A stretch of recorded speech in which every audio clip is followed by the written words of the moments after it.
Dark, X.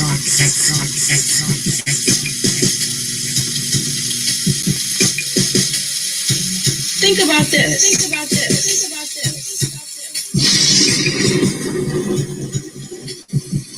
The protester.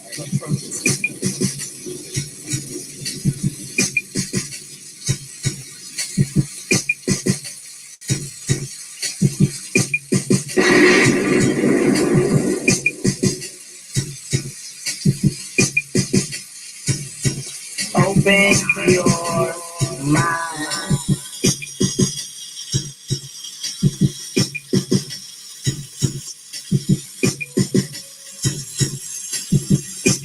You know.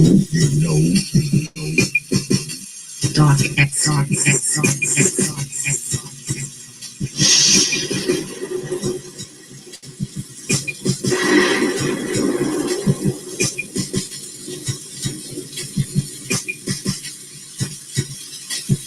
Yeah, X.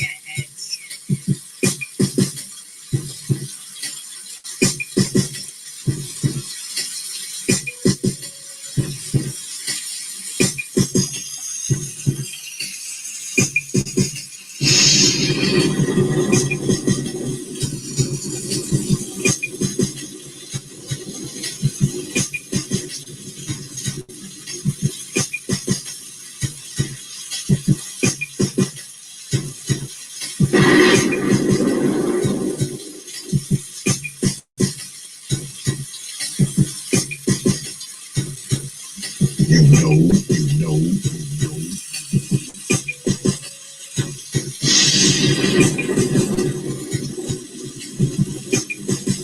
You understand?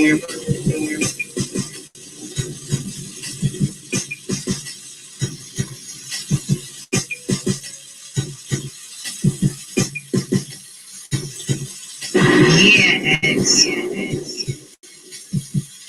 Dark X.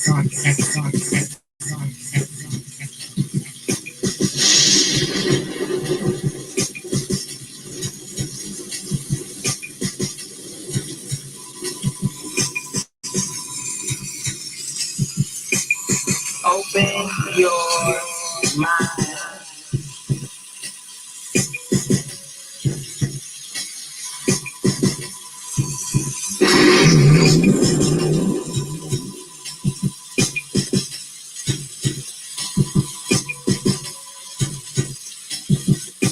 You understand?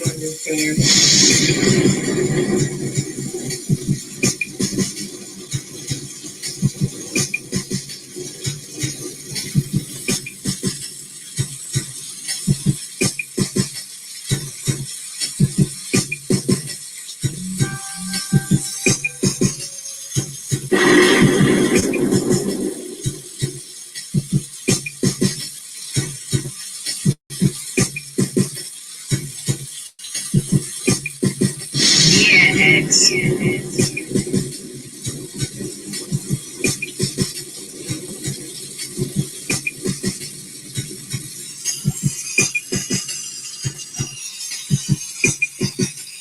Open your mind.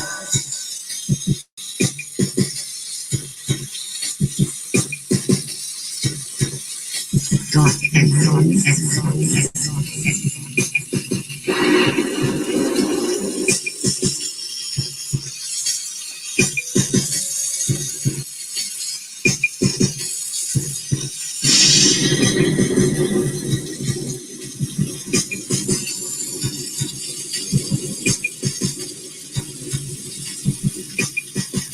You understand?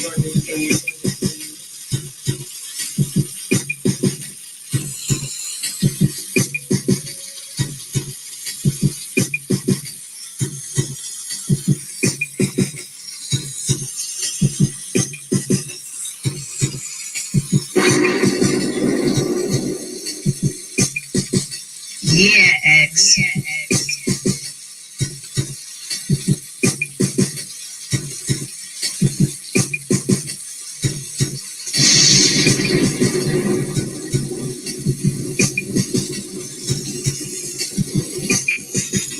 Open your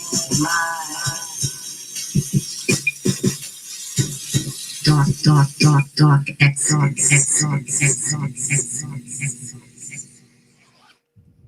And peace, folks. And welcome back to another edition of the Proper Thought series right here on the old TPOT YouTube page.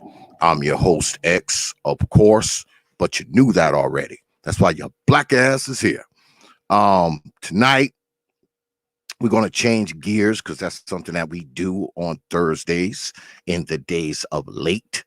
Tonight, we're going to kind of turn the corner a little bit, and we're going to talk about something a little different tonight. As you can see, the title, Men Make Marriages, on Dark Exodus Live. And I know y'all used to, when we get on Dark Exodus, it's this dark topic. But, we're not going to talk about the dark side of it. And, don't get the title mixed up. I mean, the fact that it's titled Men Make Marriages is not like I'm trying to say, well, only men get married or no shit like that. What I'm saying is men, we are the ones that make marriages. We are the ones that create marriages. I mean, there's no secret, women control sex, but men dictate who get married. That's just the way it is, right?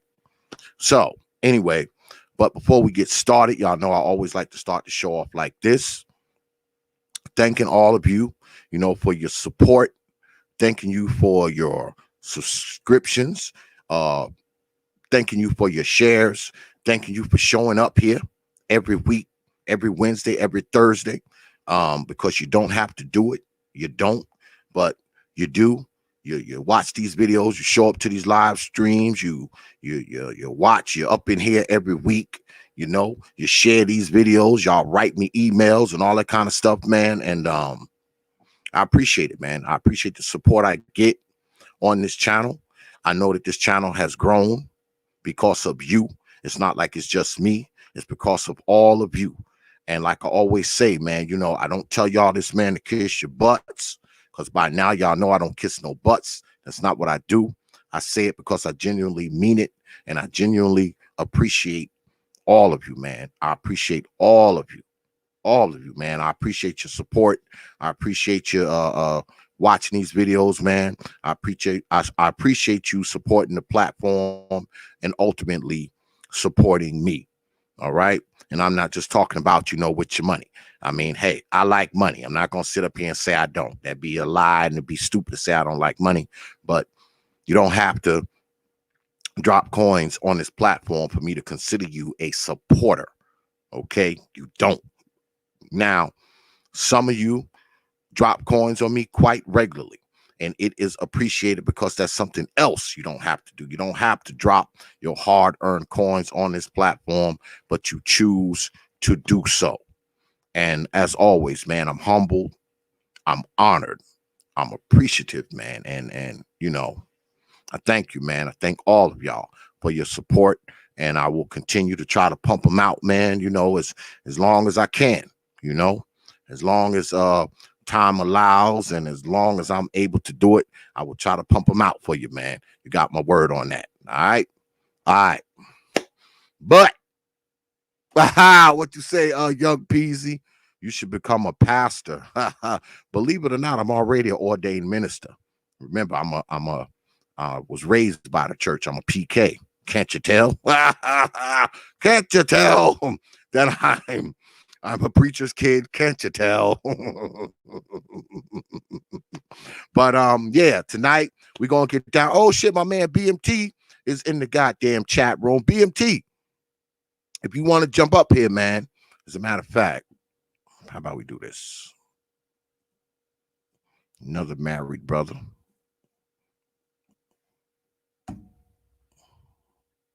Get on back up here, man. Come on back home before I take my keys. Come on back home, BMT, before I take my keys. Tonight we're going to be talking about men make marriages. I got a few surprise guests that's supposed to come up on here tonight, y'all. You know, so yeah, got a few surprise guests that's supposed to pop up. I don't want to say anything. I don't want to say anything because they may or may not show, and then y'all will be like, "Oh, X man, you told me this person was coming." So let me see. I done already hit everybody up who's supposed to come up on here. So we're gonna see who shows up. That's what we're gonna do. All right. But anyway, those of you who follow the Proper Thought series, y'all already know me. I mean, I'll be married 19 years in April. All right. I've known my wife for more than 20 years, man. I've known my wife for like 22 years. That's why when we talk about these relationship things, I've been kind of getting away. I've kind of gotten away from that kind of stuff because I don't really have a dog in the fight. Like I was telling brothers the other night. All right. I am a grandfather. Okay. I have grandchildren. So I'm an old guy. And oh shit, Lady Asada in here too. I probably need to get a female's take as well. Lady Asada, if you want to come on, the link is in the chat. You're always welcome to come up on here, Lady Asada. If you want to. If you want to drop something on the folks, you are welcome to do that as well. And peace, by the way, Lady Asada. Brother BMT. Yes, sir. Yes, sir. What's good, man? What's good with it, man? You doing a topic that I love. Finally, it's our time to shine again. The married men. Yeah. Well, I figured I would get up here and I would talk about marriage. I mean, it's something that I've been in for 19 years, so I think I have some degree of experience in it. I think we don't have enough talks. Married brothers don't come up here and talk this marriage stuff enough. We should not to be a person who is trying to promulgate it out there. No, that's not what I'm trying to do, because I believe that marriage is just like everything else. Marriage is just like everything else, right? It's not for everybody. All right. It's not for everybody. Just like certain careers, certain jobs, certain trades aren't for everybody. What the hell was that? Certain careers, certain jobs aren't for everybody. Neither is marriage. I mean, some people ain't even built for relationships, period. I mean, that's just the truth. And marriage isn't any different. It's not for everyone. So far, so good. It has been for me. What's good, brother Info? I see you up there, brother. You can hop on too if you want to, man. You know how we do it. Thursday nights have been somewhat of a freestyle kind of thing here lately. So feel free to jump on, Info Man, my brother. Y'all need to get on down there and subscribe to the Info Man show, man. He be doing some good stuff down there. I haven't been able to catch the brother live, but I do see the replays a lot. And Info Man be dropping some stuff, man. I'm telling you, he not like the rest of us get up here and talk about a bunch of old BS all the time. No. I mean, he actually gets up there and give you some stuff, man, that are some food for the mind, man, some brain food. So get on down to the Info Man channel. All right. Yeah. Anyway, so I wanted to get up here and talk about this tonight because, like I said, I mean, I've been married for almost 20 years, and it has its ups and its downs. Okay, it does. Right. All right. But I was fortunate. I've had a lot of fortunate shit in my life. And I met a woman. See, my wife, she was raised by an Israelite father. Okay, her father was an Israelite. So she understood, her station as a woman, my station as a man. She understood that from a very young age because of her father. Her father, how the Israelites are, how they do things. So, when I met my wife, she was already a wife when I met her. I tell brothers this stuff all the time. Like, look, you don't take a ring and put it on a woman and she magically, something magical happens, and she turns into a wife. No, she's that when you meet her. All right. When you meet her, she's already that, you know. Now, I know that that's hard to find in these days and times. Because, like I said, I met my wife, like 22 years ago, So I know times are different. People think different, men are different, women are different. We in a new age and all of that. So when I met my wife, it was a different time. It was a different time. Things were different. My mind frame was, I want to go ahead and settle down and all that kind of stuff. I had ripped and ran and did all this kind of bullshit, throughout my young life, chased many hoes and did a whole bunch of shit, all that kind of stuff. So, when you've lived that life and you've seen that many things, you get to a point where you get tired of the shit. I know I did. And see, I come from a tradition of marriage anyway. Okay. My grandparents on my father's side, my paternal grandparents were married, and my grandparents on my mother's side, my maternal grandparents were married. My parents were married 56 years when my father died, and all my brothers and sisters are married. And there's 9 of us. All of us are married. I was, to be honest, I was one of the last to get married. I was one of the last. When I got married, I was one of the last 2. Yeah, me and one of my brothers, we were the only ones that weren't married. We were the only ones, because my younger sister got married before I did, and she's younger than me. Yeah, she got married before I did. So I come from a tradition of marriage. So I always knew that I would end up married. I mean, that's kind of what I come from. And like I said, like my 8 brothers and sisters, they all married, all of them. I was one of the last, to finally jump the broom.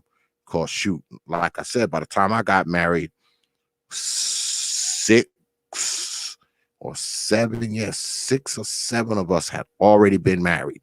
They were already married by that time. I was still hanging on, still hanging out, still, smoking weed and drinking and doing all kinds of bullshit, chasing hoes, especially when I was like in my late 20s, because I lived by myself.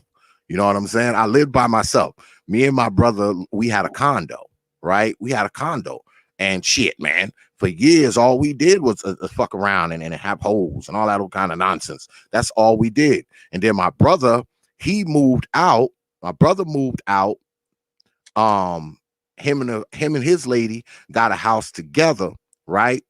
And I had the condo all to myself now. So it was just like a brothel in there for like forever. Forever. But eventually you grow out of that kind of crap, right? Eventually you grow out of it, and you want to do other things. Ergo, me getting married, and to be honest, I mean, me and my wife, we get along, man. 90% of the time we get along just fine. But you always got that 10% where your woman get on your goddamn nerves. I mean, yes, sometimes, boy, you just want to go to the moon, Alice, to the moon, woman, because women have a tendency to, do stupid stuff sometimes, say stupid stuff sometimes, and you just want to grab them and shake them and shake some sense into them. That's just real. But that's only like 5-10% of the time. The other 90% of the time, it's just great. It's great. Preach. Peace, Lady Asada. Peace to you. How are you? Peace. I'm good. Hey, BMT. Man. That is good. Hold on. Let me do a little station identification and some sponsorship. I'm sitting up here, man, and I'm drinking some of this shit here. Let me blow the screen up. Hold on a second, y'all. That's some Jack Daniel, damn it. Oh yeah. Let me show you this. You might like this, BMT. What? I don't know if you're a coffee drinker or not. Well, I drink coffee. But my wife picked this up today. This is Jack Daniel's Tennessee Whiskey Coffee. Lord have mercy. And let me tell you something, BMT. This shit here is delicious. I mean, delicious. So get yourself out there and pick you up some Jack Daniels, Tennessee Whiskey Coffee. God damn it. Get out there and get some. It's very good, y'all. It's very good. I'm sitting up here drinking some right now. Hey, what's good, brother J.I.? Yeah, so we talk about this marriage thing. Sorry, y'all, I just had to do that little sponsorship right there. But we talk about this marriage thing tonight. And before I go to BMT, let me go to Lady Asada. Because Lady Asada is married, right? And I don't know if you want to share this or not, Lady Asada, but how long have you been married?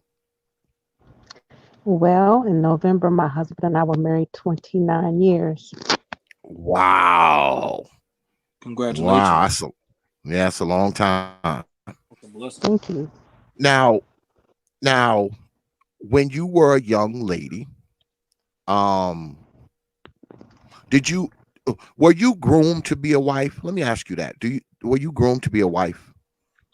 I was, definitely. So you knew as a young woman that you were eventually going to be married. That was part of your, your projection into the future, correct? Yes. So was it a question of the right guy coming along? Was it a question of your family approving? Was it the question of the guy who swept you off your feet? I mean, how did that kind of work out? It was kind of like a combination of all of those, actually. Into a different part. Because when I was growing up, my grandmother would always tell me, because my mother worked when I was younger. So when I was growing up, I stayed with my grandmother during the day. So that's who taught me how to cook. That's who taught me how to do all the things that I do. And she would always say, well, when you get married, this is the way you should do this, or this is what you're going to do. Or when you have your children, this is what you should teach them. That was the rhetoric that was always taught to me when I was growing up, ever since I was a little bitty girl, like 4 or 5. So yeah, so by the time I was 9, I could cook a whole meal by myself and bake cakes from scratch, no boxes. So yeah, that was part of the upbringing. Well, that goes back to what I was saying earlier. So you were already a wife. You were a wife before the ring and the ceremony and the bended knee and all that kind of stuff. Because to me, that kind of stuff, I consider that to be symbolism, not substance.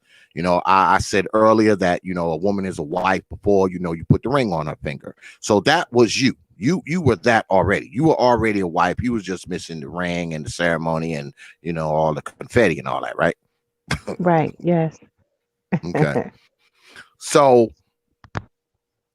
have you well, let me rephrase the question. Have you noticed today that there was a lack of that that young girls being groomed to be a wife? Because the title of the show is Men Make Marriages. Men decide who get married. Women control sex, but men control marriage for the most part, right? I agree with that, yes. Do you see a lack of that grooming, the grooming that you had? Do you see that today? No, not really, no. I don't at all. Like I have I have a few my husband and I have 7 children in total. We have a few of them who are old enough to date and marry, and they're my daughters, their friends, they don't cook, they don't do a lot of things. And I kind of understand where that lack of training comes in, because you have people that have come up with different dynamics. And I'll probably get into that in a little bit. But yeah, it's not Hmm. very, people don't do it anymore. And I think I've heard a lot of brothers on YouTube say sisters are more geared toward getting education than being wives. I got married when I was 19. I went to college for 1 year. When I came home that summer, the, I had met my husband before I went to college, but we got married when I came back over the summer, and been together ever since. So, and I think a lot of people are afraid to have people marry young. My actually the guy I married, my grandmother and his grandmother were friends.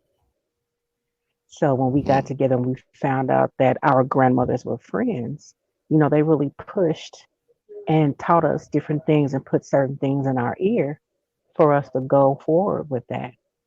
And they kind of guided us along the way. They gave us um, certain instructions, different. How some you can really look if you have valuable elders in your life, you can really look to them for counsel. And I can honestly say our grandparents provided us with that counsel that helped us solidify our marriage and for it to become strong and stay together. And that was through their help that we are here today. Hmm.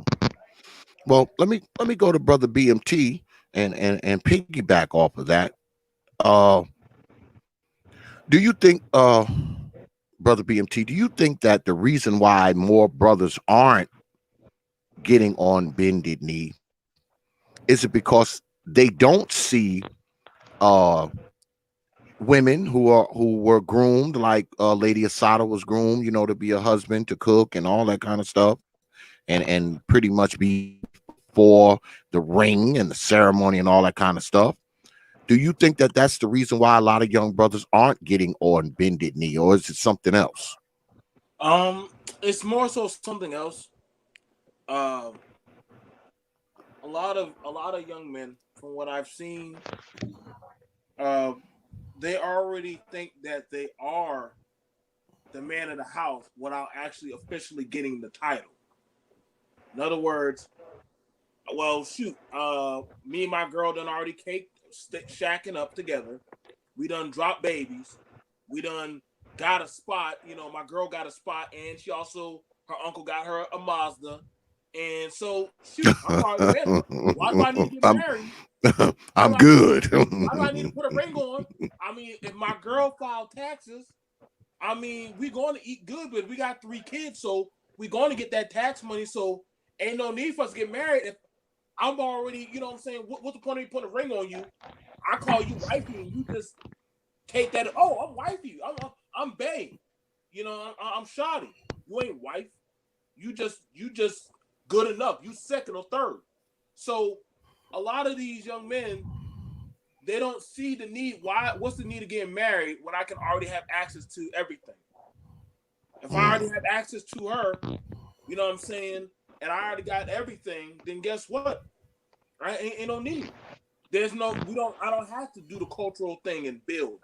I mean, shoot, she came with a house and also a EBT card. What do I need to go get all that for? So I mean, EBT so card. you gotta. And so when I talk to a lot of these young brothers, I see the mindset. A lot of these young girls are like, well, I got X, Y, and Z going for me. You know what I'm saying? So we eating good. You know what I'm saying? We got a baby. That's my man's, not my husband. That's my man's. You know what I'm saying? Look at the titles that these people are taking on now, and they believe that, yo, like, when things, see, for us three, when things get hard, we had obligation. We couldn't just walk out. There was a special gene in our body, like, you don't got nobody else to depend on but each other. You feel me? In this new society of hell, they feel like when things get rough, I'm gonna run to mama's house. All right, fine. My girlfriend's gonna come over anyway. So this is this new society. I'm like, wait, what are you doing over here, man? I'm gonna kick it over here, Uncle. Well, where's your woman at? Oh, her and my son, they going over to my her girlfriend's house. What?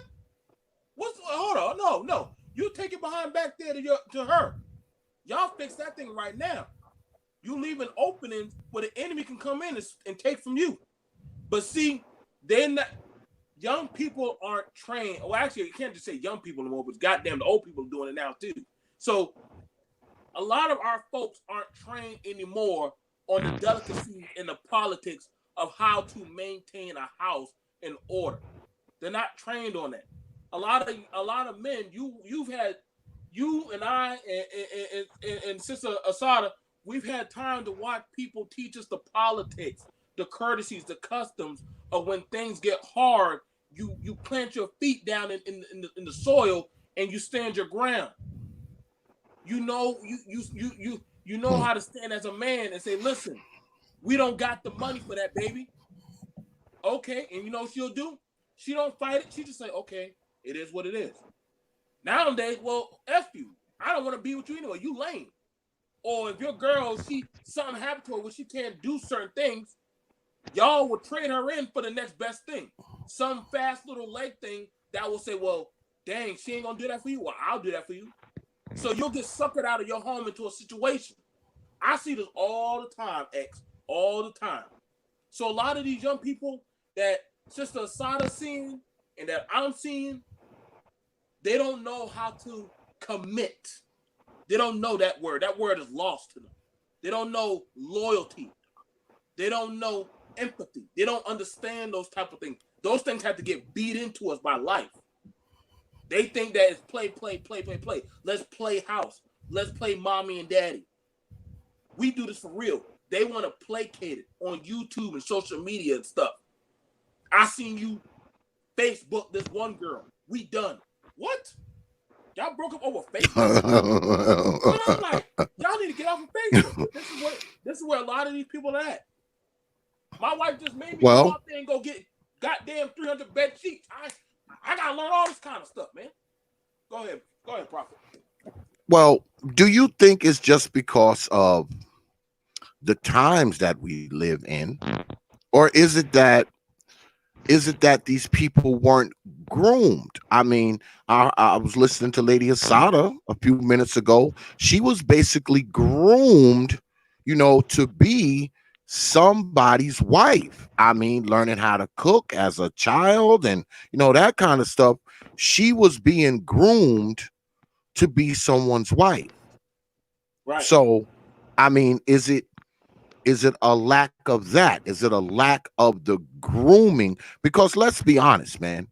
I know when I was coming up, when I was a young guy, and women that were domesticated and knew how to cook, and they wasn't out there in the streets and slanging it and doing all that kind of stuff, those women were getting snatched up. Yes, like brothers were snatching them up. I mean, I know when I met my wife, when I met her, I was like, yo, I'm snatching that up, because you weren't seeing you weren't seeing a whole lot of that. A woman who knows how to cook, a woman who knows her place. She knows how to be a woman. She's not loud. She's not crass. She's demure. She's laid back. I mean, when I was coming up, brothers were snatched. Those women was getting snatched up. I mean, they were getting snatched up left and right. And I was one of the brothers doing the snatching, because, we saw all the other stuff, because I grew up in New York. All right. I grew up in New York. So, New York's a crazy place. And, you didn't see that, and I came up in the era. I came up in the 80s, when crack and all that nonsense was going on. So, see a woman who was domesticated, man, and all that kind of stuff, and my wife, she was raised by an Israelite father. Yes. So, she came up in the whole Israelite as a woman. So she was already a wife when I keep saying, in the ceremony, the marriage license, that was just a symbolism. I mean, that was just, she was already a wife. I didn't make her a wife. She was already that. Yes. So I go to my original question. These younger folks are not getting groomed, specifically the women. Yes. Because one thing about us men, we wifey material when we see it. Especially when we're around it. Oh, we know it. Yeah, we pick right up on that shit. So is it that the women are just not being groomed the way Lady Asada? No, they're not being groomed. And we've been joined by Gab Talk Media too. Also, much y'all. much respect to Gab. Good show earlier.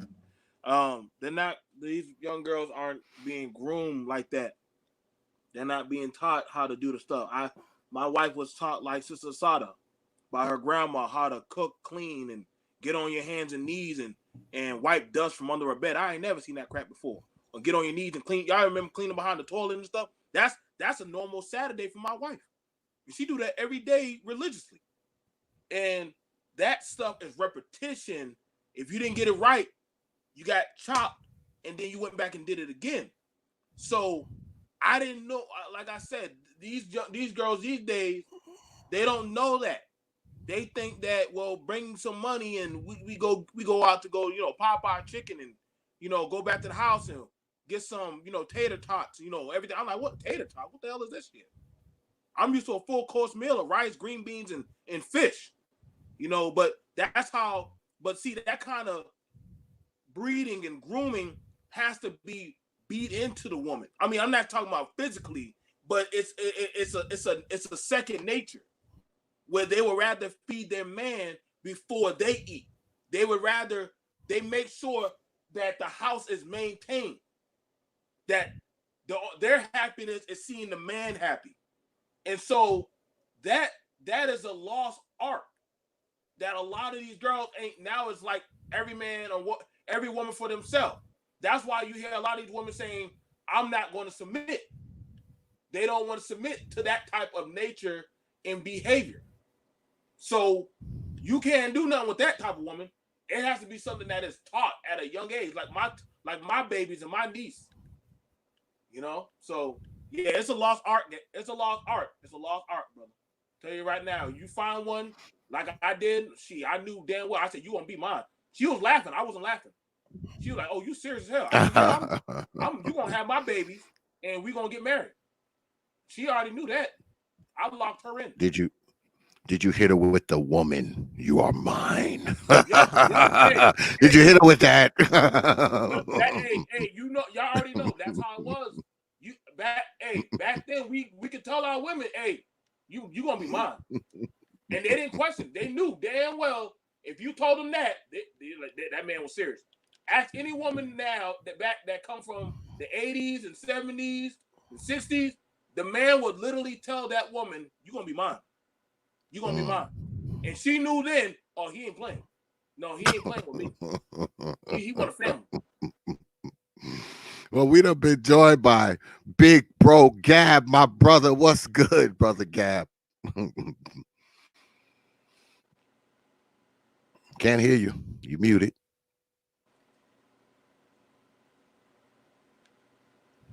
Still can't. Oh, there you go. There you go. All right. Yeah, there we go. Nah, man.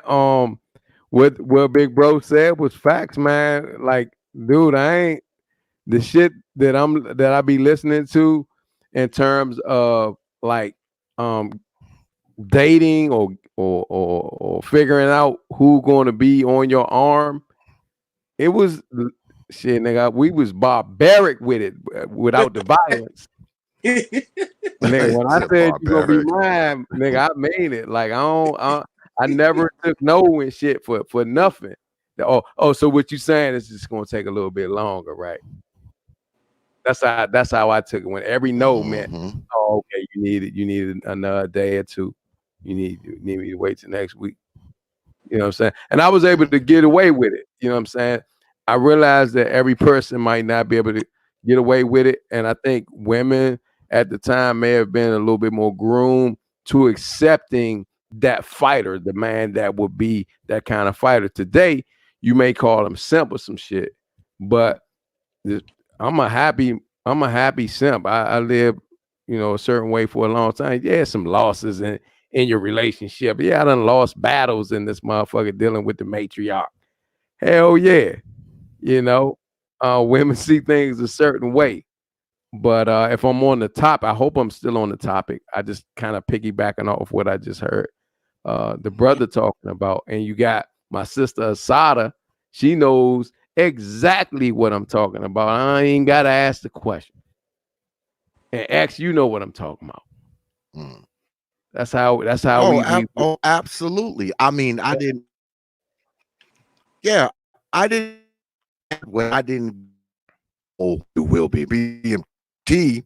But you know, when we got together, you know, I let yeah. you know, I hey, look, you know, if we gonna be together, you know, if we're gonna be together for 2 years or so, we're gonna go ahead and get married. You know, I don't wanna shack up with you. You know, I don't wanna do nothing. I wipe that shit flat out. You know, especially once. And I was like, look here. I said, you know, I like you. I like being around you. So, you know, we're gonna be together. We together 2 years. That mean I want to be around you. You know, and she was like, oh, okay. You know, like, you know, one of those type things. Because see, me and my wife, we didn't even live together until after we got married.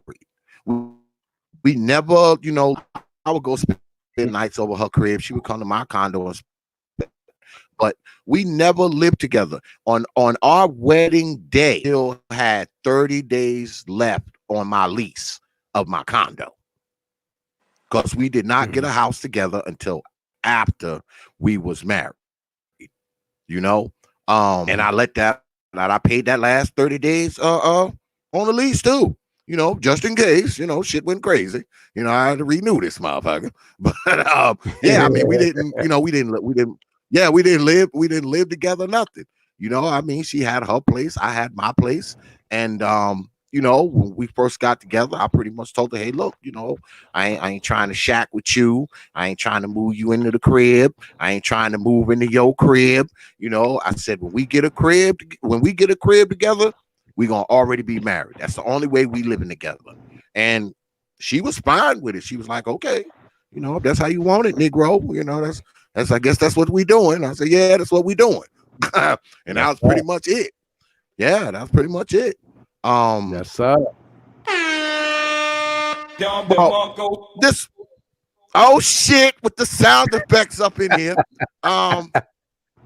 Well, this what I'm gonna do now. I'm gonna go round. I'm gonna do some round robin, and of course, I'm gonna start with Lady Asada first. Um, how'd you meet your husband? How'd that go? How'd that go? Like how did y'all meet? Like, you know, did he give you the whole, you know, woman, you will be mine? Did he give you that? Like, I mean, you know, how did that go, Lady Asada? Well, actually, my husband did give me that. We went out on a date, and after it was over, we went to his mother's house, and he said, he told me in front of her, he said, "You gonna be my wife? Gonna be real soon." And I'm looking around. I was kind of embarrassed, but we met at my workplace. I worked at a store called Venture. It's kind of like a Walmart, but I think they're all closed now.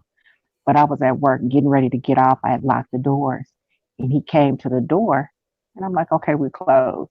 Like, I just want to get a couple of things. So I unlocked the door and let him in. And then when it was time for him to leave, I checked him out. He said, "Can I have your number?" And I gave it to him. And that was it. Mm. We played phone Wow. tag So for a couple of months. Yeah, we didn't really he start just dating. came We in and played shopped phone and tag was for a like, little while. let me get your number, and you gave it to him? And you just gave it to him just like Yep, that? I did. Wow. I did. And when Wow. the thing that really made me consider giving it to him, because I had been to like high school parties and stuff like that, and guys would approach me drunk and breath smelling like alcohol, and a mixture of alcohol and mouthwash smells horrible. Brothers were smoking weed when I was in school, and a lot of them had lines. But this brother approached me with just himself. Mm, No lines, no BS. mm, He was just the real him. And I like that. okay. Okay. Doesn't have that sound effect on a soundboard. Like, I'm the only person that don't have that sound effect. Uh, B- BMT, I'm gonna go to you, man. How down, man. Besides, woman, you will be mine. Besides that, Well, or was that it?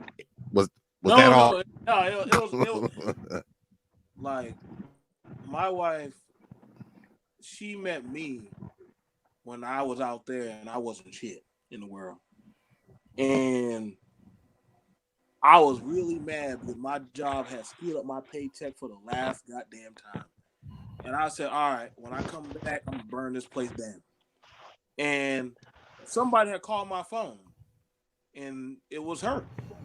And I guess she had called my me and her were talking to a friend of mine. That me and it was a female that I used to date, and we all used to meet at a party. And I guess she butt dialed me by accident.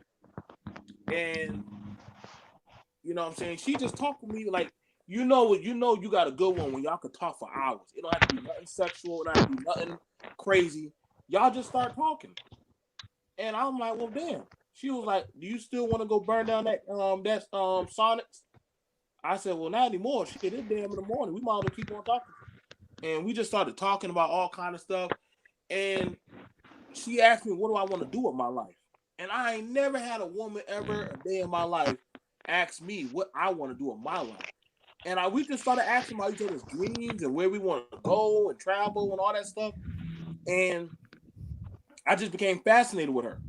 But the thing that I knew that there was something different about her was she said, I can't talk to you until I okay with your ex. Because I met her through an ex of mine. And she literally called her and they had a conversation, and after that, then we just started going full force and talking. Now, she said, now I'm gonna do this. I'm gonna abstain and save my body just for you. And I said, what? I said, woman, you full of crap. You ain't gonna do that shit. She said, no, watch. Every night I'm gonna call you, and every morning I'm gonna call. And she was very faithful to that. 8 o'clock in the morning, she called me. And at 7 o'clock, she knew I was gonna clock in. She would call me, talk to me, pray with me, and then she would talk to me when I was working 2 jobs. So she would watch me as I developed. And that's when I knew then that she was worth fighting for. And she never asked me for money. She never asked me for a damn thing. Only thing she did was keep calling me and encouraging me times when I didn't even have courage. I didn't have no faith in myself. So I knew then that this was somebody worth fighting for, because she kept telling me to fight and keep on keeping me out of, like, don't go there, don't go out tonight, just stay on the phone with me, let's just talk. And I knew that I wanted to change my life to hold on to what she was bringing me. I couldn't be the old BMT, not around her. So I had to go kill off the old man to have her. And she knew I had to go do some reconditioning. But I never had a real family. So I knew that. I told her, I said, I want us to have a family. You know, and she was like, you just joking. You just want to make me a baby mama. I said, no, I want to make you Mrs. Johnson. I want you to be mine. You're going to be mine. And every night I kept telling her that. I wrote her letters when I was in the service. I traveled around. I would send her stuff.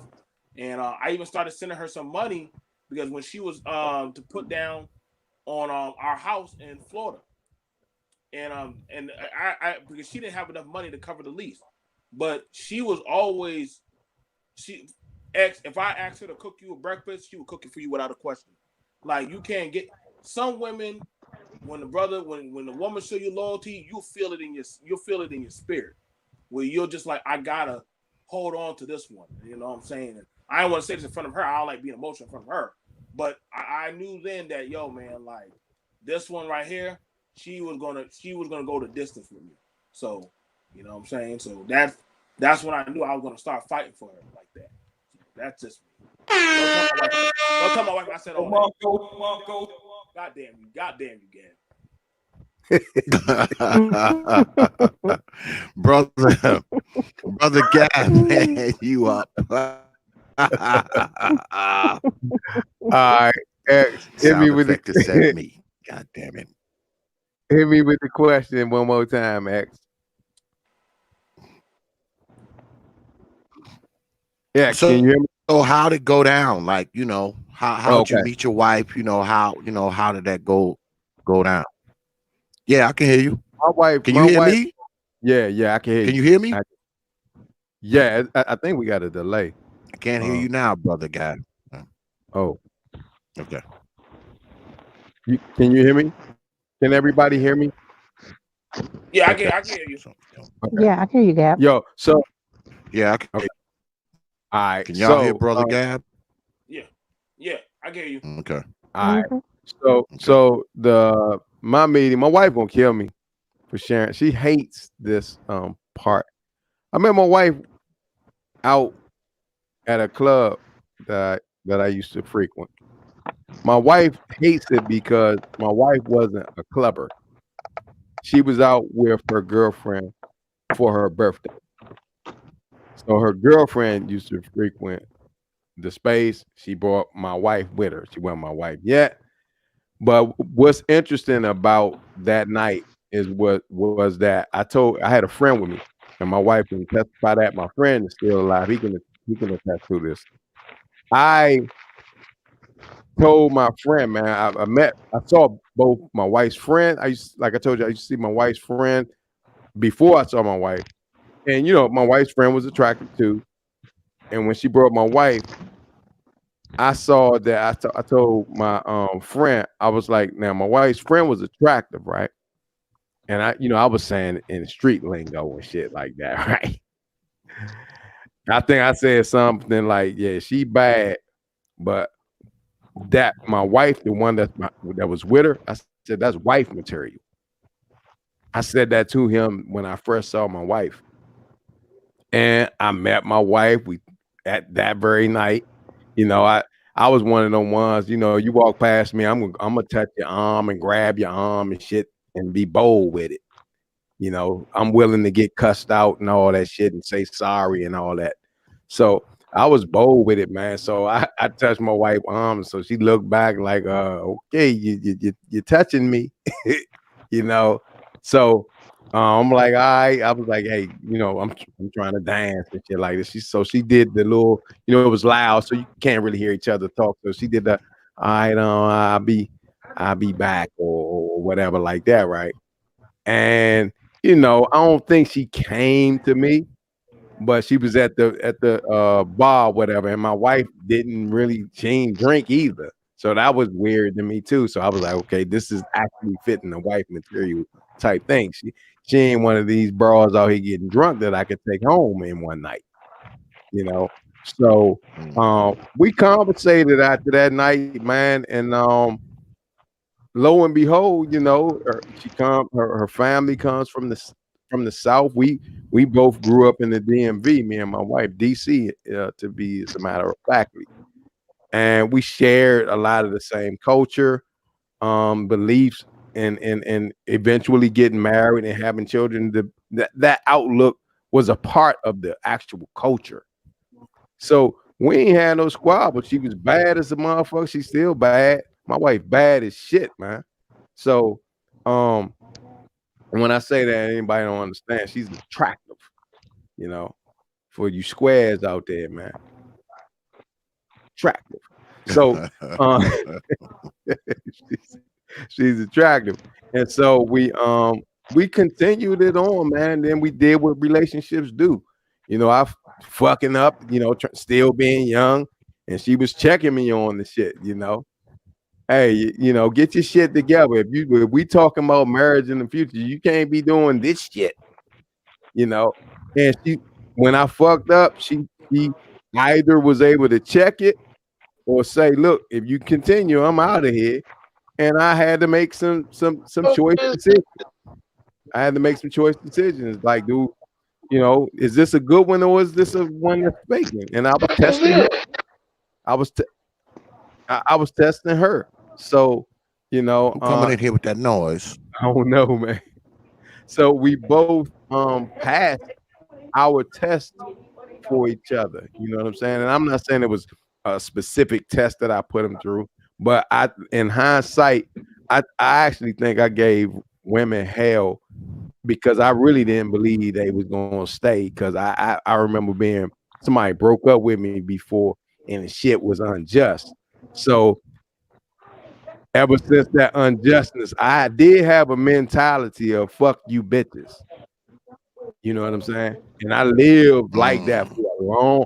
I lived like that until I met my wife, and she had to get that up out of me, and meaning that she had to absorb it and overcome it, and kind of we conversated through the era of the kind of environment, the unsafe or insecure environment that I created as the in that single man's mindset. So I'm gonna end it right there, and I'm gonna do this for myself.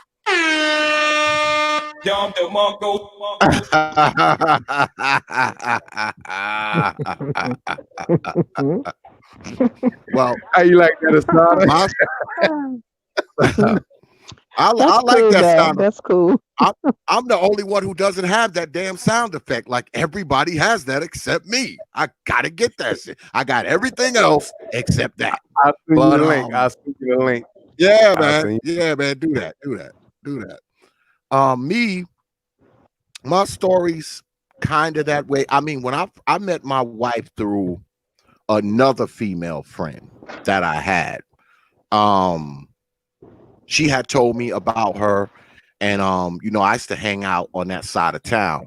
And my wife's a beautician. She's had her own beauty shop and cosmetology shop ever since I met her. And I used to hang out down there at the plaza. And at her beauty salon, all the bad chicks used to be, I used to be down there at the plaza, down around the beauty shop trying to holler, at chicks, cause that's where they all at. They all at the beauty salon. So, I'm out there, in my car, with the rim shining and all that, trying to holler. And I was trying to holler at her too, but see, she was the boss. So she wasn't there all the time.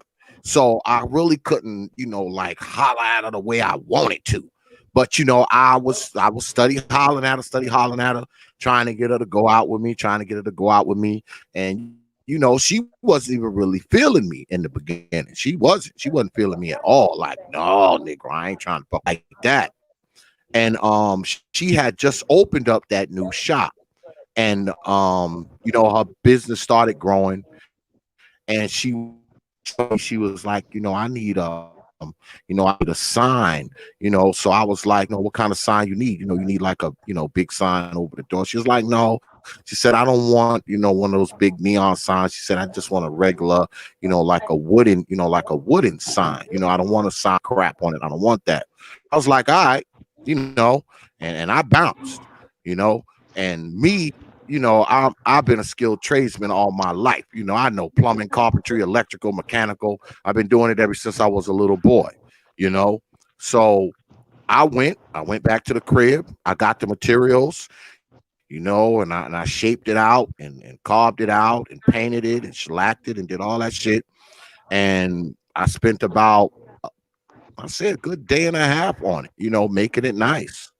And I came back like 3 days later, and I took it out the car, and I was like, I walked up in there, and I showed it to her. I was like, here. She was like, this is nice. She was like, where'd you get this from? I said, I made it. She was like, you made this? I said, yeah, I made it. You said you needed a sign, so I made it. I said, you want me to install it for you? And she was like, yeah, install it. So, I put it up, I installed it for her and did all that shit. And after I did that, I just left. I bounced. She's like, oh, you gonna leave? I'm like, yeah, I'll catch you later. And I didn't call her or come and see her or nothing. About 5 days after that, she come knocking at the door. And when she knocked at the door, she had like an overnight bag with her and all that shit. And she walked in the door. And as soon as she came in the door, she kicked off her shoes and she was like, oh, I just came from my shop. I want to know if you mind, if I use your shower, because, I just got off of work. And I closed the door. I'm like, wait a minute. You're actually coming to my house asking me, is it all right for you to get naked in here? The answer is yes. I said, as a matter of fact, I said, as a matter of fact, you can take your clothes off right now if you want to, and walk to the bathroom. Don't bother, don't, don't bother leaving. You ain't got to close the door.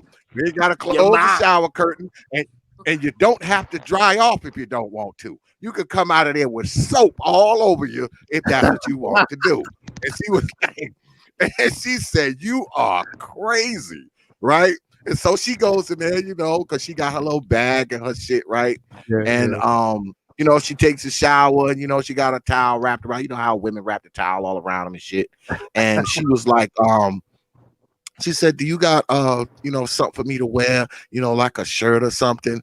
I said, "Girl, you don't need nothing to wear." I said, "Shit, you can throw that damn towel on the floor if you want to." I said, "Feel free to frolic naked in the condo. Feel free."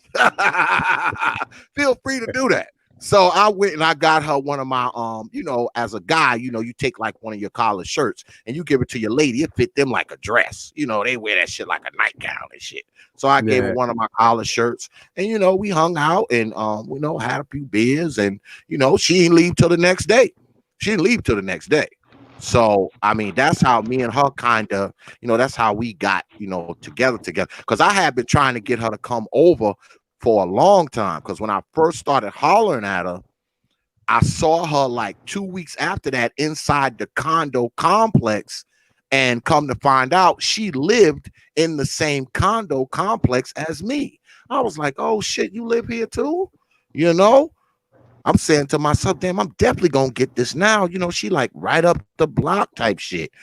So she knew where I live. I was like, "See, I live right there. Whenever you want to come over, they're my crib, come through." And when I made that sign, like I said, I made the sign and I just left. I hung it up for her, installed it.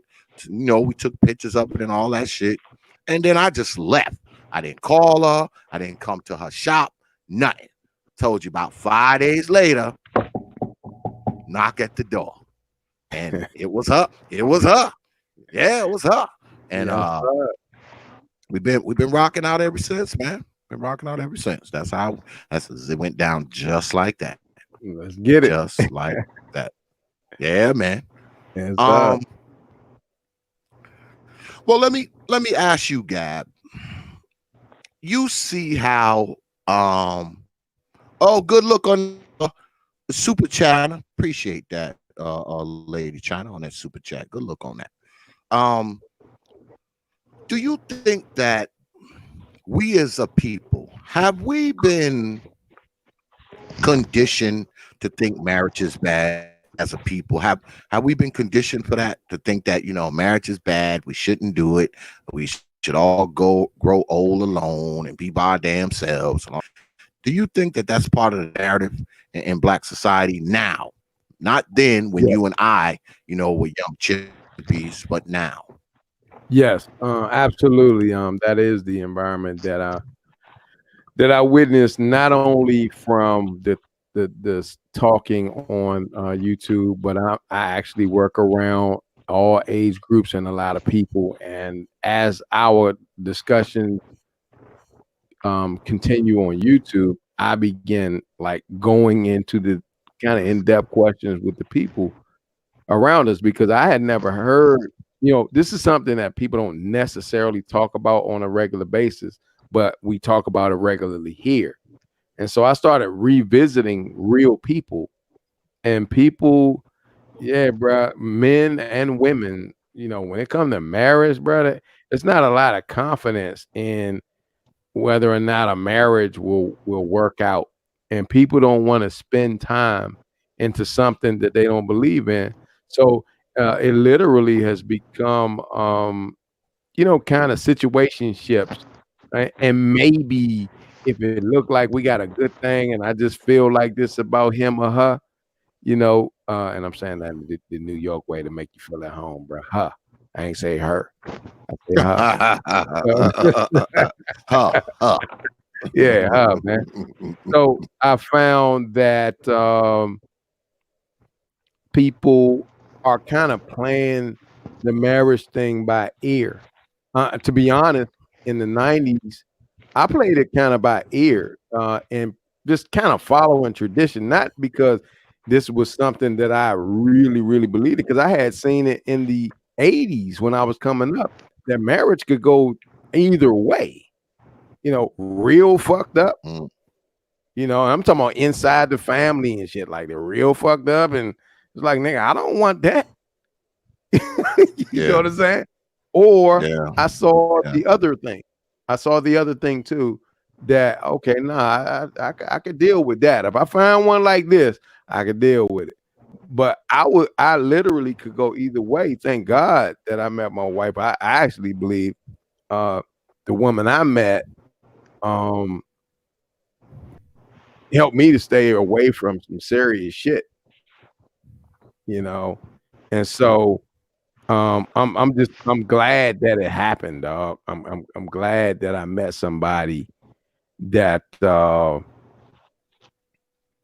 that fit into a scheme that would help motivate me into something different. And that's what it was. That's what happened for me, dog. I'm not gonna front on that. And it's unfortunate that in this space or this environment that it's not. These brothers did not find that. But at first, I was ignoring them and their pain. And after listening more, I could find some archetypes that probably was on the same trajectory as some of the brothers who are talking about the pain that they felt from not being able to find a viable mate, somebody that they could that would be a replacement or a motivator in their life, something that was better than their mom or better than the women of their past. Their attempts to find that was unsuccessful, and they fucking pissed off about it, man. So this is a place where they get that off. I was coming in as a child of the matriarch, and I'm like, nigga, I don't fuck how you feel. You ain't gonna be talking about my mother and my sister like that, or my aunt like that. You know what I'm saying? That's we grew up to protect the matriarch. You know what I'm saying? And I didn't throw all that away. Not even right now, I didn't throw it all away. But now I'm a lot more understanding of what's going on in the environment. I'll rest right there. Yeah. I went off Absolutely.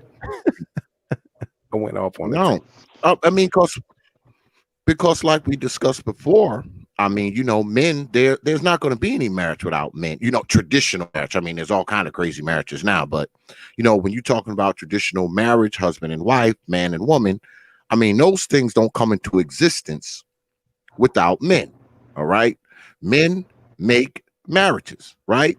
Man got to get on bended knee, got to propose, he got to do something, for that marriage to take place. I know we see all this crazy stuff on commercials where, women are proposing to men and all this kind of nonsense, but usually that's not how it happens. It's usually more of the woman, you will be mine type of thing. That's kind of what it is.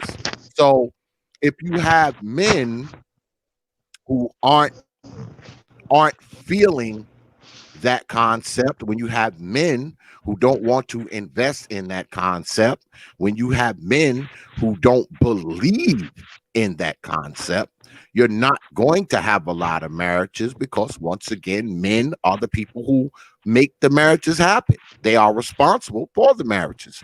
So if you got a whole generation of men saying, screw this marriage crap, of course you're not going to see a lot of marriages.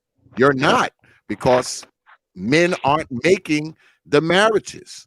You're going to see a society of baby mamas. You're going to see a society of old spinsters growing old and coming home, after their kids get grown, coming home to a bunch of plants and cats and walking in the park, feeding the pigeons. You're gonna see that kind of stuff.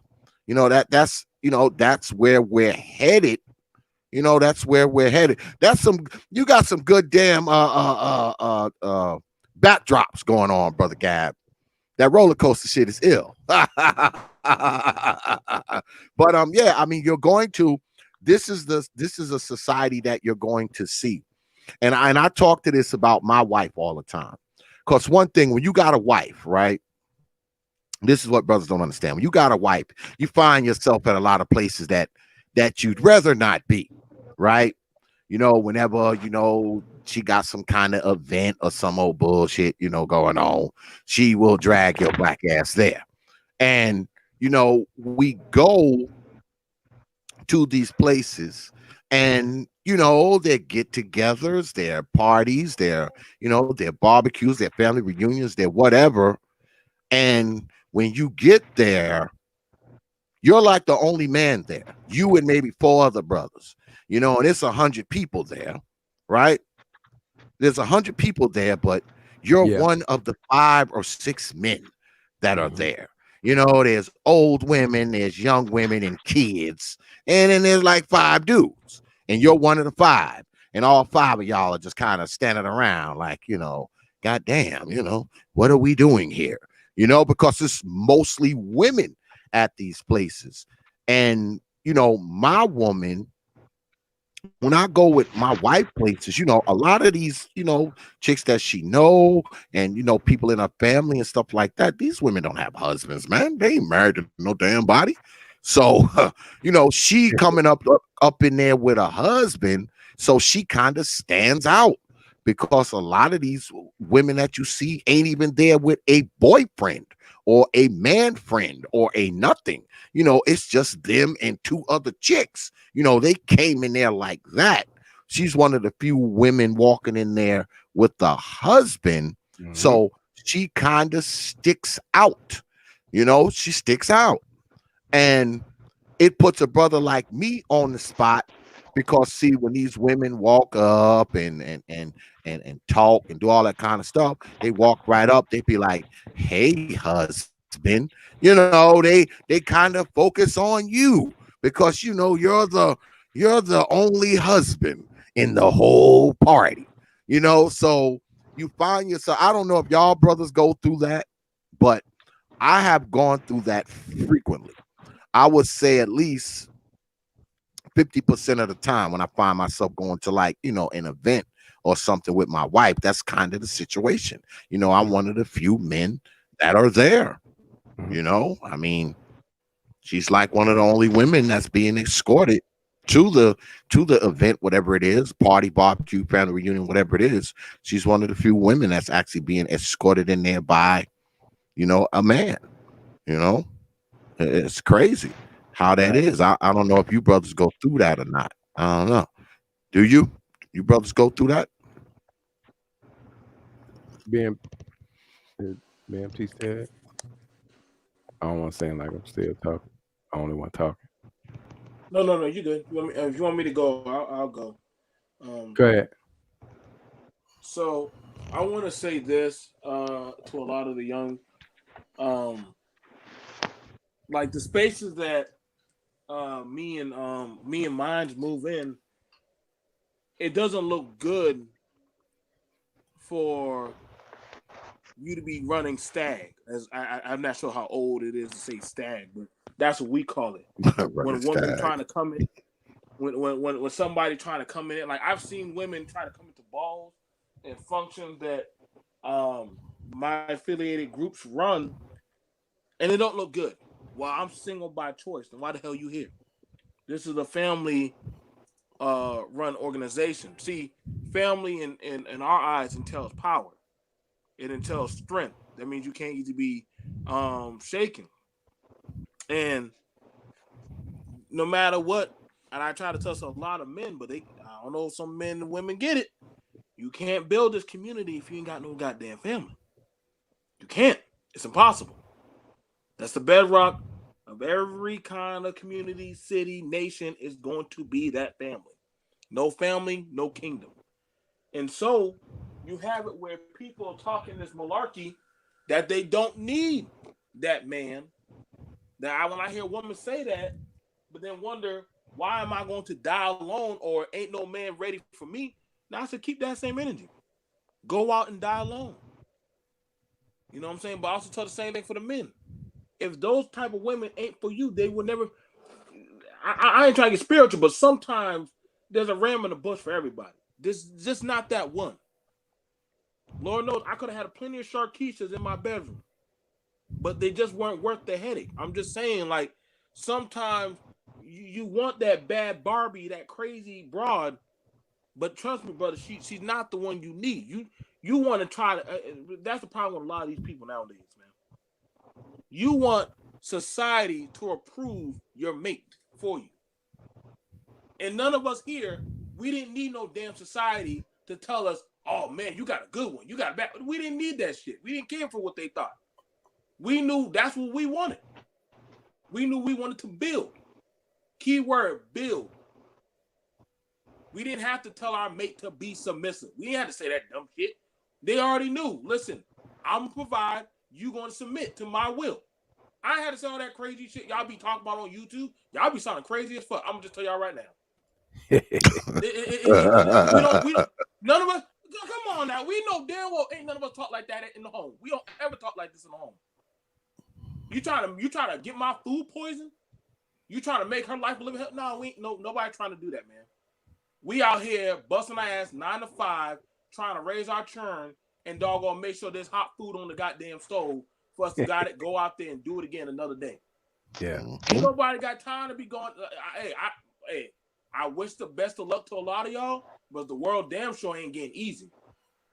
It damn sure ain't. I don't know how anybody can do it out here alone. Like, I make plenty of good money. But see, at some point, that stuff becomes mood and point. Drinking and going out there and doing it again and partying and all that stuff, but not having nobody to share with. Now I'm good. I'm good. But I mean, when I had her, it just that I didn't need that goddamn moonshine and whiskey. I didn't need that boom boom room.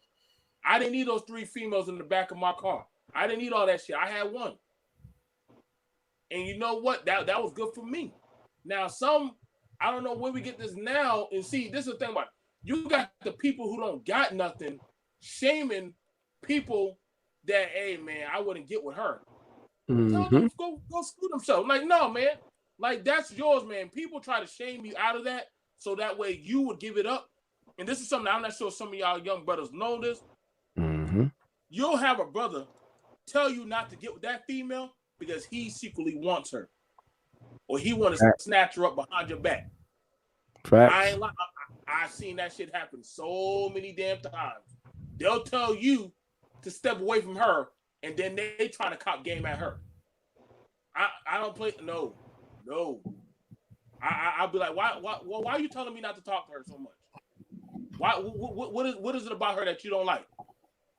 Because see, you got to make that discernment. That's the thing about being a man. You got to make your own decisions and lay what it's to. Now I ain't gonna say everything's a good day. I'm not trying to force y'all to get married. I ain't trying to sell y'all no dream. But damn it, it's an individual walk of life.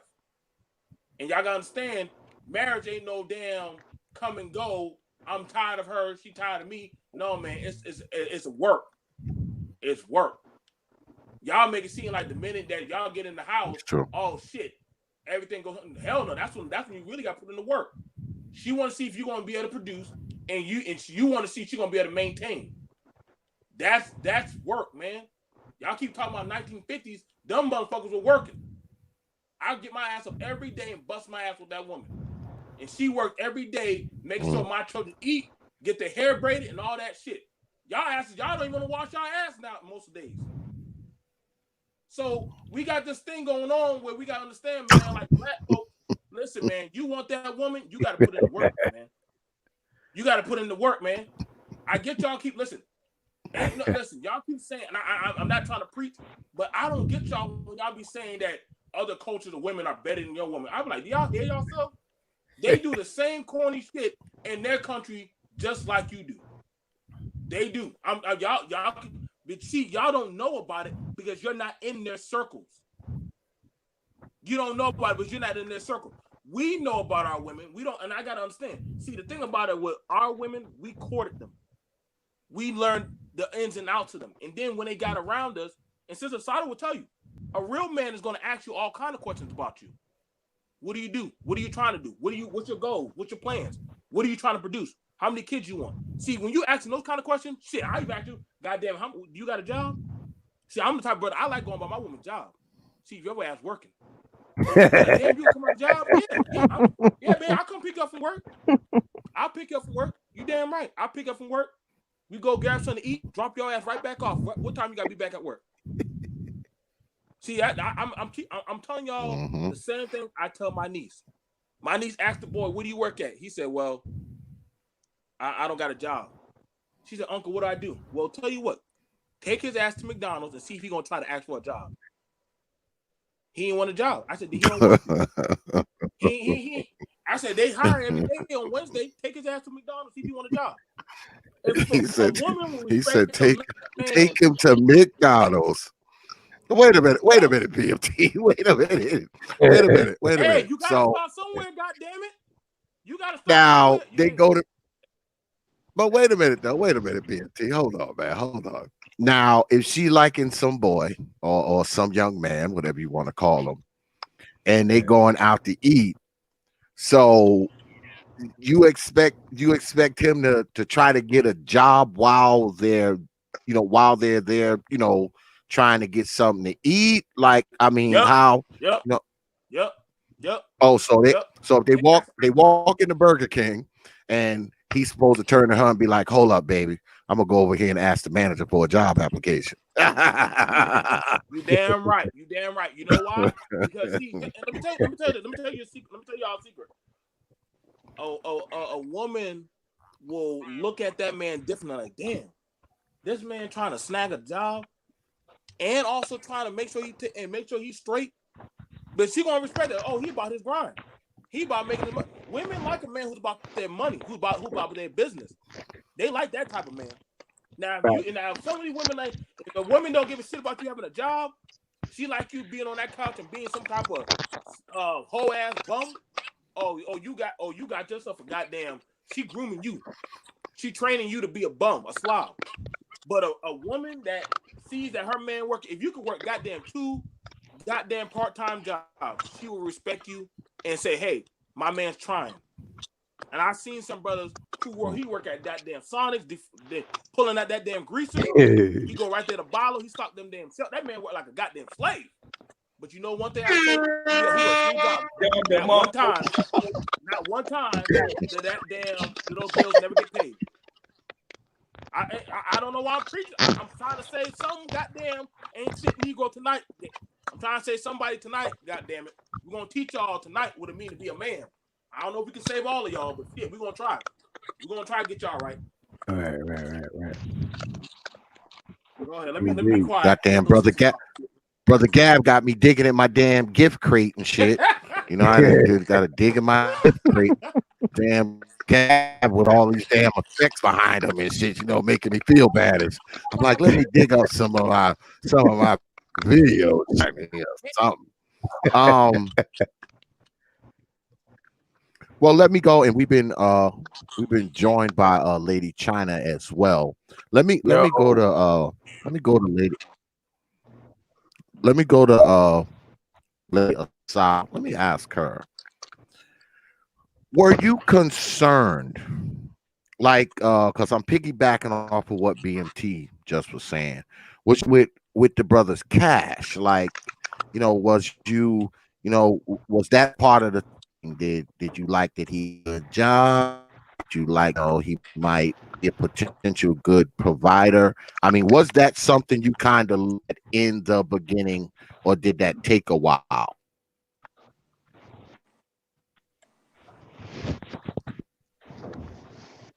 I can hear somebody's background. In the beginning, no. She's still there? Oh, yeah, she's there. Can you hear me? Okay.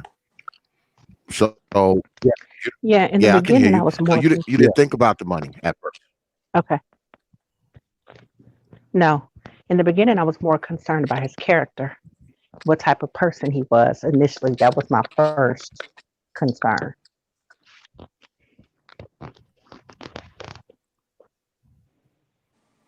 Okay. So would you had still would you have took up with him if he was the greeter at Walmart? If he was the greeter at Walmart, would you have still taken up with him? Well, I don't know. I can't say. I don't know. When we met, and remember I said while I was at work and he asked me for my number.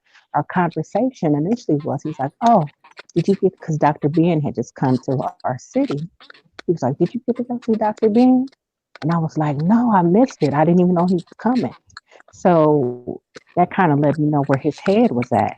So at that point, I probably would have still been interested if he was the greeter. Because in my Mhm. family, we find people jobs. Oh, okay. Yeah. Okay, so it wouldn't have So yeah, mattered if you. I still would have been interested. Oh, so it wouldn't have mattered if you would have like pulled up the No. Target and you saw him collecting the shopping carts. You would that wouldn't have Yeah. Now I don't know about the carts. Now generally, I don't know about the shopper. I don't know. I don't know. Been like, I don't like, hey, know. hey, what's good, Lady Asada? I got a break in 15 minutes. Just gotta get the rest, gotta get Yeah, the I be rest like of that these sometimes, carts man. Be like that. inside. Maybe I'll get off the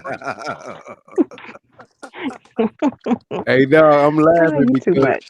that's how I used to like when I was coming up, right? I don't know what class has something to do with this discussion.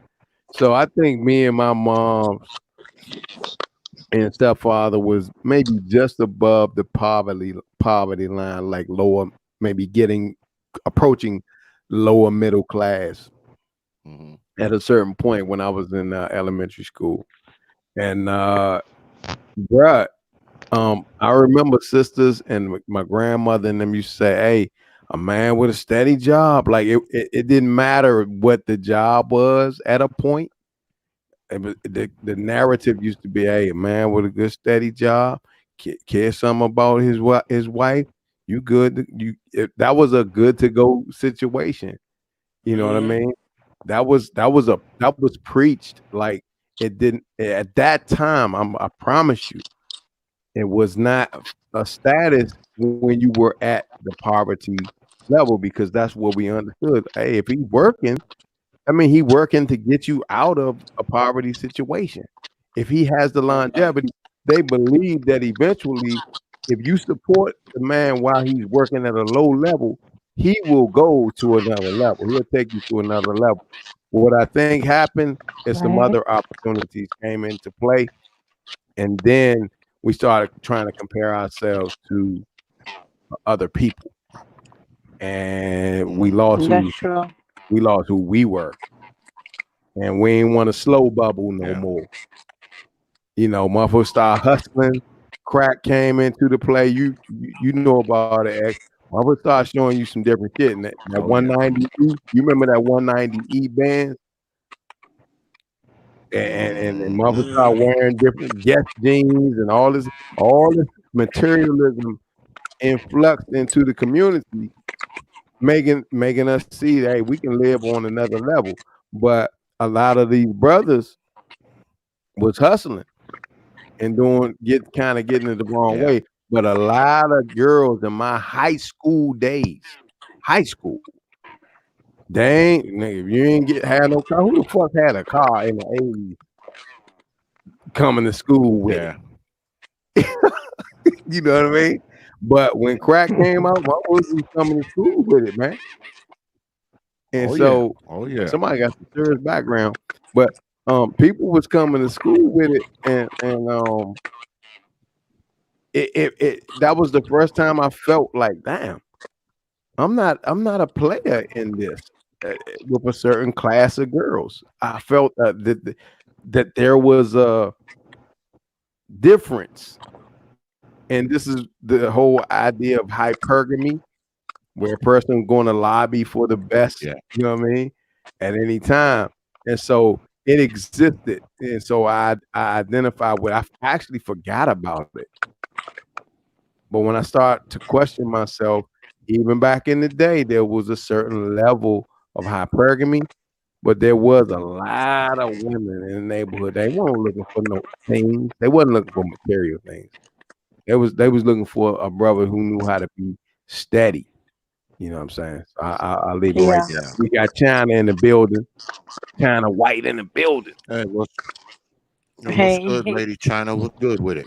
hi. I What's like going on? this You type of want to chime in discussion. on this? Yeah. Can you hear me? Can everybody hear me? Indeed. Yeah, I can hear you. I like these. I like these type of discussions because I feel like these type of discussion is needed, especially in the black sector. And I normally don't jump on panels, but I wanted to give my input. When I came in, you guys was talking about something. I think it was you, Prophet. Um, you were saying how a lot of men are scared of marriage. And I don't want to change the conversation around, but that's kind of like when I came in and it piqued my interest. And I feel like a lot of women today are scared of marriage as well.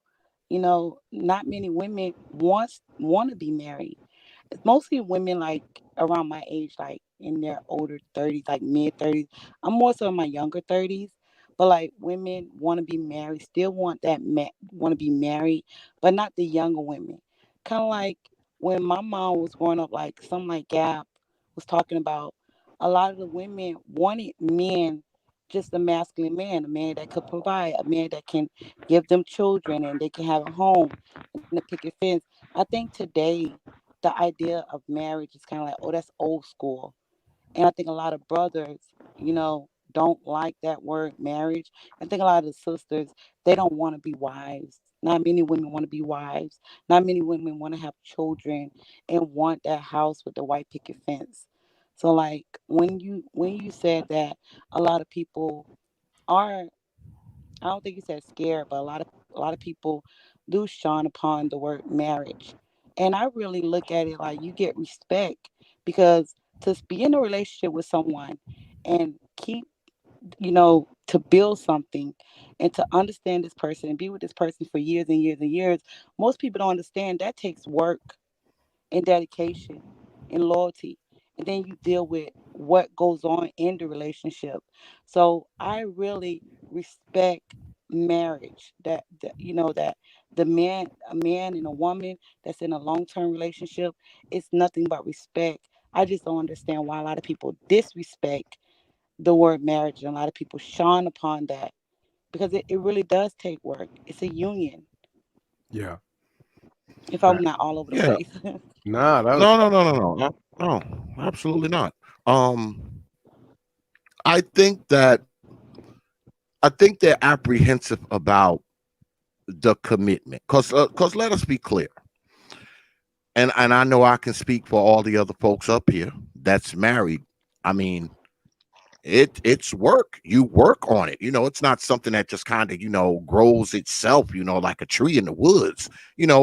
It's something that has to be fertilized, pruned. Yep. All that kind of stuff. It's one of those things. You have your ups, you have your downs. You have your ins, you have your outs. And I mean, I was always under the impression that when you and somebody get married, you know, you're making a commitment not just to each other, but you're making a commitment to what each other builds. You're making a commitment to, each other's feelings. You're making a commitment to each Right. other's hopes, goals, dreams, ambitions. You're making a commitment to all of that. You're not just making a commitment to that person. You're making a commitment to whatever that person's aspirations are. You're making a commitment to, this person's ideas on whether it be on family, where y'all want to live, how y'all gonna live, y'all have combined, and y'all are as one. It's you and that person against the world. I mean, I know that's how Right. it is, with me and my wife. I mean, because you fuck with my wife, man, I'm coming for your ass with the Desert Eagle, and I might put the hollow point. I might put nigga the what? hollow points in Nigga it. what? Okay, I might put the hollow points in it. So, I mean, that goes without saying. All right, that goes without saying, because that's mine. That's my lady. All right. She may not be a queen, but Hey, god damn it, she's my my goddamn queen. Right. my She my nigga. goddamn queen now. All right. Because She she fucking she right. is the queen of all this shit here. All Yeah. this shit around here, this whole I'm plot of land. She is the queen of all this shit. and she has access Yeah, to all the shit I got. All the shit I got, yeah. she got access to it. The cars, the house, Yo, the money, all that shit. She's the queen of that shit. respect, And the only respect. person who can question her is my black ass. That's it. Yo, That's the only Yep. person that overrules her in this house. That's the only person. yo, She don't answer to check, nobody mate. except me. Yeah, Motherfucker, you got a problem with her up in this castle? Guess what? She will be calling the king. Oh yeah, that's gonna happen. That's mhm, gonna happen. That's just the facts. So, I That's mean, fact. that's my approach to it. And mhm. it's not that it's just like that. It's like that because my woman has earned that position. She's well Wow. seated in that position because she has Right. earned it. Talk She your earned shit. and she earned it a long time ago.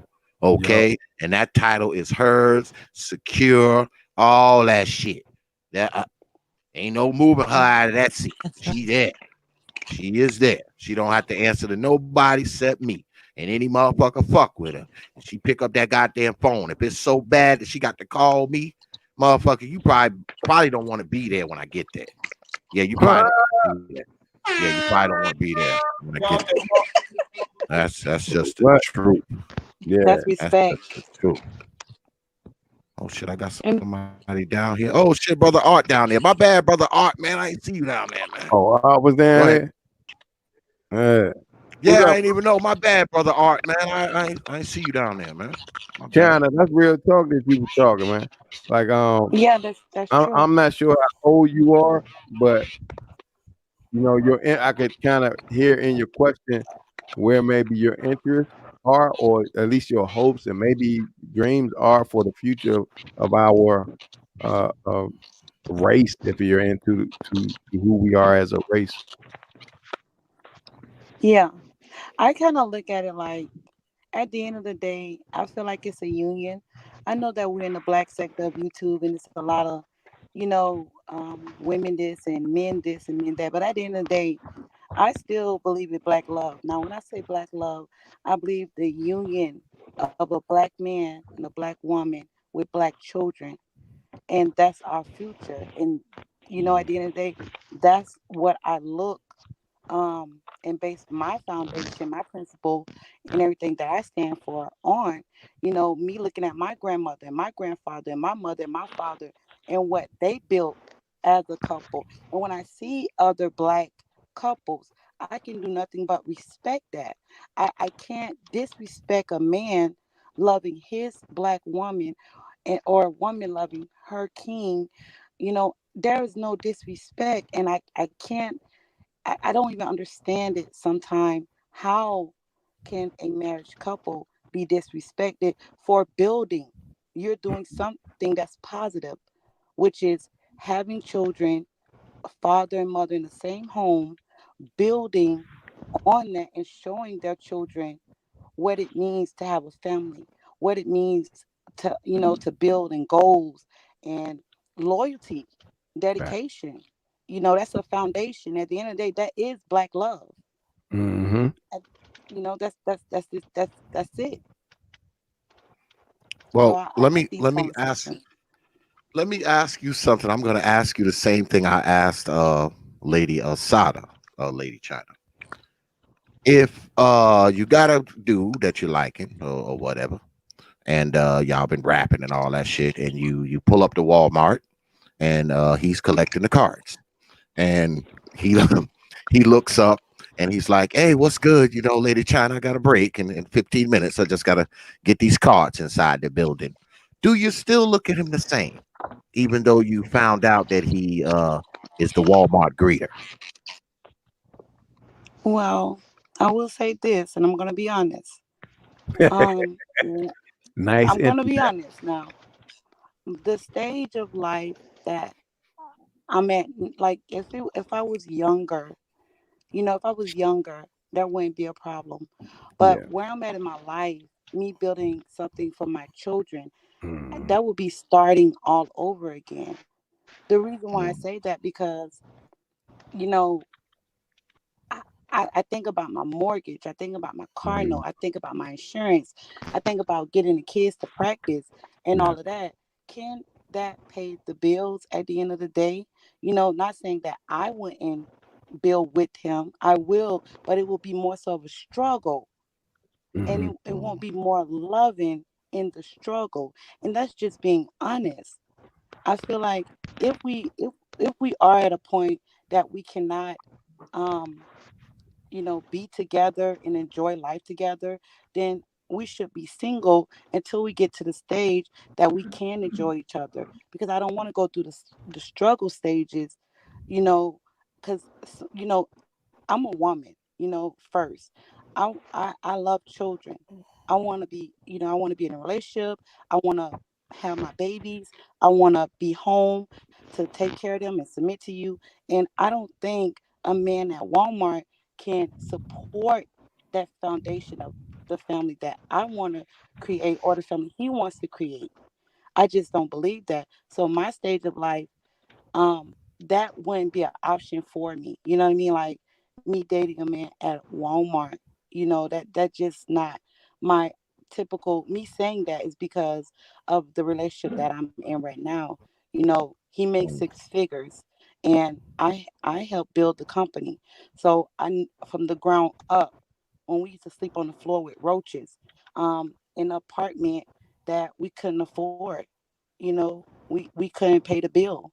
So we was in the apartment for like 2 months until we got evicted. So I know the struggle of that. So me being in the stage I am in my life, that would not be something I'm interested in because I know the struggle that's there. But I do understand what you're saying. And it's not me downing the brother.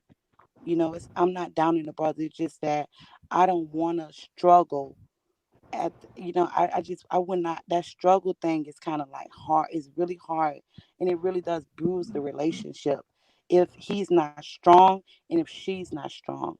So that's my answer. Okay, that's honest. I can respect that. I absolutely can Yeah. respect that. It would have been different if you would have been like, oh, long as we got love, I don't care if he collect carts at Target. That I would have had to push back on that one. But Yeah. I appreciate the honesty. We've been joined Yeah. by my brother Art. What's good, brother Art? Is he there? Yeah, what's Brother going on, Art? people? Yeah. What's going on with it, man? What's up, Oh, Art? nothing much. Hey, assalamu alaikum to the Peace, believers. bro. Peace. Sound like Walaikum salam. So you talking about Married with Children with Ed Bundy Um, or Al well, Bundy? I'm sorry. actually, actually, the topic of the show is men make marriages. As a married man yourself, uh, let me ask you. I'll ask you a question that I asked, a few of the other panelists earlier. Do you think that we have come to a time, you know, within Black society? I'm not talking about anybody else. Within Black society, are we apprehensive um to enter marriage in 2020? And if that being the case, if your answer is yes, why do you think that is? Yeah, because most men are caught with the short end of the stick, Mm, and then these young folks, well, what can you tell them? A lot of us say, "Suck it up, I did it, so should you," but kind of hard, because everybody's situation is different. mm, Um, but that's why if you notice, I don't really tell people you should get married. You should do what I do. I just sit there and listen to what people think and feel and whatever. And hopefully, if I do have an opportunity for a solution, I'll give it. But in the meantime, like I always use BMT for an example as far as his reasons. mm, I don't know if he mentioned it, but that said a lot for a millennial, uh, because a lot of the millennials mainly are very cautious about getting with someone because they feel that they're going to lose everything they earn. mm, But when you ask BMT, He said, I ain't got nothing else to lose, just for the Wow. sake of having a family. That kind of thing. And I told him it's probably at your best interest not to separate or to get a divorce, because guess what? People are waiting to tell them I told you so. Yeah, So it's just to that point now, to where instead of sitting there talking about it, you got to be about it, the man and the woman in the relationship, it's true. because it's too many situations. I can't blame the people totally in the relationship. I can only blame the influences that made things like it is. It seems like when we talk about these things, we give the influence. We often the influences they're off the hook. It's like it never happened. So I don't know if I answered your question though. Well, I was just talking to Lady China, about the talking about the economic side of it, socioeconomics, which is a big deal in some parts of Black society. And do you think it's just that? Do you think it's because brothers are they proceed with caution, because nowadays a lot of young brothers, are doing pretty good for themselves. If you was to check the data, um, I mean, Black men are probably doing better than they've done, in quite some time. A big percentage of Black men are doing a lot better than they've done in quite some time. So you have brothers who are doing okay for themselves, and they, like you said, don't want to lose, whatever, because it may not work out, or she may haul ass with the kids, or she could do anything, get another man, that kind of stuff. So I mean, is it more of a financial thing? Are brothers not willing to take the risk, because of the financial aspect of it? Do they Well, think that they're going to well, incur losses? well, the thing that kind of holds true, I think Western society tells people that the way that you measure the value of a relationship is the finances. Whoever has the finances rule the world. Whereas when Hmm. you look at other nations, you see people that's broke as hell, but the man is still head of the household. Mm. So Hmm. this is something, this is, MGT lessons here, to where Honorable Elijah Muhammad brought that to us. A lot of sisters embraced it. Um, and that's the thing. I was told by um, like some older couples back in the day. They're probably gone by now, but they were told, people that didn't know each other. But you know how it is when you talk to people that didn't know each other, but they give you the same message. Hmm. Um, they were telling me that men earn money and women generates money. Mm.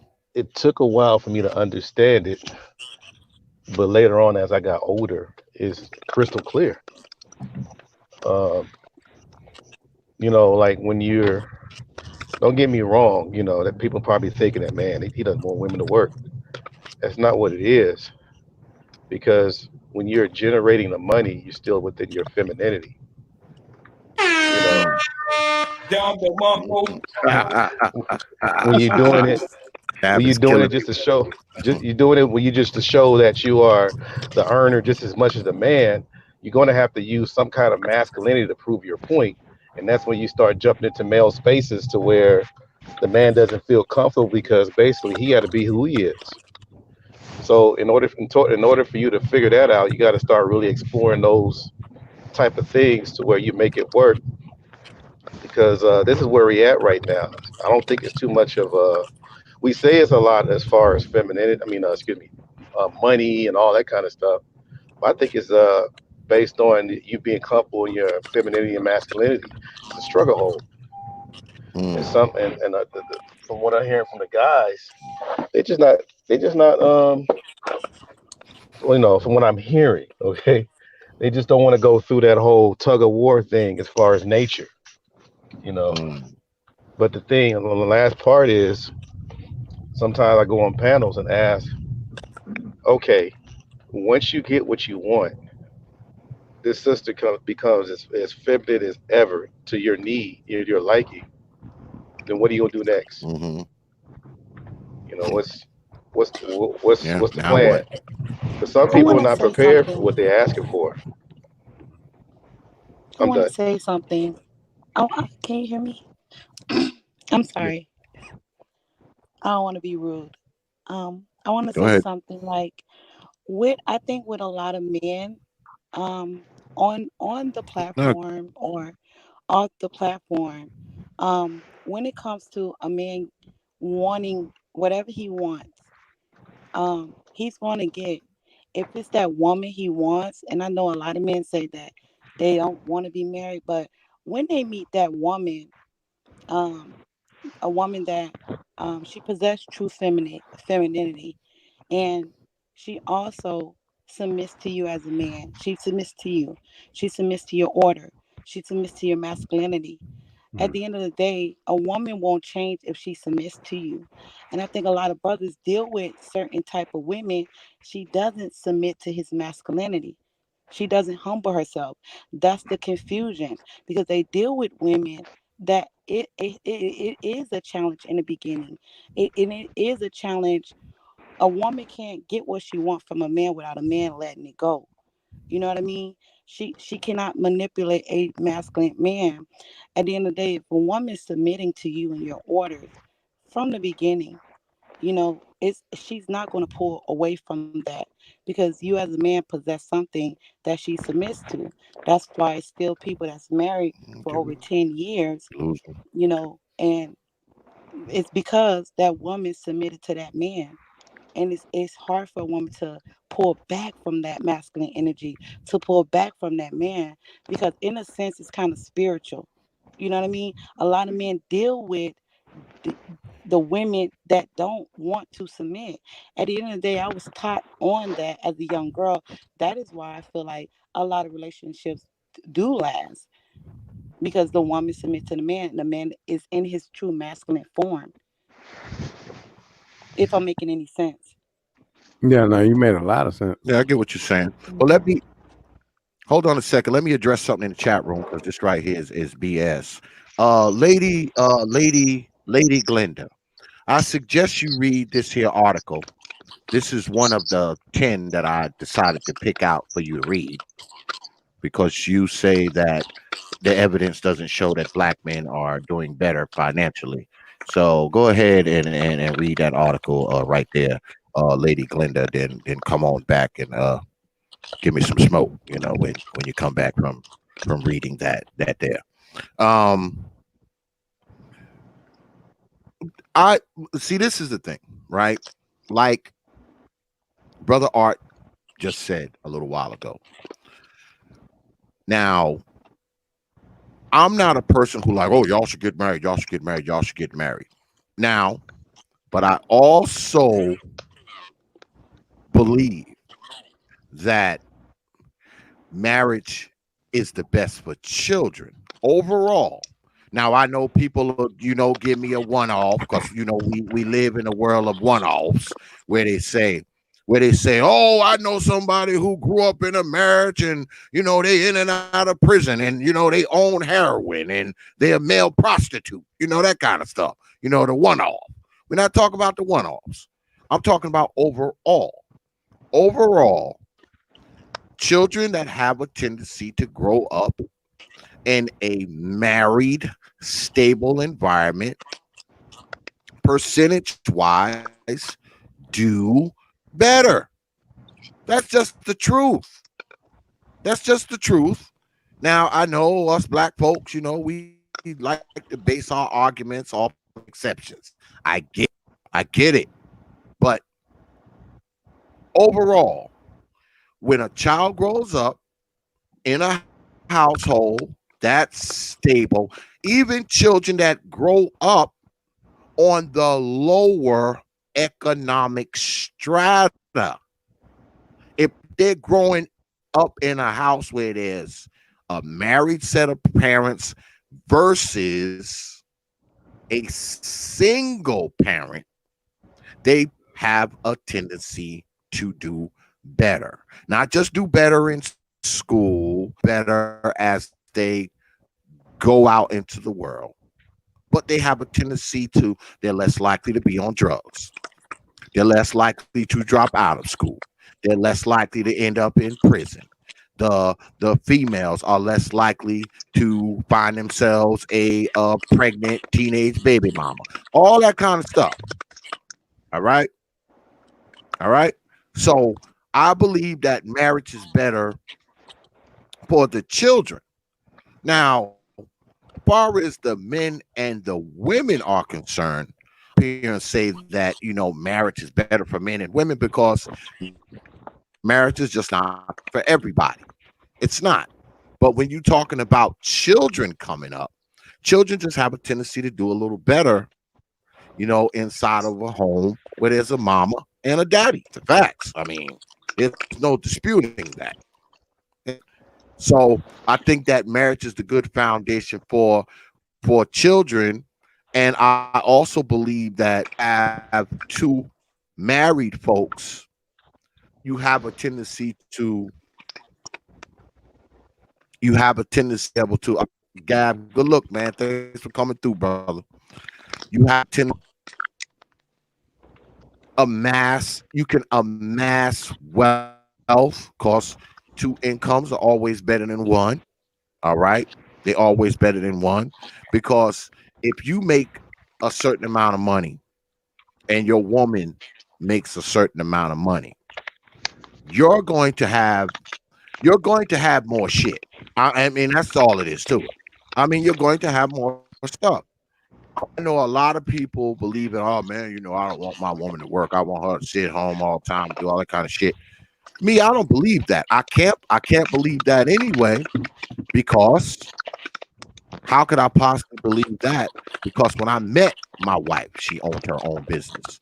So it wasn't like I could tell her, just get rid of your shop and all that. Cause see, I want you to be home barefoot and pregnant all day for the rest of our lives. I couldn't do that. So I mean, I've never had a problem, with my wife work, because when I met her, she already had her own business. So how the hell I'm gonna be like, okay, you with me now? Get rid of this, and just be home and be naked and pregnant, in that order for the rest of our lives. I mean, I couldn't do that shit. It's stupid. Stupid. Well, it's the truth. I mean, how the hell I was gonna say that? How? How would that have come across? Like, okay, yeah, I know you had this business before you met me, right? But see, now you with me now. So just get rid of it and just be with me, and we're gonna live off of my money, and then just get rid of this whole business and all that, and just be naked, barefoot, and pregnant for the next 30 years. That's crazy. Where are you Can't say from? that shit. Where are you Who? from? You. I'm from New York. I'm from New York. Okay.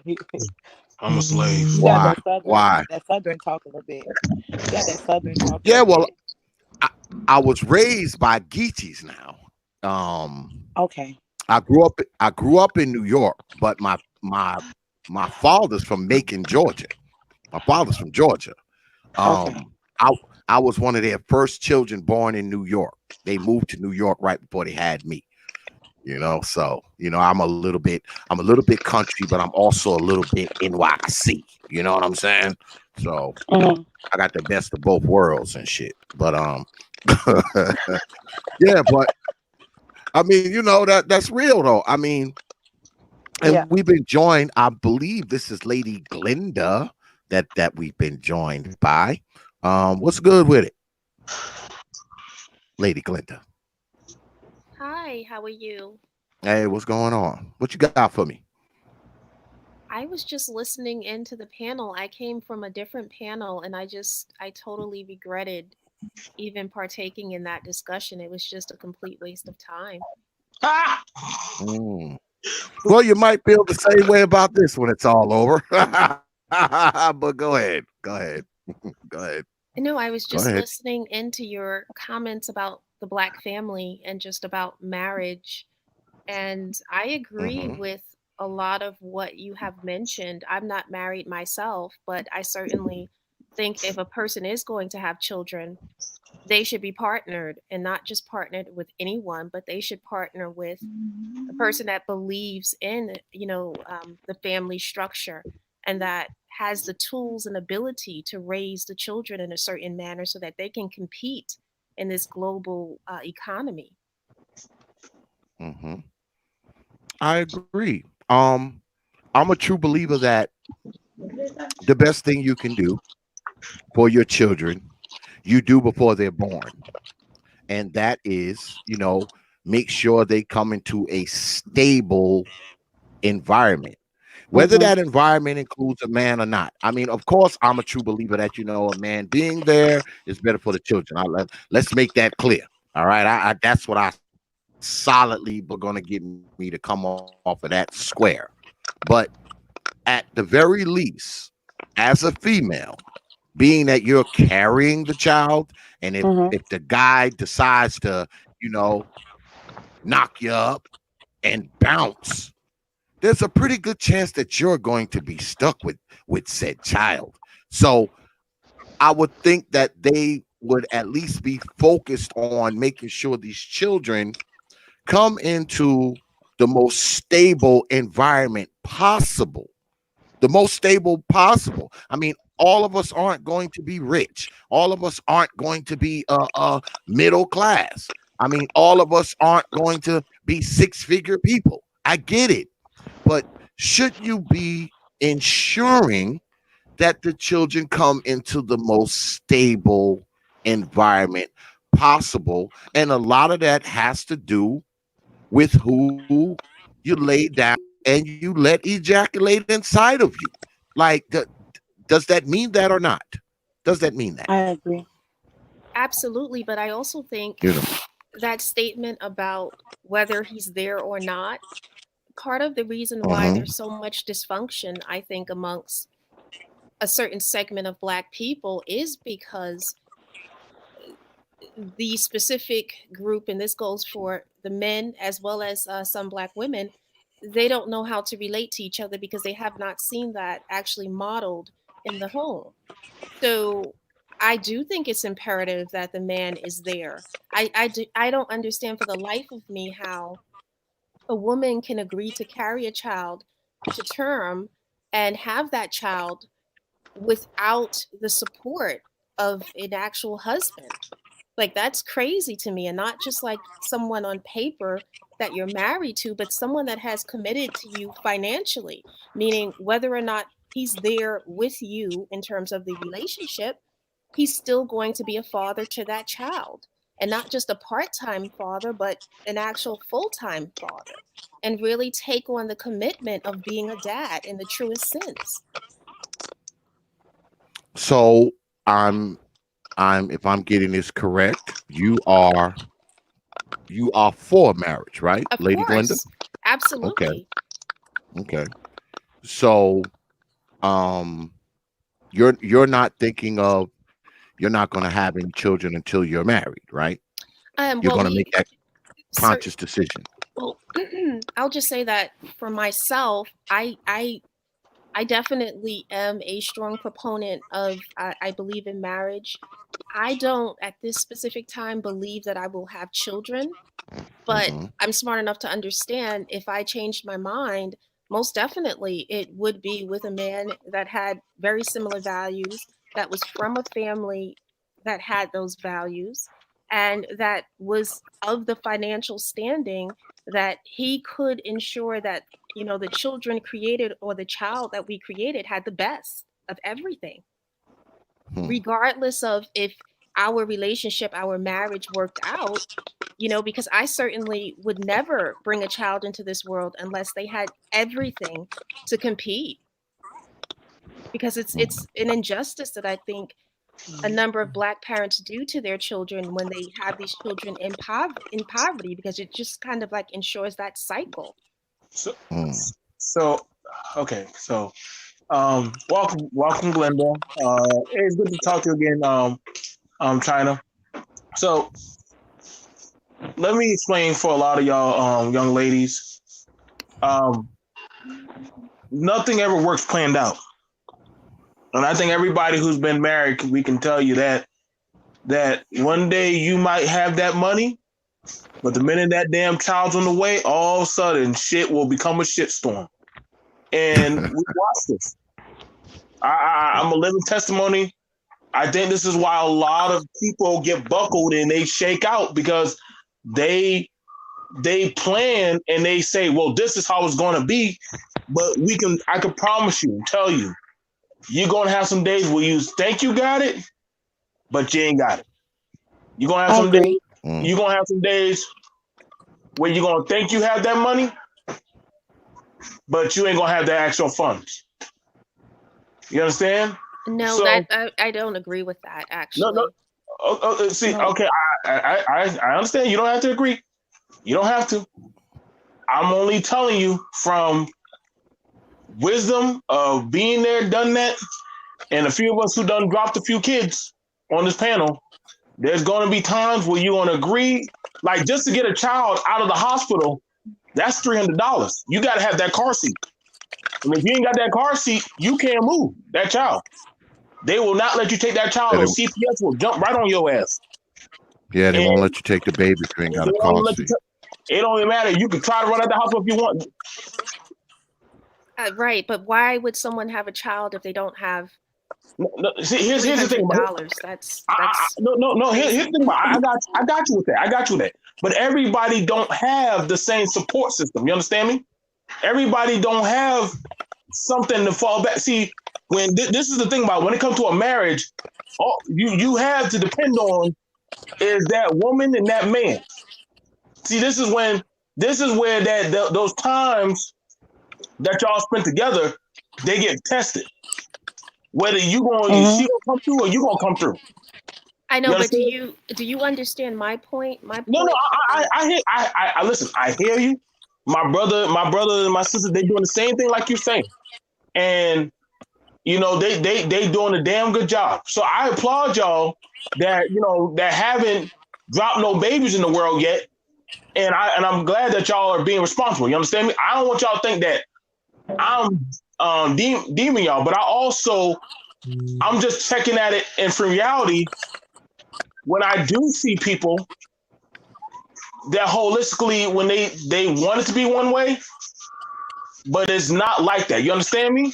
I don't, because again, I'm Well, speaking from my let own me. perspective, and I'm saying that Right? Right? I don't have those financial issues because I've planned my life. I have put the work in to ensure that I have the 401k, the Roth IRA, the mutual funds, the direct savings, the emergency funding, that I have paid off my debts. And Right. so I live a life of surplus. I do not subscribe to that notion that you just take Well, life day by So day. I just don't do that. so I don't think BMT is saying that. I think BMT is saying that when you are in a marriage, and let's say you have a child on the way, let's say something does happen. I mean, you never know. You could plan your life out, dot your I's and cross your T's, but you never know. You never know what will happen tomorrow. I think what BMT is saying, that everything is not always planned out perfect. And I can agree with what BMT is saying. Me being a black woman that has children, you know, that has been in a long term relationship. I'm not gonna put my personal life out there like that, but I will say I understand exactly what he's talking about. So you as a black woman must understand too that when you are in a marriage, not just having a child, when you have a husband and you guys have, let's say, a business together, a home together, and you're pregnant, you can't do much 6 months pregnant. And what if something does happen? You know, Well, You that's what never I'm know. right, but that's what I'm But getting at. I'm stating, where is that emergency fund? Okay, so let me. Okay, so I'll use me, friends. I don't mind telling them share my thing. Oh, hold on a second. Hold on a second, Go, brother go, go BG. ahead, brother. Go I ahead. Go ahead. I get what Lady Glenda is saying. I understand because I believe in a rainy day fund too. I mean, Yeah. I was taught Oh, by yeah. a blue collar man that you always save something for a rainy day, even if you live in the desert. If you ain't gonna save anything, at least save money for an umbrella because one day it will rain. I believe in that.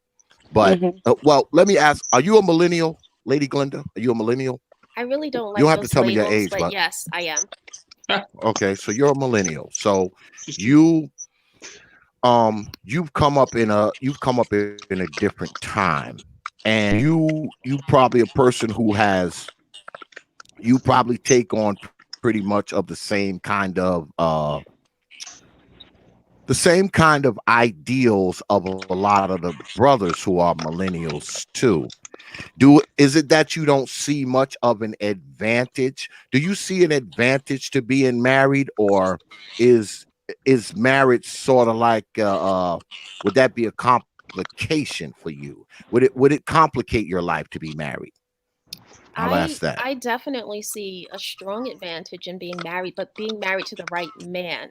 So, as I said, someone that was very Mhm. similar to me with regard to planning, with regard to having his ducks lined up Right. and being fiscally responsible and really committed to any family that he created. It would simply just be unacceptable for me to be with someone who did not have a plan and was not able to implement that plan and to Mhm. show the fruits of that plan. You, let me. You want to know? You know why I say I like that? You know why I told my niece why to make that boy to push that boy to go get that McDonald's application, because she gets to watch him build himself into a man. She gets to watch to see if he gonna get his ass up. But if he wants to deal with her, mind you, she got a job. My niece got a job. She worked at Burger King, flipping them damn burgers, taking them orders and all that shit, smelling like goddamn French fries and goddamn onion rings. And I'll be damned if he should have a piece of the pie, but he ain't helping in the kitchen to make the pie. You see, this is what tests our metal when we as black folks, but I know everybody like talking about the older model of why the black man and woman say, see, y'all thinking because, oh, well, the white man. No, it's because that woman was watching that man get his ass kicked every day to put food on that table. And he would watch her slave and bust her ass sewing and washing clothes and doing all that shit and say, damn. And it would inspire each other to keep on doing for each other. Because that kind of loyalty and sweat, blood, and tears, you can't just easily walk away from. It's gonna tug at you. It's that Stockholm syndrome of servitude that we see from each other. And so Mm. I get with the sister, you ain't wrong for saying that.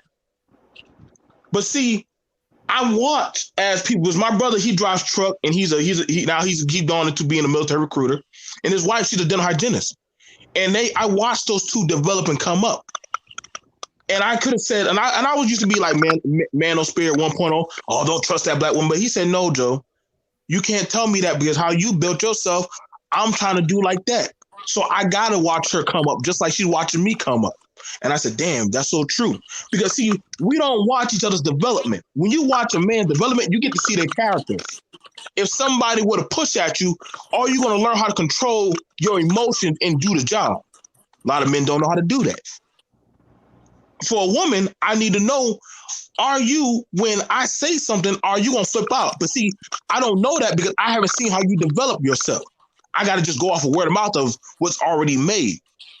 See, that's the thing about it, because you might have it today, baby, but then I don't know if you might get in a car wreck tomorrow. Am I gonna still have that type of affinity of love for you?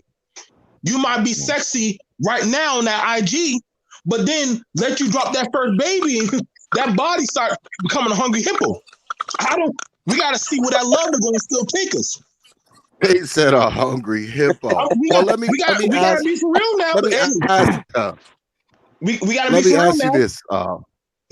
And good luck on that super chat, L Lee. Appreciate that, brother. We gotta be for Appreciate real that now, super but you chat might for have that money today. 777. You might have it today, and I'm not. There's nothing wrong with it. And I get you might have it, but like me, I was in a Well, coma. You feel me? I was in a coma one time. I did coke. I had drinking. I had PTSD. I did a whole lot of shit. I put my goddamn woman through. I know plenty of times she said, stay your drunk ass out in that damn car. You gonna go out there and have fun with your friends? Stay out there. Come on, baby. Let me come on in the house. Come on, let me get some. Come on, give me some ass. Nuh-uh. Stay out there, Joe. Stay out there. You want to be with the dog? Go be out there with the dog. But she wasn't wrong because I wasn't in my right mind. Sometimes your woman got to tell you, stay your ass outside. But also, sometimes when I knew she was starting to get out, I had to check her. See, these are things that we don't. These are lessons that you have to learn trial by fire. These are things you have to get groomed into and beat into your second premonition. That's my man, that's my woman. So, I get you what you're saying that, but it's like that's why I said you never know the circumstances of what happened. And I'm saying, boy, black people, we live an interesting life like goddamn good time, man. One day we get that lottery ticket, then all of a sudden, goddamn that boy of yours. You know what I'm saying? Because I know a woman, she had money, but her child stayed sick with sickle cell. So you know how many hospital visits she had to do? You know how many times one of them had to quit working while the other one worked. And the husband, he left her. So now she got to take care of a disabled child while being full-time mom and also patient caretaker. Her like I said, go ahead. My bad. I ain't mean to get on my stool. Let me come off my pulpit. Let me say this. Let me hold on a second. Hold on a second, brother. Lady Glenda, this.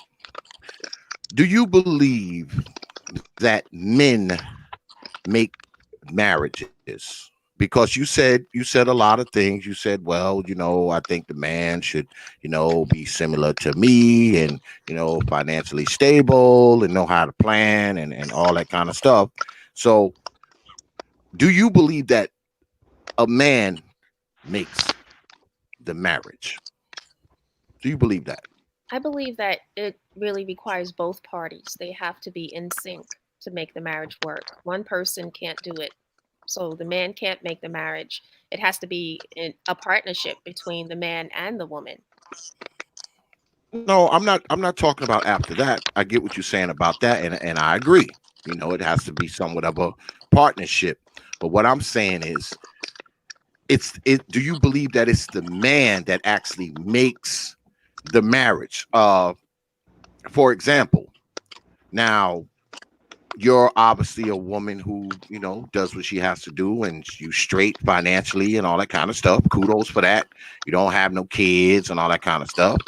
But a man, you can't get married unless a man get on bended knee for you, right? Man got to get on bended knee and hand you an overpriced goddamn diamond and say, will you marry me? Right? Right? That's the only way that's going to happen. Right? Correct? Okay. All right. So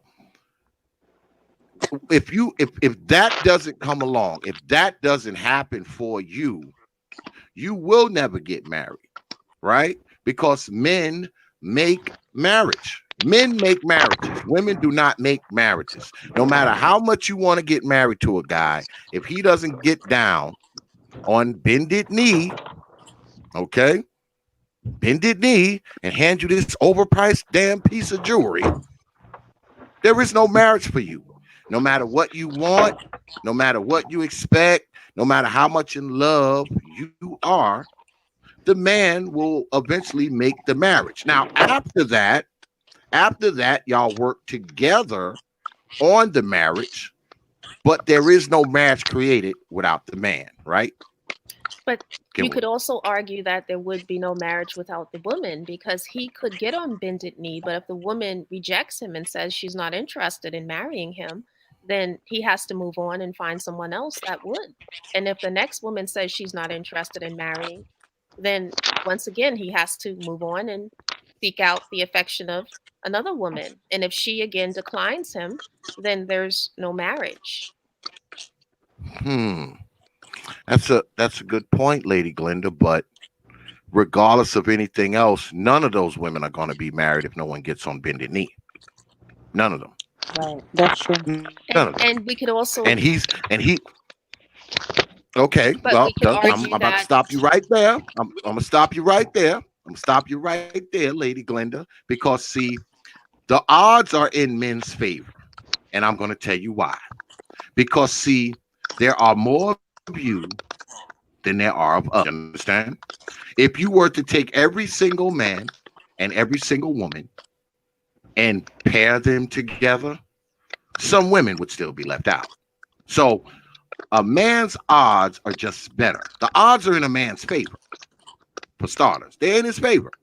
And when you figure in, if you figure in the men who are homosexuals, the men who are on drugs, the men who are sleeping in the park, the men who are in jail, the odds just increase over time, right? So the odds are with men. They're I in don't men's favor. agree. I don't I agree mean, with that. Actually, I really what? don't. I don't agree How with can you that disagree with that? because it So really you think depends. you think there's you think there's not more women than there are men? Well, it depends on which society you're referring to, right? Because you could go to a country that Black has. society. So I'm Black not. Yeah, society. I'm not strictly because I. That's the thing about me. I date. I don't limit myself to just Just a black dating man. Hmm. based on race. I have made it a point that it's not about the man's race. It's about whether or not we're in sync. And I don't think that's Yeah, but fair to limit, or to yeah, discriminate but based Lady Glenda, come on. You s- you And I want to sound say like a something woman who is too. not stupid. Okay. Even in other societies, hold on a second, Lady China. Okay. Even in Okay. other societies, there are more women than there are men. That's just a fact. Well, China has Google a it. major problem at this time because of their restrictive Oh, we're birth not talking policy. about no chop. Look, never Huh? mind. China got Never mind. coronavirus. They Uh, already fucked. Yes, but I'm just lady, pointing Lady out that it China, go depends. ahead. Lady China, Um. go ahead. Lady China, go I ahead. think I think listening to her, it's kind of like she believes she can map out her life down to the very man, down to his very being, in his soul. It's kind of like It don't you, work. you don't sound, it don't sound realistic, and you kind of like dance around the question. At the end of the day, you're not married today because a man didn't propose to you. Not just a man didn't propose to you. You're not married Actually, that's today. not true. I'm not married, Wait, but wait, I wait. have Let me had finish. several men propose to me. So Okay, that's but that's let not me true. finish. Let me say something. Let me say something to you. But you kind of got this picture in your mind. It's not realistic. You're getting older, and I don't like to tell older women they will never be married, but it becomes slim to none because it's hard. It's going to be hard for a man to literally imprint on a woman that's old and doesn't want to see, kind of like you don't want to see nothing his way. Kind of like in this discussion, even with the prophet giving you a question, you can't really answer the question straight up. Yeah. You know what I mean? I'm Well, gonna It's hard. let me go to my man, brother Art. Brother Art, what's good with it, man? I know you want to say something. Go ahead, brother. Well, there's a lot of things that happen before I can chime in, but I My think bad, man. it was. I remember I was dating this sister, and she had a friend that sounded just like the sister on the panel. And she had a tall order of things, and I kept asking, "Are you ready for this?" She said, "Yeah, as long as he fit all my needs and stuff like that." And yeah, and I don't think she understood my question. Mm, When you make these orders or whatever, because you're putting it in the universe, so that's all well and good. But the issue is, are you going to fit into that world? You probably say that you will, but we talked about um, making sure that all these different things in your life complements what you're asking for. And a lot of people are telling her is that, you know, be as it may, you probably get close to it. But for the most part, in the society that we're living in, you're gonna have to really. I'm the one that would say that nothing's impossible. But the thing is, you got to put in the work. You Mm, know, you can tell us what's going on because we don't know, but at the mm. end of the day, if you didn't put in the work and you didn't take the stuff that you talk about, like I keep telling you, it's just not gonna fit in that world. I don't know if I made sense. I agree. I'm just trying to understand what is unrealistic. That's what I'm not quite understanding. Well, what I've been hearing for the most part, every time there's something about a man, you have a woman answer to try to equivalate women issues with men issues, and I most of the agree. time, it's just not gonna work.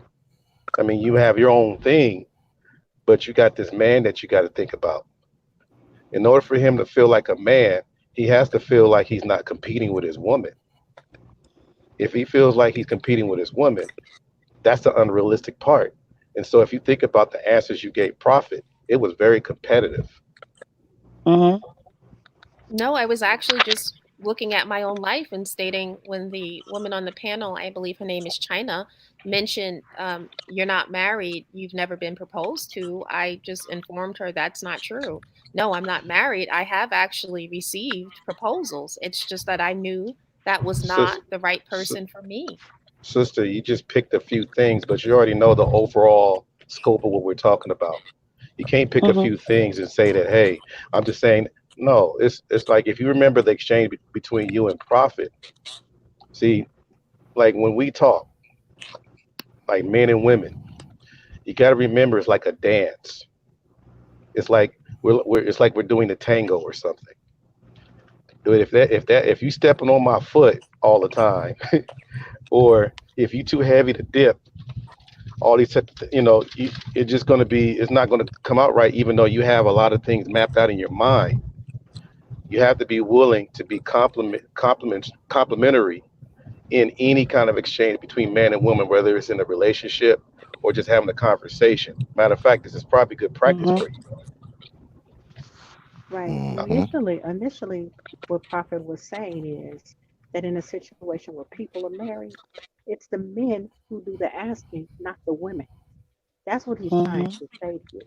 So That's true. whether the woman declines or not, it's the brothers who do the asking. So if they stopped Pretty much. asking, when they stop asking, then there's no marriage. Mm. Mm-hmm. You're finished. You're Yep. finished once they stop asking. And I'll say again, I mean, the odds are in men's favor because there's so many women compared to the amount of men. That's just a fact, whether it be black, white, blue, green, from Mars, from Jupiter. I mean, there are more women than there are men. That's just the Right. truth. That's just the truth.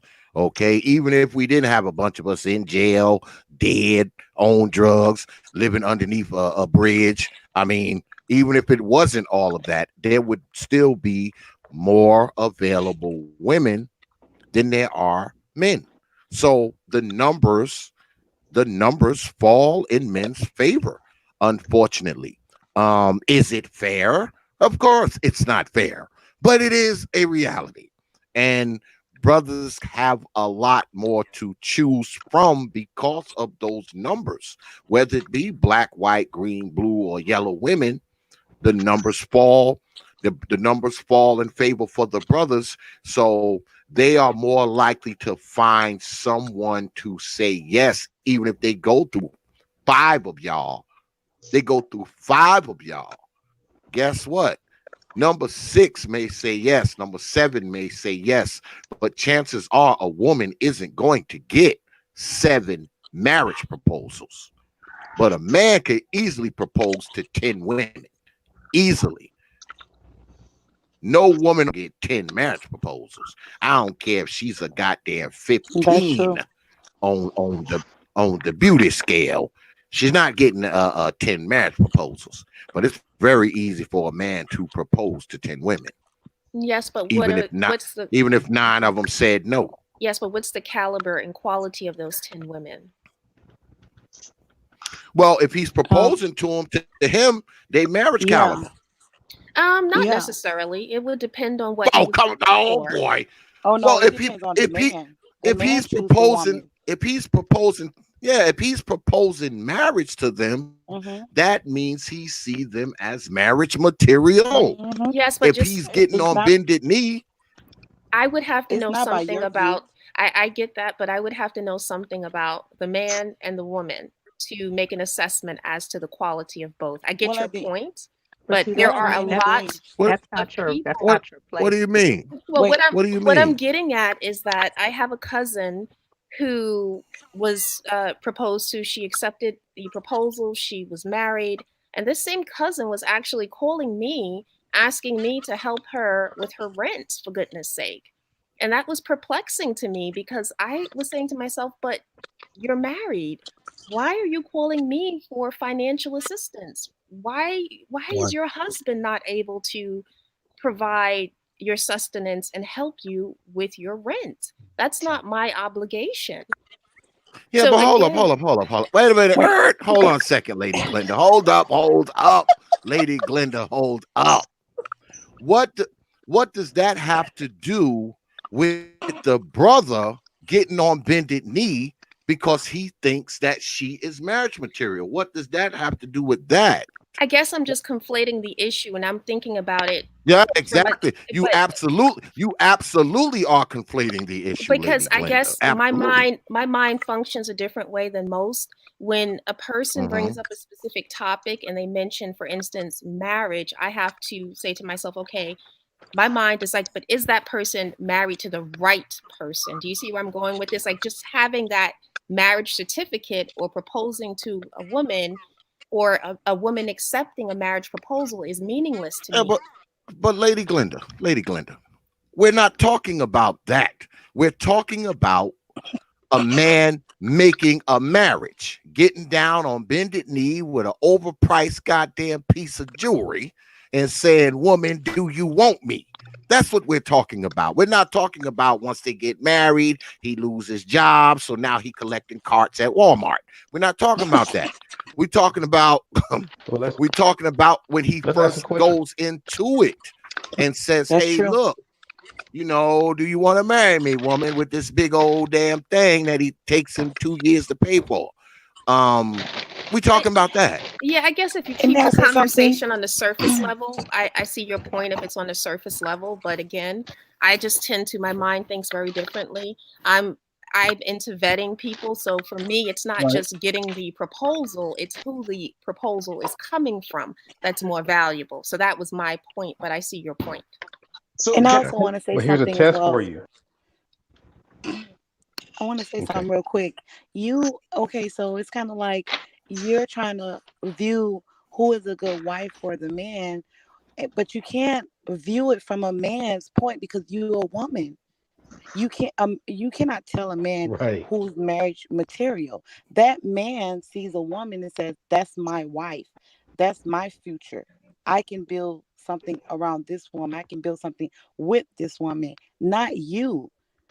Not you. You're a woman.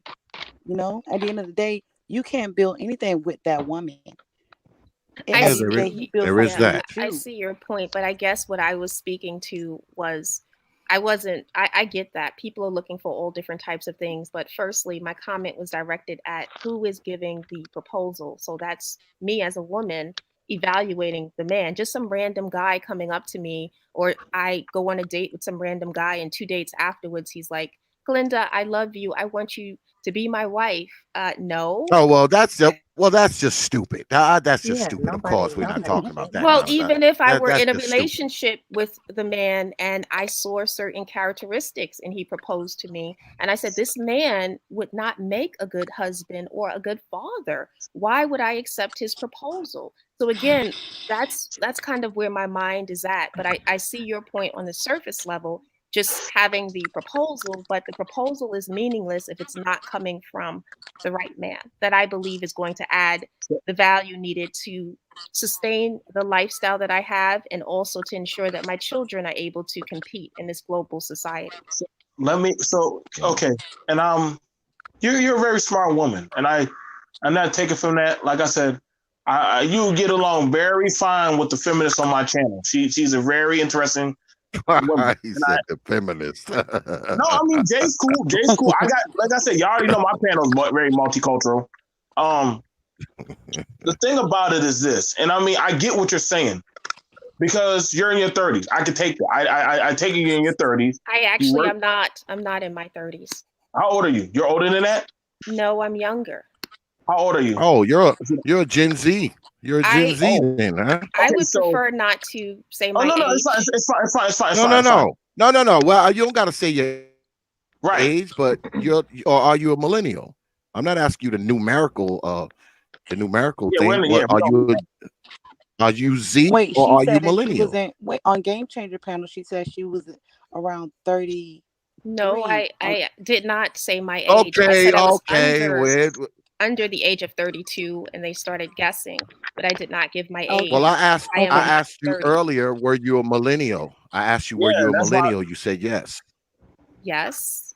Okay. So are you a millennial or are you a Gen Z? So which is it? I hate these labels, but I guess you could call me a millennial. But I strongly hate those labels because of the connotations that come with No one's labeling you. We're just trying to get a bead on, what generation you're coming from. We're trying to get a perspective on it. I mean, well, no one's labeling you. No one's labeling you. I know I'm not. I'm a Gen Xer. All right. I'm a Gen Xer. So, and when you say Gen X, you can get a pretty good bead of what kind of where I was born.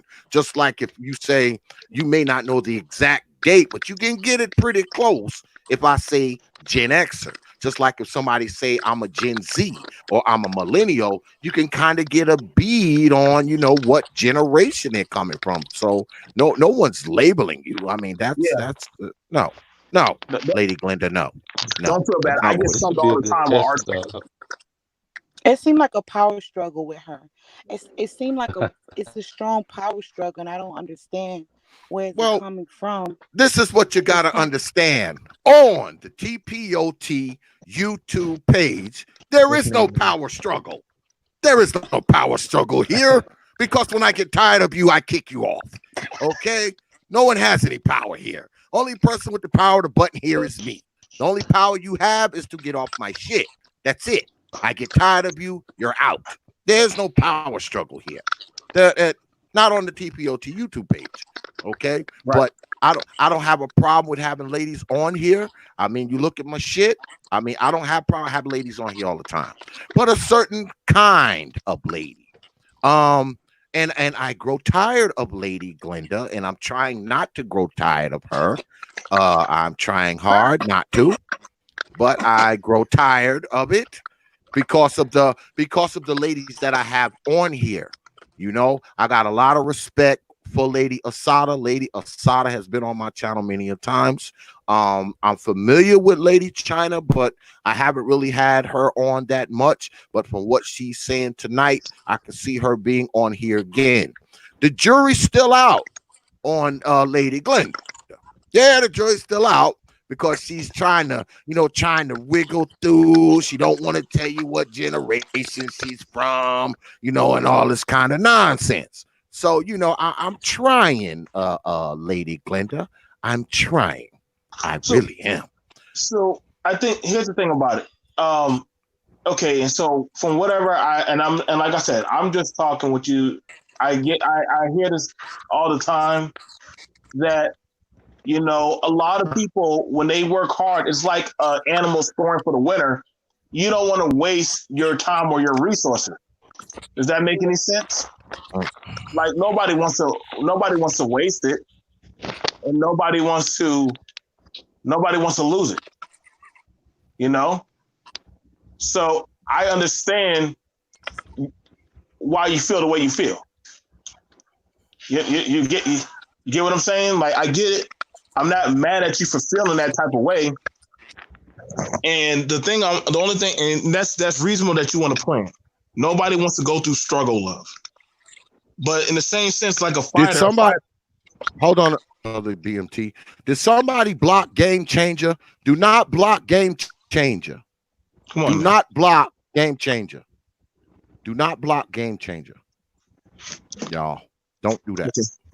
Okay. So one of the things about it, and I get why you're saying what you're saying. I hope I get to talk to you again. You know what I'm saying? The thing about it is it's building of character. Okay. And we talked about it on Art's panel where we don't give brothers a benefit of a doubt. We give everybody else excuses, or we'll look at everybody else. But when it comes to ours, we're quick to throw you off to the side. And I'm going to say this right now.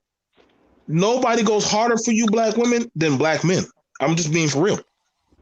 Nobody goes harder for y'all than us. To this day, I can't get the algorithm why the hell we do that shit. But shit, I agree. You can't say that ain't true because we sure do be dying and filling up them prisons for y'all. We sure enough be doing that. Most of these men in prison or in the grave, they after chasing behind a black woman just for some validation. So the thing about it is the building and the training of character for a couple. It's work. And I get it that you don't want to take that chance. You're like, I want a man that's equal to me. And I'm seeing time and time again, the black man don't have the same advantages that these black women have.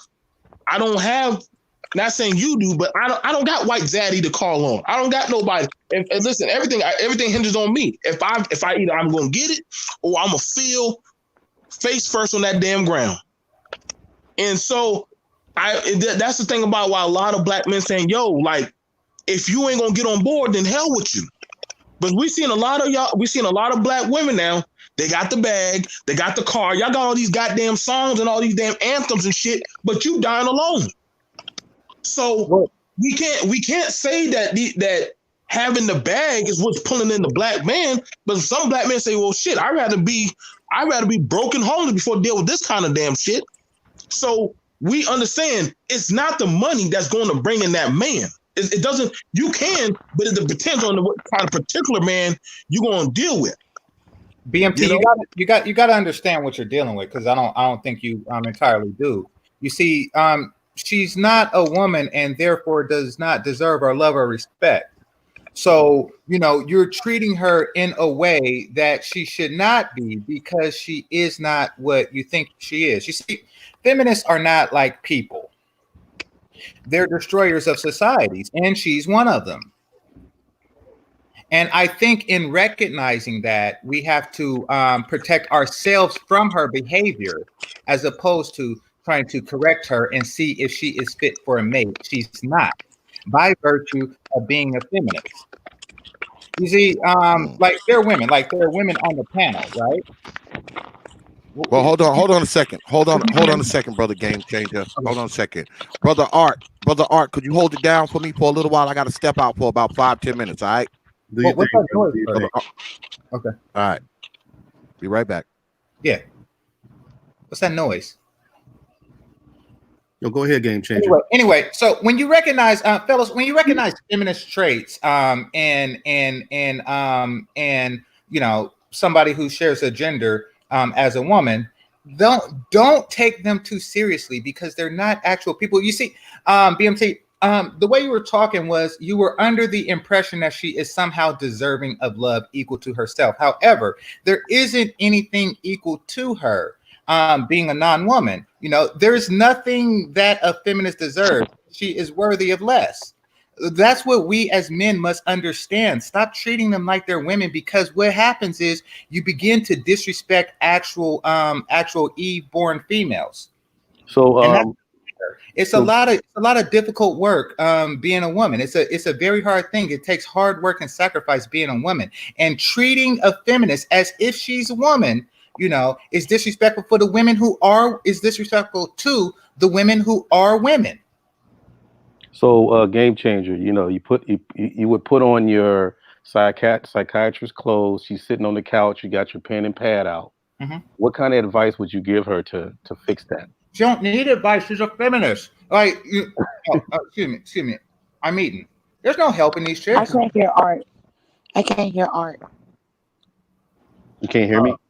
All right, we can't hear you right now. I think China can't hear you. China can't hear you. I can't hear him. Yeah, China says she can't hear you. I have to wait till Prophet get back. Yeah. Get in and get out. But he asked me, China, if I were a psychiatrist, what would I do to help her? I already tried to help her on my panel. I told her to find the proper penis and submit. Fuck rigorously on command. Make him a sandwich and make him a sandwich. And what was the last one? Yeah, those are the three things: submit, sandwich, and sex. But she And I didn't actually listen to me. wanted, Why? There's no shame in I don't know why is there such a shame in a man telling a woman like, listen, man, I'm building up my shit. Either you gonna get on board and help me goddamn lay down this goddamn cement, or get your ass out of the goddamn ditch me. Why is there shame about that now? It's like, goddamn, maybe I'm in the wrong era. and there's nothing She's wrong not a with that. woman. If she was, No, if it's she nothing was wrong with woman, that. she would understand that. But she's not. She's a feminist, and therefore they do not understand and speak regular human. I shit you not. It's like you know how dogs behave because they're loyal, faithful human beings. But then it's like trying to pet like a Tasmanian devil. Like just some things just is better let alone. I tried to help. I tried to help by giving her the proper advice of seeking worthy penis. But did she do it? No. Every time she comes across it, she don't know how to behave. There's nothing wrong with a man. And that is a coming woman. from an incel. Okay, seek help. Wow. Yeah, I would rather be an incel than an in-you-cell. God damn it. Just to understand what you're not. You're not woman. Therefore, I could fuck you repeatedly over and over again, and it won't count to my sex count. Why? Because your pussy don't count as pussy. That means that people who fuck you are still incels. You got to be an actual woman. If you ain't fucking a pick me, you ain't fucking shit. Okay, so please stop speaking to me then, because I'm not speaking to you. I'm speaking to BMT about you. I'm warning everybody and preparing them for your witchcraft. God damn it. I want to say something to Glenda. Earlier, I was listening to you say you was proposed 7 times. I did not state that I was proposed to 7 times. I said several times. So is that more than 7 or less? And you are a millennium, so I'm guessing that you do date a lot of men. For 7 times, several times is to me that's a lot. Now, in my where I'm at in my life, I have been proposed to one time, and this is a woman that's not dating.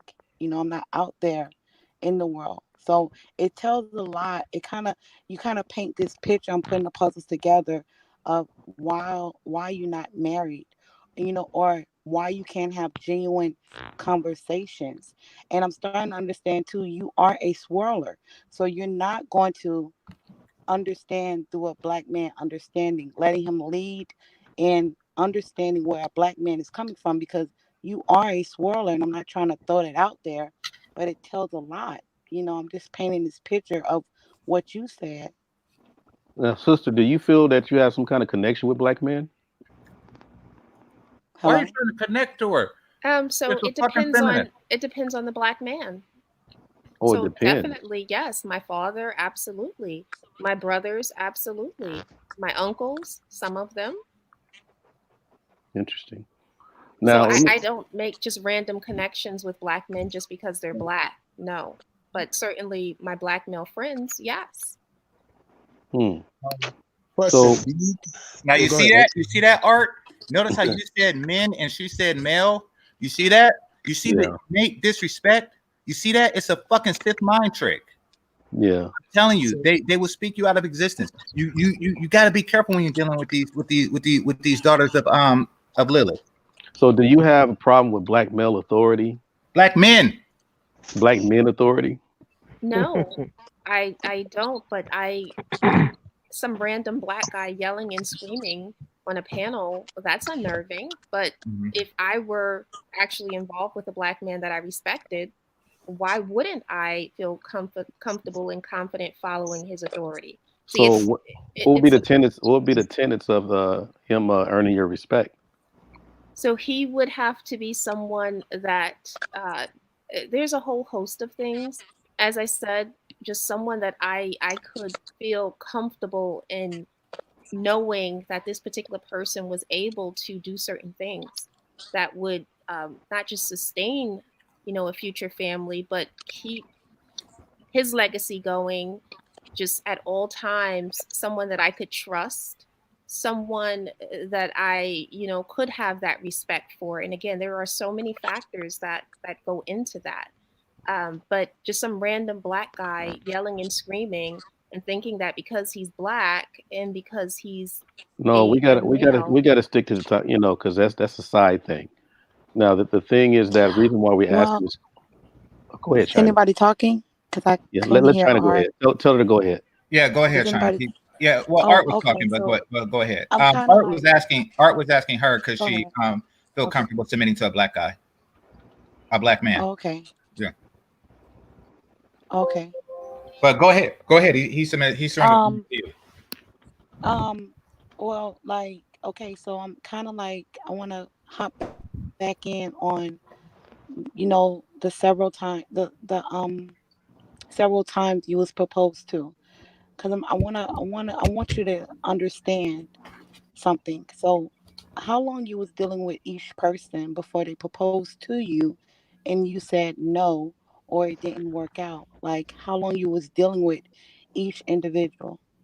So, just as you had mentioned that you did not want to disclose and discuss all of your personal business online, I don't choose to do that. Another thing that I've noticed, when I say something, a person doesn't hear me correctly. And so they will say that I said something that I did not say. And I just want to ensure that I'm not being represented in a way that I do not represent myself. So I'm not going to go into detail about my past relationships. As I have mentioned, I was proposed to several times. I decided for personal reasons that those particular men were not men that I could see myself married to. So that's really the takeaway, if you will. That's the salient Okay, point. I understand. I would like to speak to the woman in the top left-hand corner in the gray. Oh, How do you feel about marriage and love and baby carriage and all that and all the goodies? And who you Can you talking to, repeat that, Game Game Changer? Changer? To the lady left of China. that's a Sada Muhammad. Okay. I can't see her name. I can't see her name, love. Okay. Okay. What was your question? My question is, how do you feel about traditionalism? Having a Uh, traditional family. I have a traditional family. To me, it's preferred. For me, it's Uh, preferred. And what steps should a woman take at a younger age to ensure that she gets this? Well, actually, she has to be groomed to do that at a young age. Being wife material, that's not something you put on and take off like a coat. Mhm. It has to be second nature. It has to be part of your being. That's who you are. People should people should be able to look at you and talk to you and tell that about you. There should be no guessing about that. Mhm. So you would say that you are a natural woman, right? I And would I'm not say talking yes. about a man. Yeah, exactly. It's in a I woman's agree. it's in a woman's nature to do these things. And what I was saying earlier, when I was saying she's not a woman, is that she is not following the tenets of a natural woman. She's not behaving in a way that is natural to women. You see, all this, look at how many syllables my job title has, and all that crap. That's how men behave. That's how men behave. The way that you behave, the sugar and spice and everything nice, and what's cooking when your man gets home from work, that is the way women behave in nature. Now, what we have here is a byproduct of a corrupt society. And the problem with feminists is that it spreads. See, it spreads like the plague. That's why there was such a effort to burn them, back in Salem and stuff like that. It spreads like the plague. So in order to not infest others, they must be, they must be shunned. They must be shunned. And if you allow them to disguise themselves in the cloaks of regular women like yourself, it diminishes what women are. I want men to understand that when they look at China and the woman to her left, that they are dealing with natural women. And just because you can get pleasure from putting your penis in certain things, if it doesn't count. That's not a natural woman you're putting your penis in. That's some alphabet shit. And hold on, right quick. I'm showing why I'm talking. That's some alphabet shit. And it diminishes what a natural woman is. They are trying to zap your womanhood. Lady in Gray in China, these feminists are out trying to zap your womanhood. Why? Because their presence is corroding the reputation of your vagina. Period. Now, Sister Glenda, I had a panel before, and we were talking about how Did black she men. ever agree she was a feminist? No, she's one of these passive aggressive, deceitful types. Oh no, I'm not a feminist. I just believe in everything that feminists believe. One of those types, you know. We want to find out, as far as Okay. we talked about black men getting the benefit of the doubt. Half the time, brothers have to prove their expertise, and they're often being diminished and things like that. Um, do you feel comfortable with a brother that knows his stuff, or do you have the need to diminish his presence as far as an expert in his field? No, I've actually known quite a few black men that know their stuff, and I find that when they are in certain situations or positions, and they're subject matter experts, they tend to truly be subject matter experts. And so I certainly have no issues with that. Before I launched my business, I actually had worked at an organization where this black man, he hired me. And I respected him greatly. It did not turn out well, but I will say that in terms of his knowledge, he was definitely at the top of his field. But Is it too personal to ask why it did not turn out too well? Because you opened a can of worms. well, to be quite honest, it became an issue because he sent me a text message, and I felt it was highly disrespectful. And so I will say this, that I'm not someone that will just scream sexual harassment, but a colleague of mine that has had the same last name as me went on vacation, and he went to the islands. And this particular person was also, we were at the same level. And so we were both a part of like his management team. This particular person went on vacation, but yet this guy, I won't say his name, sent me a text, and he said something to the effect of, "How are those round brown booties there?" with the little emojis. And this is on a work text. This is the director of the division. And I could not believe it. And so I sent him back a message and I said, "Excuse me?" And he says, "Oh, I apologize, wrong person." And then he sent like more emojis with little happy smiley faces. And so what I did was I saved the text. I went to HR and I showed the text to them. And I said, "What are you prepared to do about this?"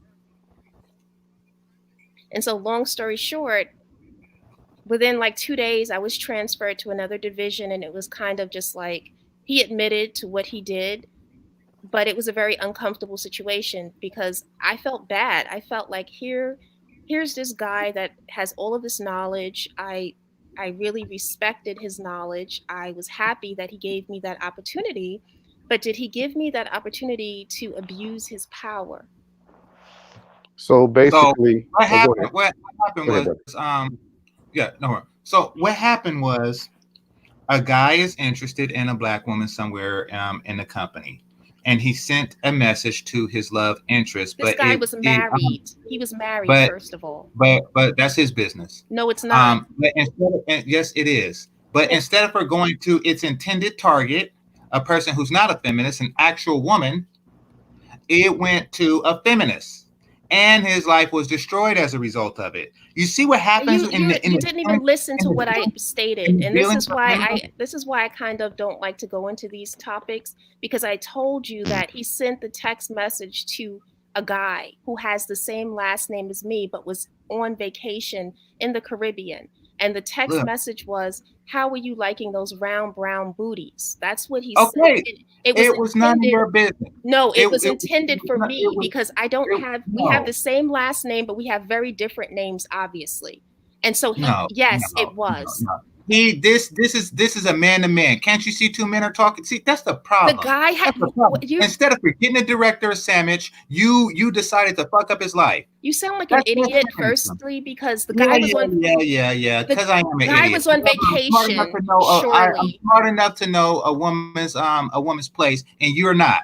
Damn it. Again, the guy was on vacation, so there's no. And understand that men like booty. There's no explanation as to why he sent me that message. The guy that it was intended, quote unquote, people can get emails on vacation. This wasn't an email. Again, this was a text message. People can get text messages on vacation. The guy was not getting any. Brown booty is his business. Just delete the message and move on with your life. Jesus Christ! Let me ask the sister this. Feminist, you look for every opportunity to fuck up civilization. That is what you do. However, you will not do it on Game Changers Watch. God damn it! Now, out of clarity, what were you looking for when you took that message to HR? What results were you looking for? I just wanted to be transferred, and I wanted him to be reprimanded because, as I saw it, I did not. Yes, right. Because that is not your place to have somebody reprimanded. Whose authority were you? Excuse me, but if someone is sexually harassing me and they're sending me, they're not. It was an accident. Another thing that, excuse me, is a pattern of behavior. Excuse me. Here's another thing. I told you she wasn't a woman. I told you she'll fuck up your entire civilization. Here's another thing. I was the only woman on that specific management team, and during meetings, I was subjected to a lot of kind of just conversations that I did not feel comfortable with, like the side. I didn't. There was several conversations. It's not built for your comfort. You don't go to somebody else's house and demand comfort. This is their workplace. And I can't with this guy. Be comfortable. Really yeah, you shouldn't. You shouldn't. Dang, go make somebody a sandwich. If you're in the workplace, then there's kitchens and there's sandwiches.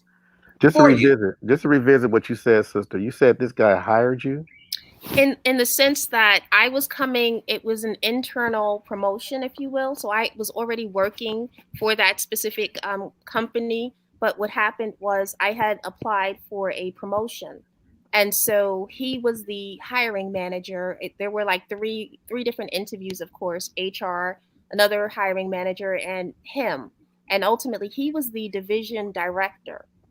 And so there were just so many issues, to be quite honest, because let me ask you a question. There were a lot of issues. I'll just put it. May I ask you a question? How did he get your cell phone number? So firstly, he did not have my cell phone number. This is a work text. So in other words, everyone that works at the company, you have access to their text messaging system. It's an internal text messaging system. So a lot of times it's like green, red, yellow light. You can see who's on. You can send them a quick text message as opposed to an email. But everyone has to be a part of the mainframe, if you will, of the organization. So random people outside of the organization would not have access to the text messaging system. Wow. But do you understand what's going on when hold on. We interrupt this program for the following messages. Number one, y'all need to hit that goddamn like, because the likes and the amount of people watching is not matching. Number two, I've been gone quite a while. Why don't come back and see no damn Cash Apps on my Cash App goddamn app? All right, hit that Cash App, hit that like button. God damn it, you in here. Show some love. I got all these people in here. This is an interesting conversation. I'm pretty sure that Lady Glenda said some bullshit that didn't make any sense, but this is an interesting conversation. She's getting people thrown out of places, huh? Yeah, so She's hit that cash app, hit that goddamn like before I turn the goddamn stream off. Before I turn the goddamn stream off. And now we return to our previously scheduled programming already in progress. Yeah. So was there any way that you could have like communicated with this? She's gone. Yeah, She left. She's gone. After he sent me that message, I was going to ask her a question. I wanted to ask her the conversation open for him to ask you a question like that, because I know with men, the conversation has to be open. It has to be an open door policy, out of nowhere, a man not going to just text you out of nowhere, you know. I have an email address and I deal with thousands of men, and out of nowhere, nobody just send me something like that unless they're a troll. But you're working with this person, so it's kind of weird.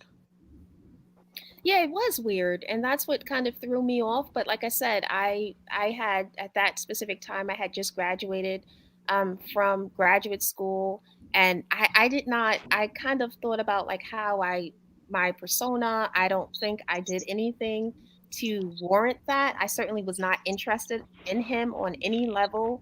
I was in a serious committed relationship at that time, so again, that was not even on the table.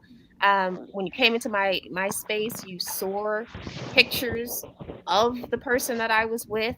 I know that that specific director was married, and so I don't even carry myself like that, where I'm joking around with guys, and it was just a weird situation. Anyhow, I'm just happy that I make my own rules now. I have my own business. I don't have to be in that sort of environment, because it definitely was something that was very troubling for me, and I had never experienced that. I kind of felt like I did not have a lot of people to have that conversation with.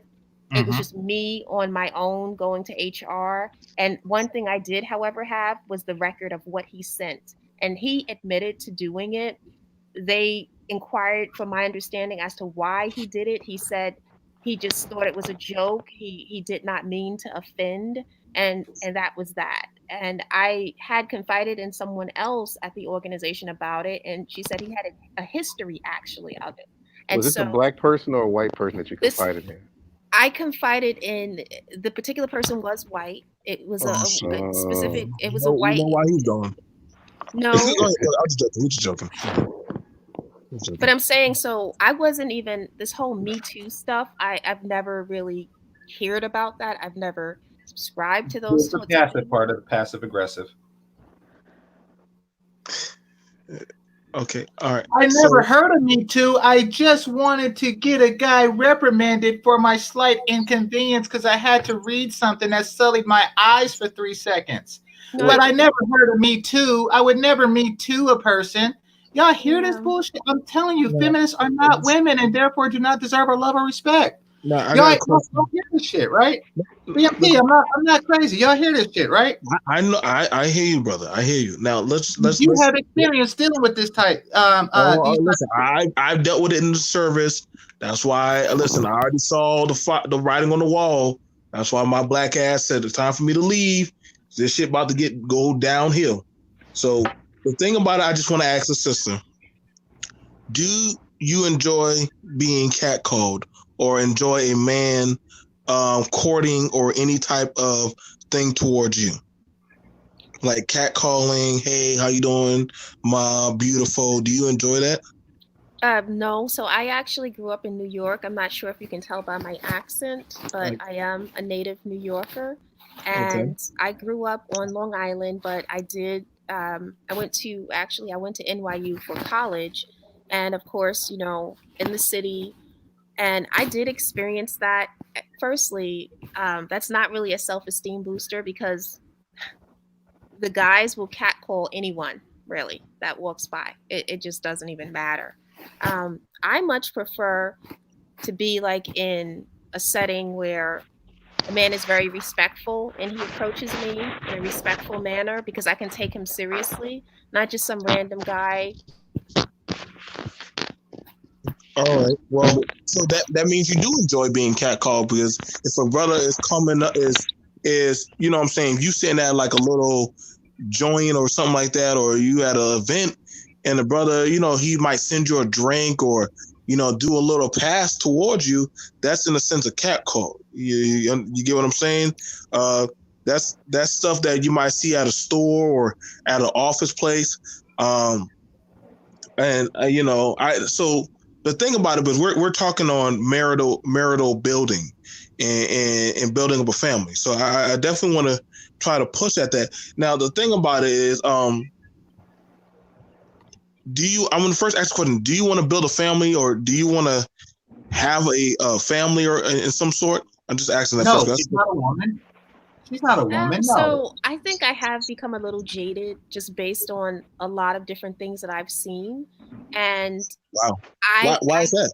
because I see a lot of stuff, and for me, I don't want to bring children into this world that deal with just a lot of negativity, a lot of hate, and I've become very pessimistic in that regard. So Wait, but I Game mean, changer. okay, Can but you here's tell the me what thing. he said? I But can't that's hear kind him. of that's different. But here's the thing, buddy. Hold on, because Well, tell her to go out and come back in. right, okay. Who come back in? To me? Whoever that came here. I think that's China. Can you hear? Yeah, she needs to go out and come back in. Okay, China. If you got to back out and then come back in, our prophet's gonna bring you right back in. So the thing about it is, and it's never going to be easy as a black individual. I'm pretty sure you already know that as a black individual, we got a lot of cards stacked against us. That's the hence why I say, shit. Like I already got the odds stacked against me, and and the thing about it is, in trying to build, I get you saying you don't be built in the world of hate, but I gotta let you know, you were brought over here off of hate. You wasn't brought here off of no love or no affinity of I love your people so much. You were brought here over hate to be put for back-breaking labor. So kind of the whole thing of building a family is to go against the grain of we just battling out for the odds. But it's like we were kind of in a vibe, like with me, Sister Sada, Gabe, and Prophet, on how we beat how we fight. We ain't beat them yet, but we still doing it on the odds. And you know, I'm trying to find out how y'all doing it now. Is like, shit. Well, if you ain't on my program or you ain't contort to my ideologies, I'm starting to understand why there's no hope of y'all holistically getting together. Like, shit, you might want to go get a Yumi bot, or you know what I'm saying, just commit to your work and just be like, what's Diana Ross's daughter? That's like, I'm happily single and this is my life. Like, Yeah, Tracy. now understand this. I'm just pointing out, I know you brought up other cultures. Other cultures, second world, third world, that have it way worse than African American women, they have it way worse. There's no laws to cover them. Like, that's it. Like, they get their ass beat. That's it. They get raped. That's it. They get shot. That's it. Like, one of the things I always hear from black women is, why don't y'all protect us? But it's like, why would I protect which don't want to come under me? That don't want to be, I can't protect. The king don't have to protect a subject that's not under him. If China's in my castle, China is under my protection. If Sister Sada's in my castle, she's under my protection. If Brother Game Changer and me are allies, we protect each other. But if you are different from the opposition, and I'm not saying you are, I don't have no allegiance to protect you. And I'm not saying you, but I'm saying, like, these ideologies, majority of the time, have been greatly hindering the black family progress. Like, it's like no matter what a black man does, it's like we can never stack up. And I get it, the brother fucked up. I felt like that was something more so if you could have pulled his ass to the side and G checked him like, yo, man, like, don't be sending me that shit. Like, it kind of like, but, and you know, I get it. You did what you had to do. You did what you had to do. I wasn't there, but I'm just like, I know that I'm pretty sure there was a more than there's, like I said, you did what you had to do. Right. I know you did what you had to do, and I'm not for that. I know Game Changer, he feels some type of way about that. I know what it's like to have a female at work in the military. Once they say, hey, you sexual harassed me, and mind you, a white man did say, hey, just reprimand him. Black men always get reprimanded. I have never heard a black woman ever get reprimanded for sexual harassment. I have never heard that. I'm waiting for the day that shit happens, but we ain't gonna never see that shit because nobody can ever see y'all doing that. But this is why a lot of black men are gonna have a hard time approaching a lot of you black females because they're gonna look at, well, damn, if that happened to him and he's been here for the long time in the game, shit, I'm not risking what I worked hard for. So Right. I hear you, but why would a married man think it was appropriate to do something like that? Well, that would be because he likes booty. He likes booty, and he owes you no explanation. And that, I got no game changer. You're not wrong. You're right about that. Wait. You're right. You gotta understand this. When you talk about, black men need to measure, we don't need to measure up to this. This is not a female. She has to measure up to the woman in gray right here. That's what she has to do. Get your vagina correct. Because right now you're worthless. In fact, you're negative because you're destroying lives. I'm telling you, that's what feminists do. You're talking to it like it's a regular thing. It's not regular. BMT. You know how people get joy and happiness from the joy in others, like watching little kids play and dandelions and shit like that. Everything that makes normal people happy is fucking torture to a fucking feminist. She want to see shit burn. She want to see shit suffer. And that's why she fucked up his life. She gets pleasure from the displeasure of general society. That's what a feminist is. Trust me, I studied these bitches intensely, and that's how they soul work. It's not correct, BMT. You're saying that, you're basically trying to appeal to her sense of compassion. No. I get you. I feel you. I want to say this. My granddaddy and my uncle, whenever we used to go to church, we all know the older men used to love hugging up on the younger girls. You know what I'm saying? They used to just love, and the older women, they didn't care for that shit. But they're like, at the end of the day, his old ass coming back home with me. He liked just dealing with the younger females, hugging them, giving them kiss on the cheek and all that shit. Trying to, what I'm talking about with the older men at church and all stuff. Older men, and they know, and we know that granddaddy, come on now, leave sister so alone. But he's like, they know I'm playing. But that's just the thing about being a man. It's just one of our things that we do. It's like it's one of our things of like I'm just strutting my chest. I'm just beating my chest in front of the female gorillas. But it's like this behavior now is a problem. Like for me, whenever I have You're not dealing with a female gorilla. You're dealing with a fucking feminist. You see, they don't have those in gorilla communities, or else they'll get like bashed to death or something like that, or mauled. Yes, they do. Fed to another predator of some, or fed to a predator of some sort. Well, let me ask you this. They're not primates like you and I. I'm telling you. And ladies on the panel, she is fucking it up for you. You hear what BMT said about how it's gonna make it less likely. Y'all need to stay the fuck away. In fact, y'all already do. That's why she had no allies in this ever when she was trying to fuck somebody else's life up. She was like, nobody would join me. That's because she's a fucking feminist and she's not like regular women. And they're smart to stay away so the men can see it coming. The men can see it coming, like, oh shit, that's a feminist. So we know who's not the feminist is these chicks over here making some sandwiches, and we know who is. And to stay the fuck away, what's that clicking? I want to say something. Okay. Can everybody hear me? We can hear you. Mm-hmm. When back in I always say I'm old school, even though I'm a millennium. I'm old school. I'm old school. I'm country. So my thing is this: like I look at it like with the text message thing. It's like a guy shooting his shot. I think today, and I don't want to take the conversation somewhere else, but I think today's like everybody's so sensitive. You know what I mean? It's so sensitive.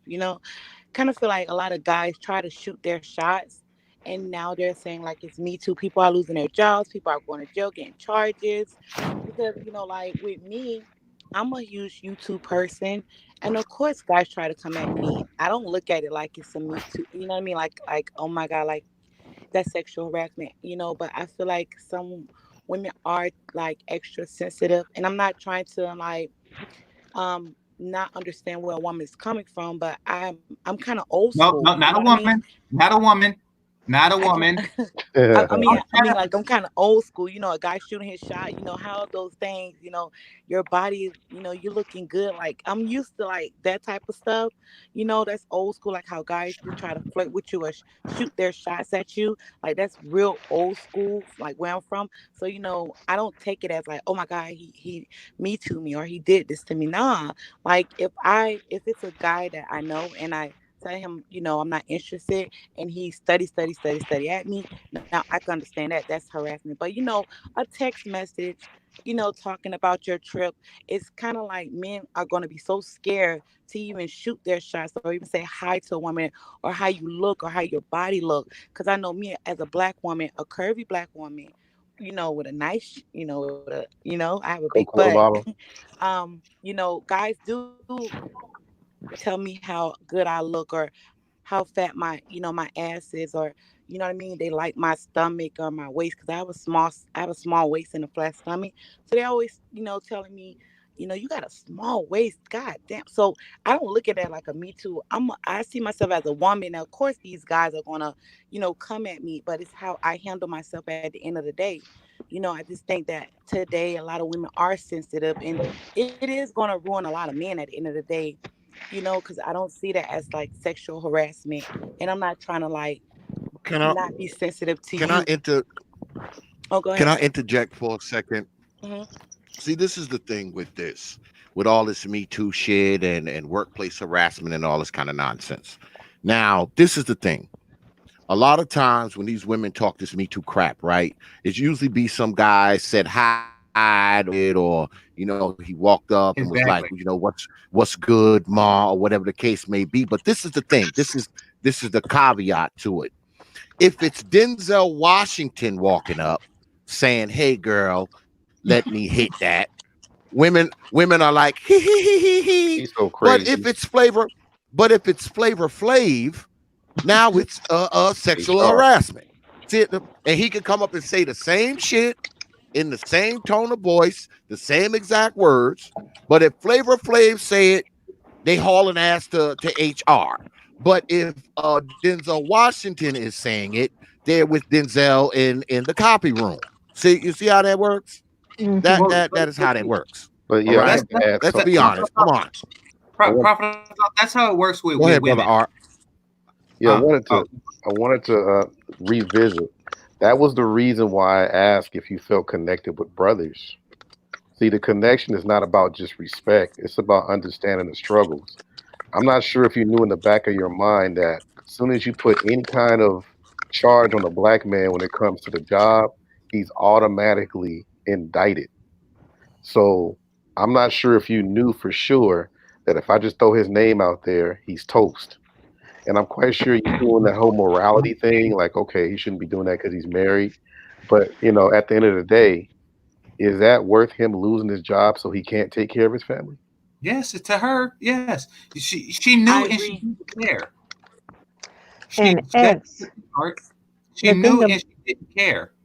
the thing Go about the ahead. situation is she was sent a text message. It wasn't even intended for her. It was Yeah, sent to her by mistake. So she And should have looked at it, laughed, and deleted the damn thing because no one intended to disrespect her. that's because you're a exactly. human being. And You one So should last never. she want, question. She so she ran One wanted to, right to right? HR. and She one wanted to last have question. somebody reprimanded.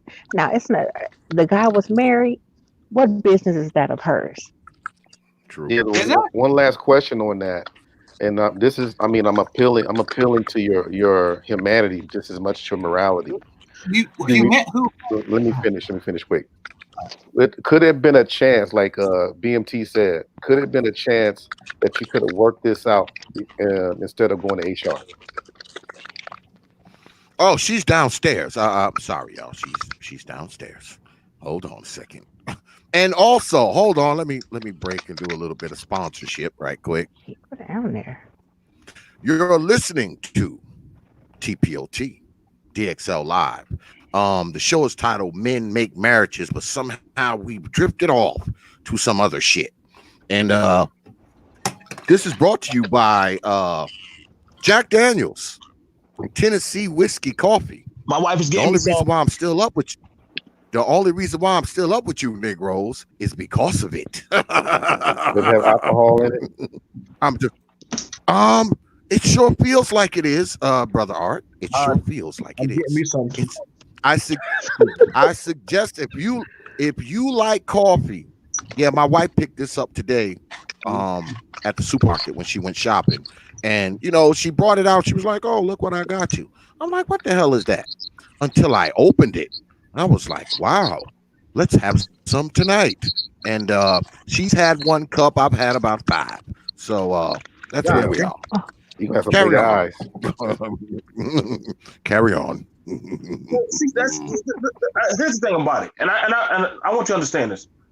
Listen, this is something I'm not sure some people who are in the chat don't know. Some women know that their husband is flirtatious, and they don't care. They're like, "Well, shit, I know what he do. If you don't believe me, go ahead and ask Asada. Go ahead and ask go ask someone who's been married. They know that their husband is flirtatious. But they know one thing: he don't take it no further. Like that's just something some men do. I can't believe a married man would do that. What are you talking about? Shit, that's just the nature of being a man. Right. Like, There's no need to trip out over that.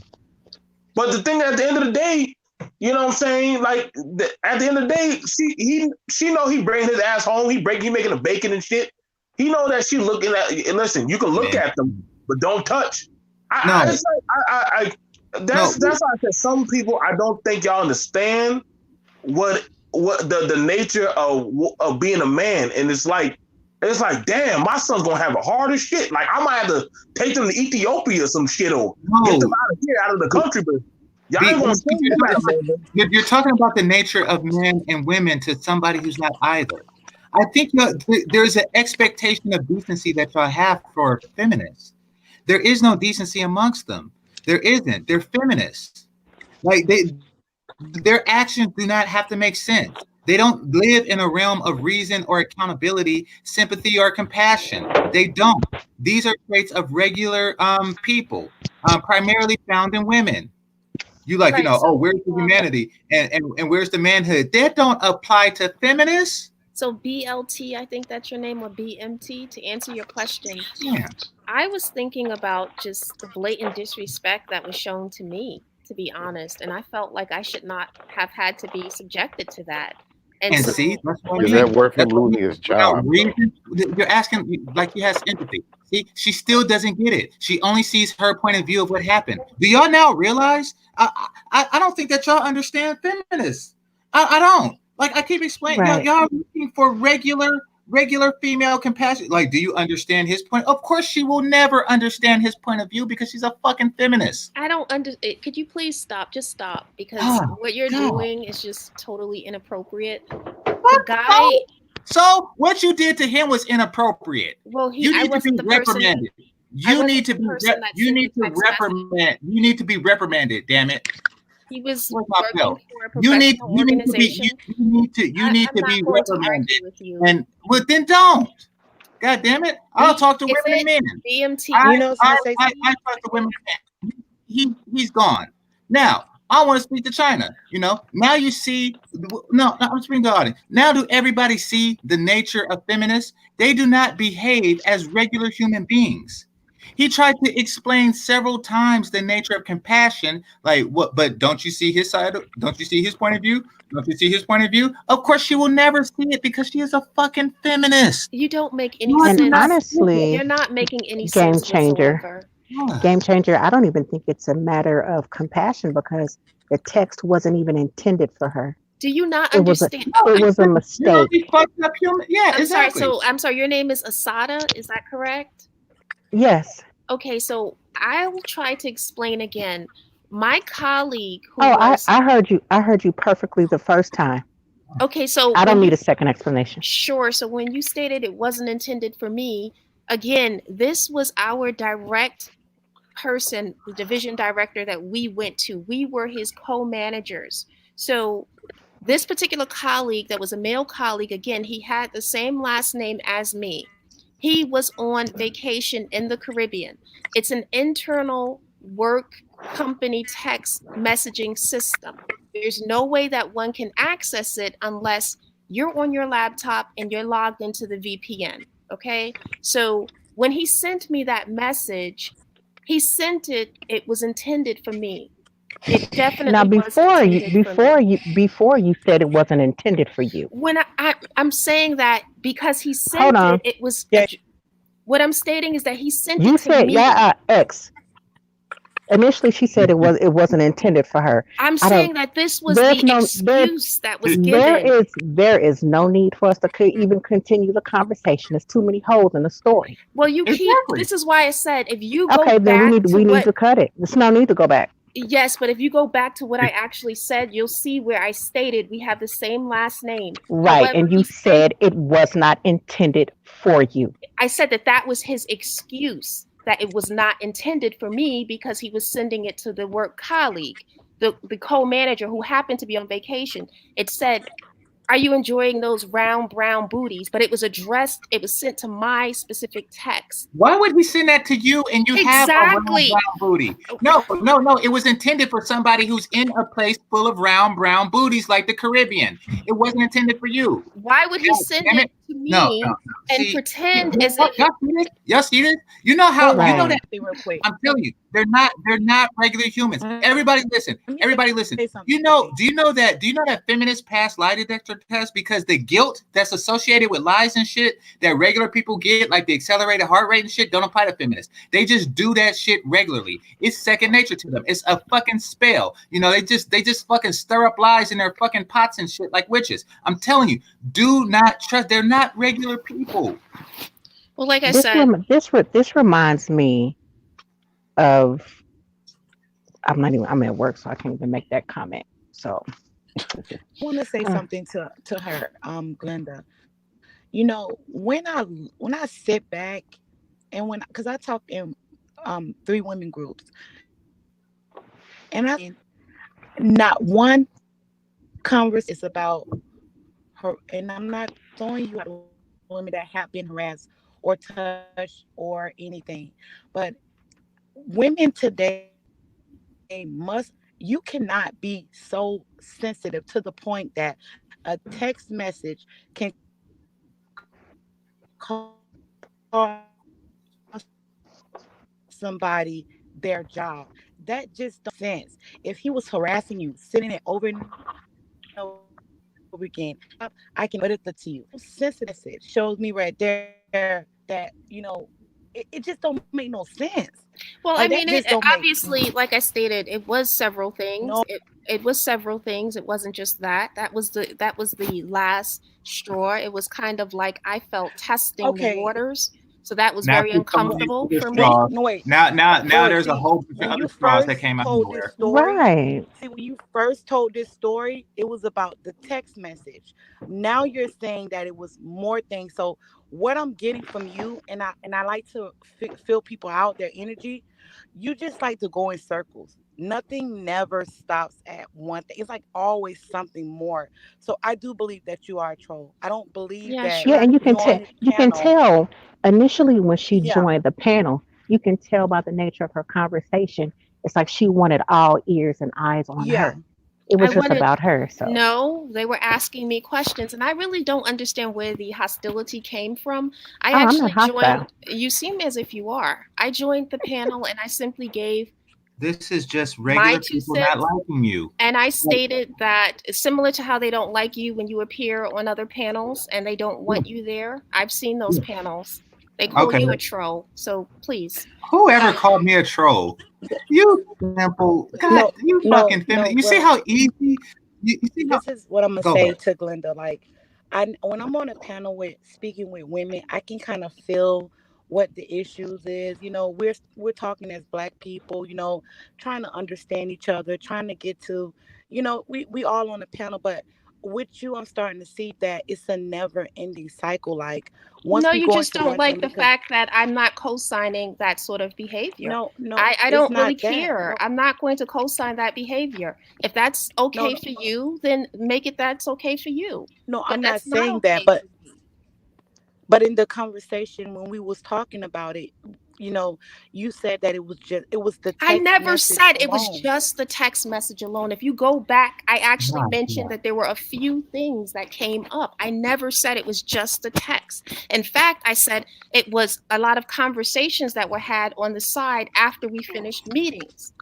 It was So I was sensing just kind of it's kind of hard to describe, but it's one of those things where people are testing out the waters. They do one thing and then they see if they could do something else, and it just keeps getting stronger and stronger and stronger. And I've been in situations. I remember when I first learned how to drive, and my instructor, that happened to be a black male, was saying a lot of Black inappropriate things male, to me. male, And I male. remember when I said, okay, I'm not interested, sir. I was only 16 years old at the time. The guy was like, I think in his early 40s.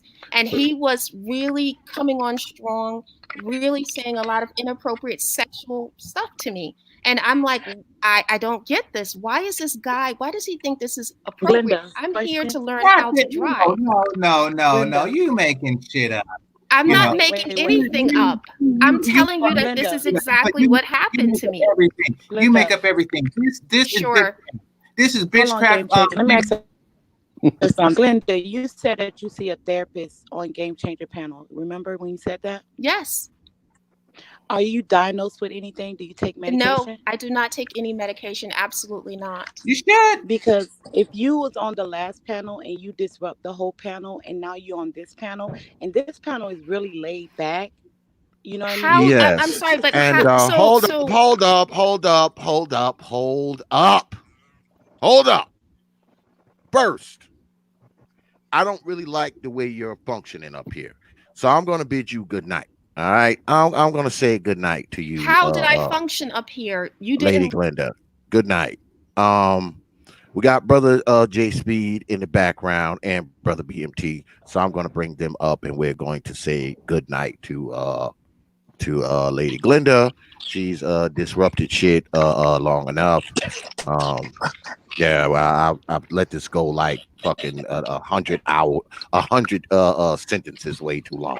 So back to our previously scheduled program, already in progress. yeah, that is sad, man. Game Changer pretty much put the flashlight out there where even though it reminded me of the sun on Dracula. The more you keep putting the light, he's like scratching and deteriorating and all that kind of stuff. And I gave like very sensible questions. It could have been possible for you to work something out where this guy won't be coming at you sideways. But instead, you had to automatically go to HR and disrupt this dude's family. This dude probably would have been grateful that you didn't take it to HR and probably be a better ally to you. He's just the guy that hired you. She had him fired. She's bragging about it in the back chat. Listen at this chick. All right, listen. Hold on a second. Hold on a second, because somebody in the chat room is saying that the Cash App link is not working. I don't know what's going on with that, my brother. That actually sucks that's going on.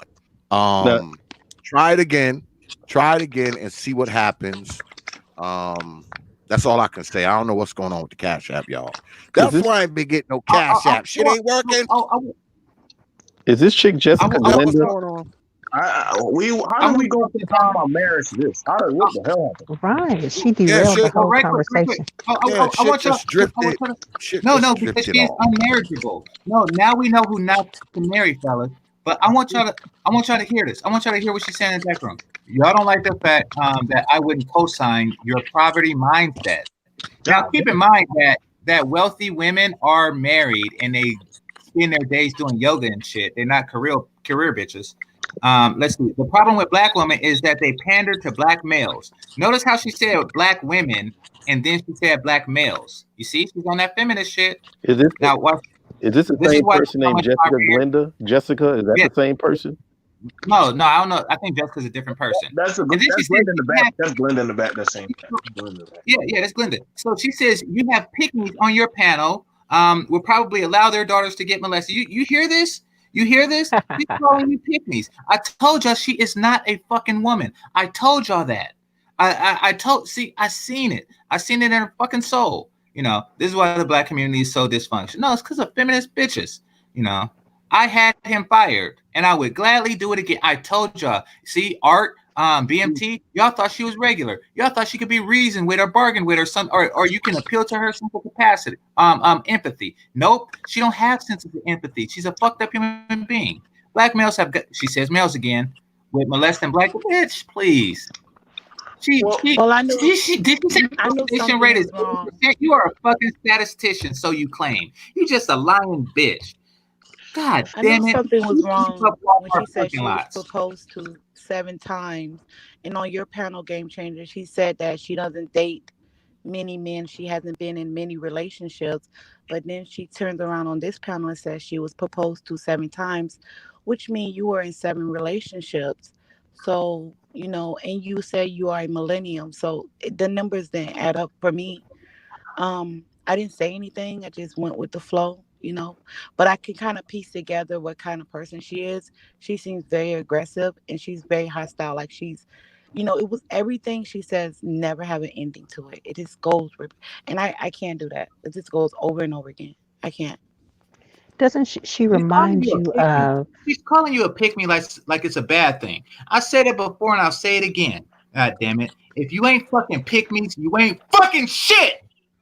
So wow, so yeah, because I'm reading the stuff too. She called the sister a pygmy. That's Yeah. crazy.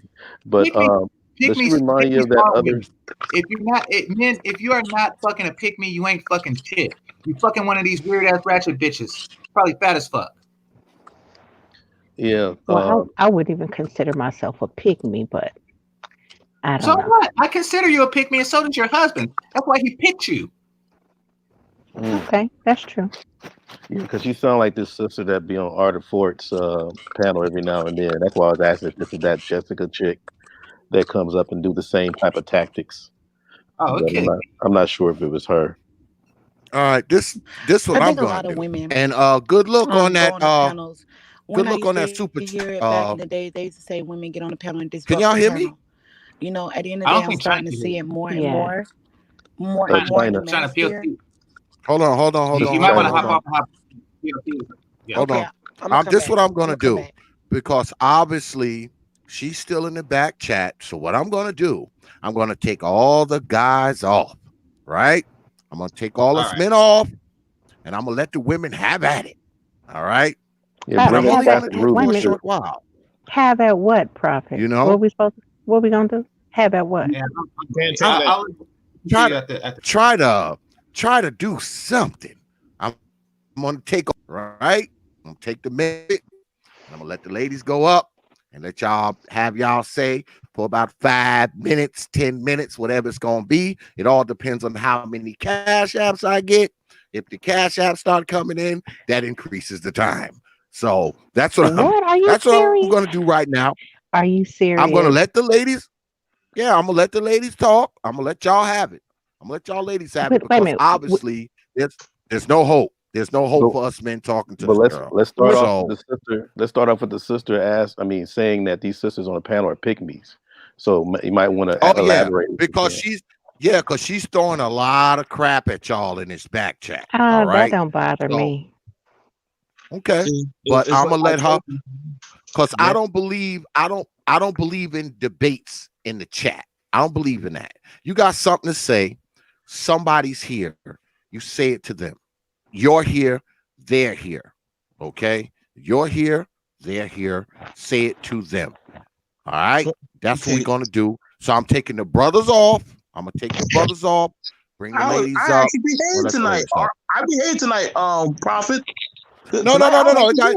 No, ain't got nothing to do with you. Ain't got nothing to Okay. do with you. She's Damn. saying all this But bullshit.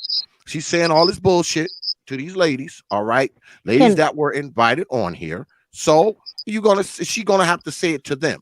None of that chat room debating. That's just crazy to me. Right. You're right. Go ahead. but That's Prophet, let me crazy. make a comment before you Go do ahead. what you're gonna Go do. ahead. Go ahead. You know, one thing about sisters like this, if she obviously she has a certain demeanor, she has a certain place, Mm-hmm. she'd rather be in. And that's fine. If she wants to be in that space, she's got every right to be in that space. But Mm-hmm. sisters like me, I understand my place and my space. And I don't entertain sisters like that. Come on. So Okay. the Well, best way, I mean, and I will, but when sisters get like that, the best thing to do is cut them off well, and I'll bring you. don't pay them any attention. Well, I'll bring you down, and I see that Lady Ruby's in here too. I'll bring you down, She then done Lady did it Asada, now. and Here it come. I will bring Lady Ruby up. I will bring Lady China up. All right, and we'll let the ladies have at it for a little while. That's all. Okay, All right. How's that sound? I will that's bring you good. That's down, good. Lady Asada, unless you want to stay up, but I'll bring you down if you want me Yeah, to. I'll stay up. I'll It's stay up up. to you. I'll You'll stay stay. up. Okay, Problem. brothers, fall back. All back. We're gonna let the ladies have at it. If I can figure out the goddamn buttons. Probably need to put on my damn glasses.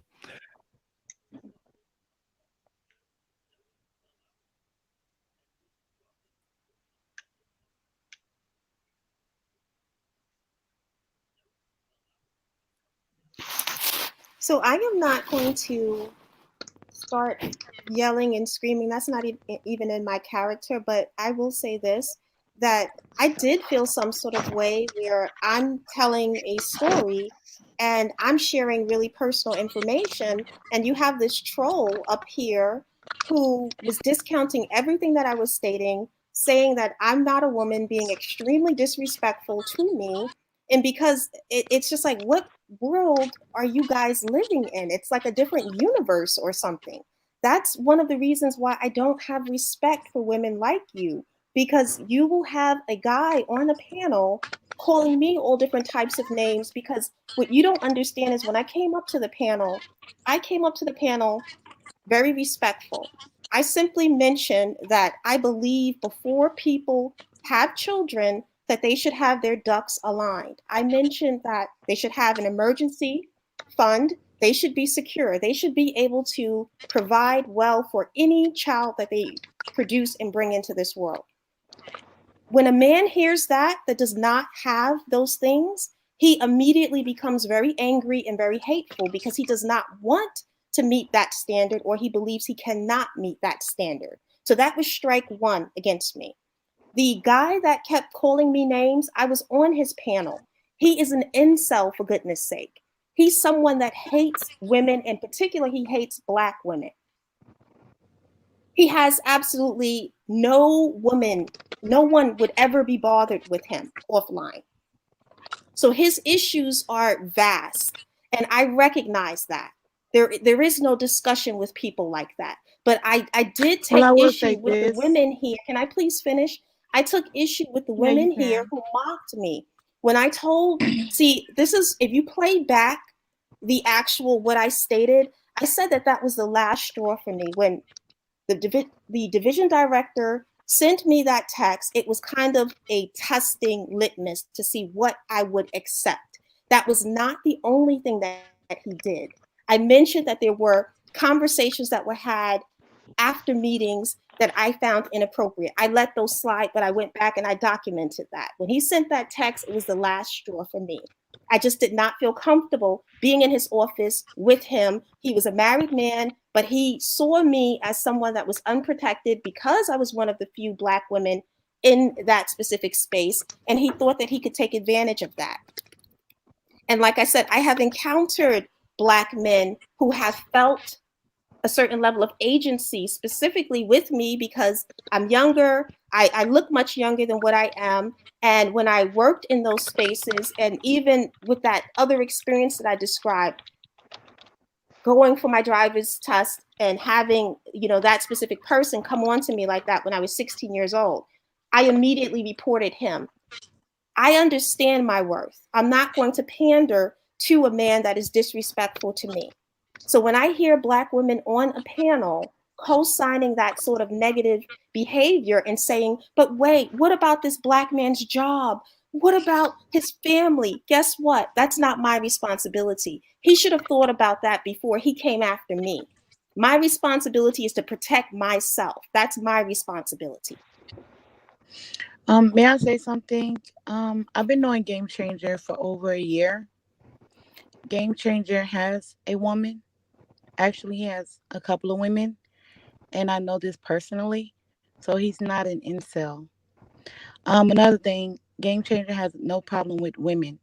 He just have a problem with women like yourself. So I guess that's where that come in at. My issue is with you is so many stories, and I noticed on a panel, when you was on the last panel, I kind of like your stories doesn't add up to me. I'm sorry, it just doesn't add up. Um, I don't agree with a lot of things you say. To me, you're you're all over the place.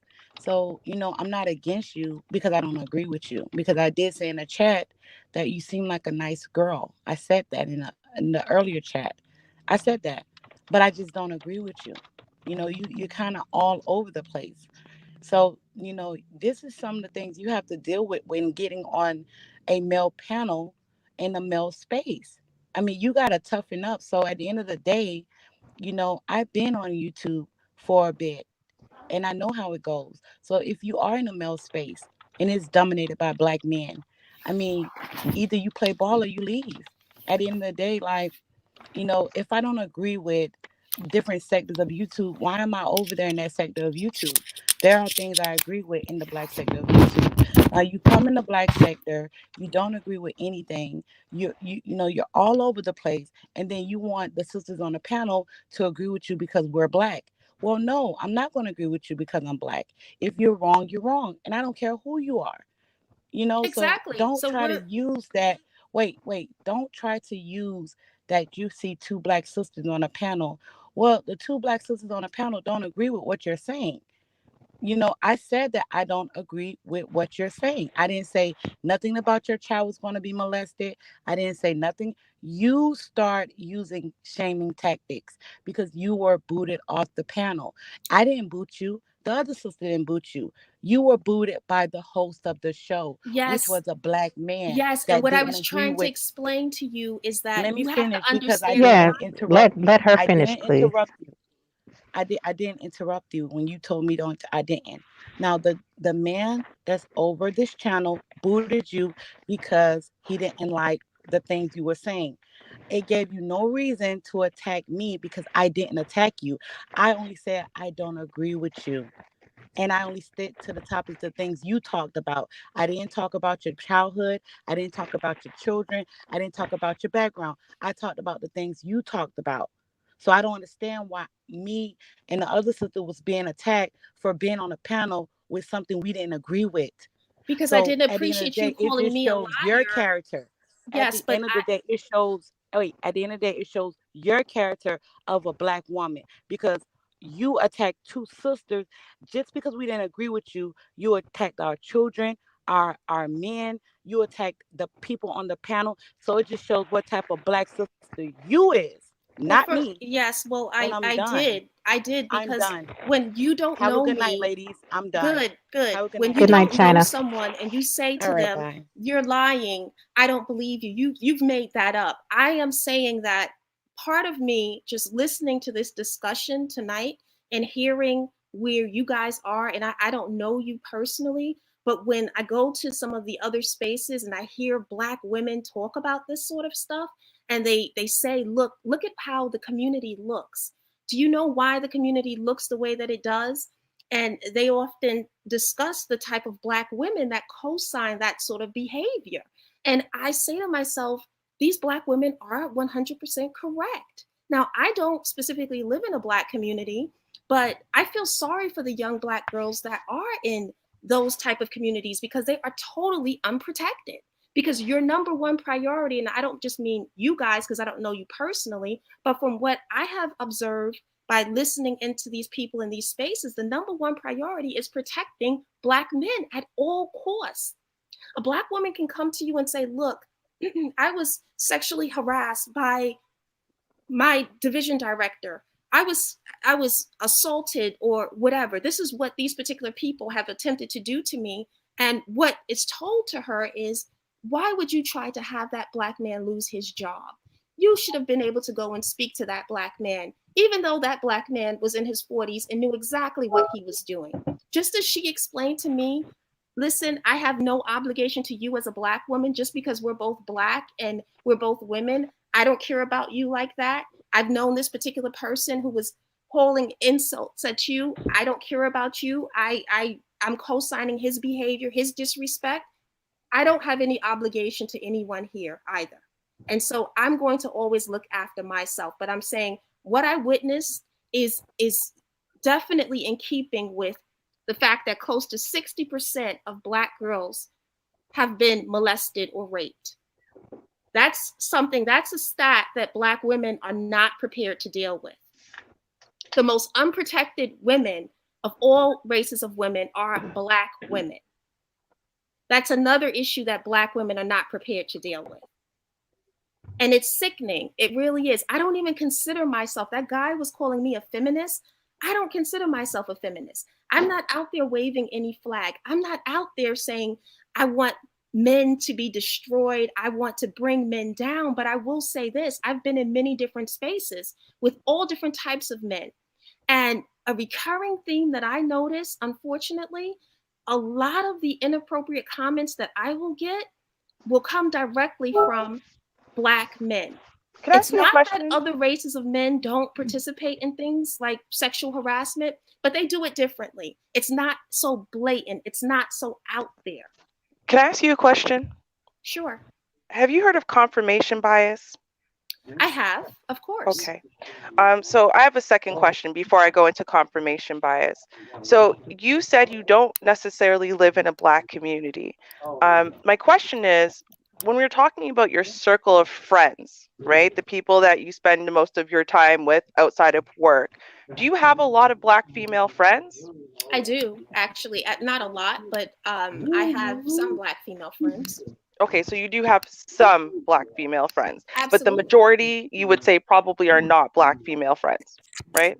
No, I wouldn't say. Firstly, it takes a lot for me to consider someone a friend, but I would say within my circle, I certainly have a number of Black women, whether family or people that I know outside of my family. Okay, people outside of your family that you're not related to, that you choose to interact with, that you weren't just like you have no choice because basically you were born into them. No, The reason why that I want to interact with, because those are the right. people that I enjoy being around. Okay, because see, the thing is, I don't know, and it's just based on the statements that you're making. It sounds to me like you spend a lot of your time in influence and maybe even dating influence. I don't know, because I did get here late, in all fairness, with non-Black people. And you have a lot of stereotypes and biases against Black women, Black men in the Black community. And then when you interact within the Black community, you look to confirm your biases. That's not your fault though. I mean, that's just a natural thing that humans do, is they look to confirm their bias and they throw out any information that tells them that they're wrong. This is a normal human thing. And the reason why I say that is it's just based on, again, the way that you're reacting to things that you're saying. Because see, I could tell you that I was born and raised somewhere where honestly we are the minority. Like Black people are very much the minority. I live in Canada. I was born and raised here. And given that, that means a lot of my experiences are with white people.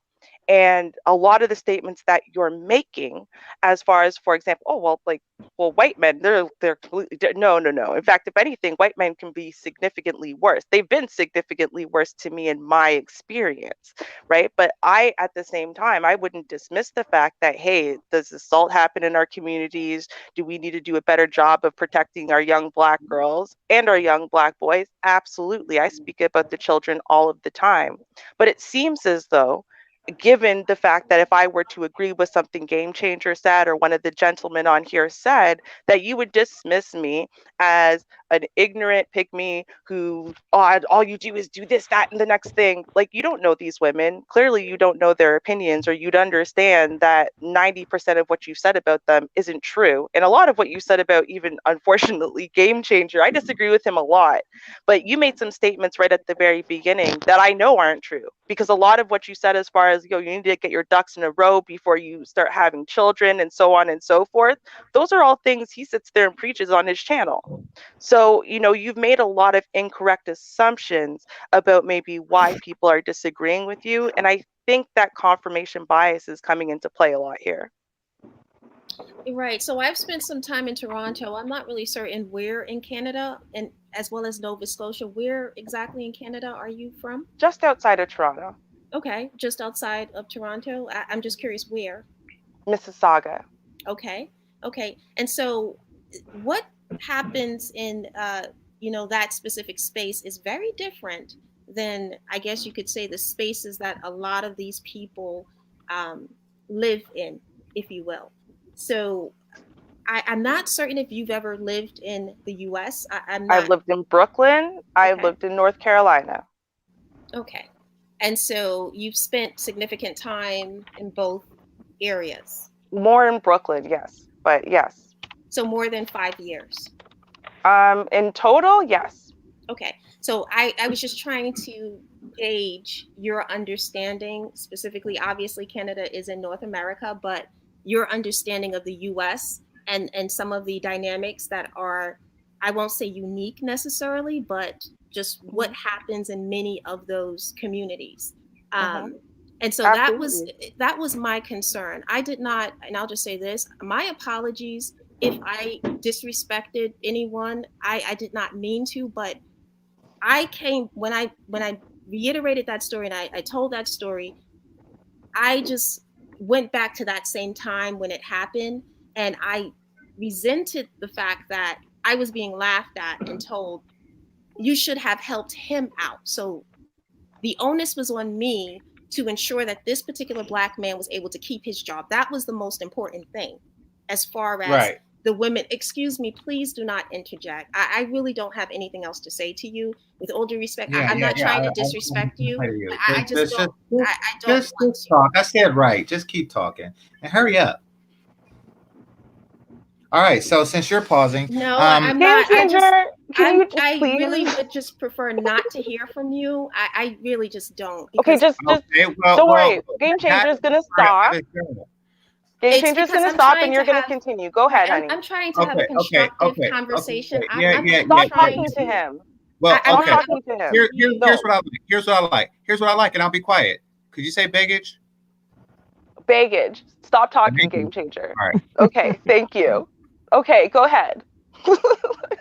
And so when I hear Black women, even just like right now, the establishment of relationships with people like him, you have to understand, I get that you feel maybe, I don't know your history with him, but I have heard what this man has to say generally about Black women.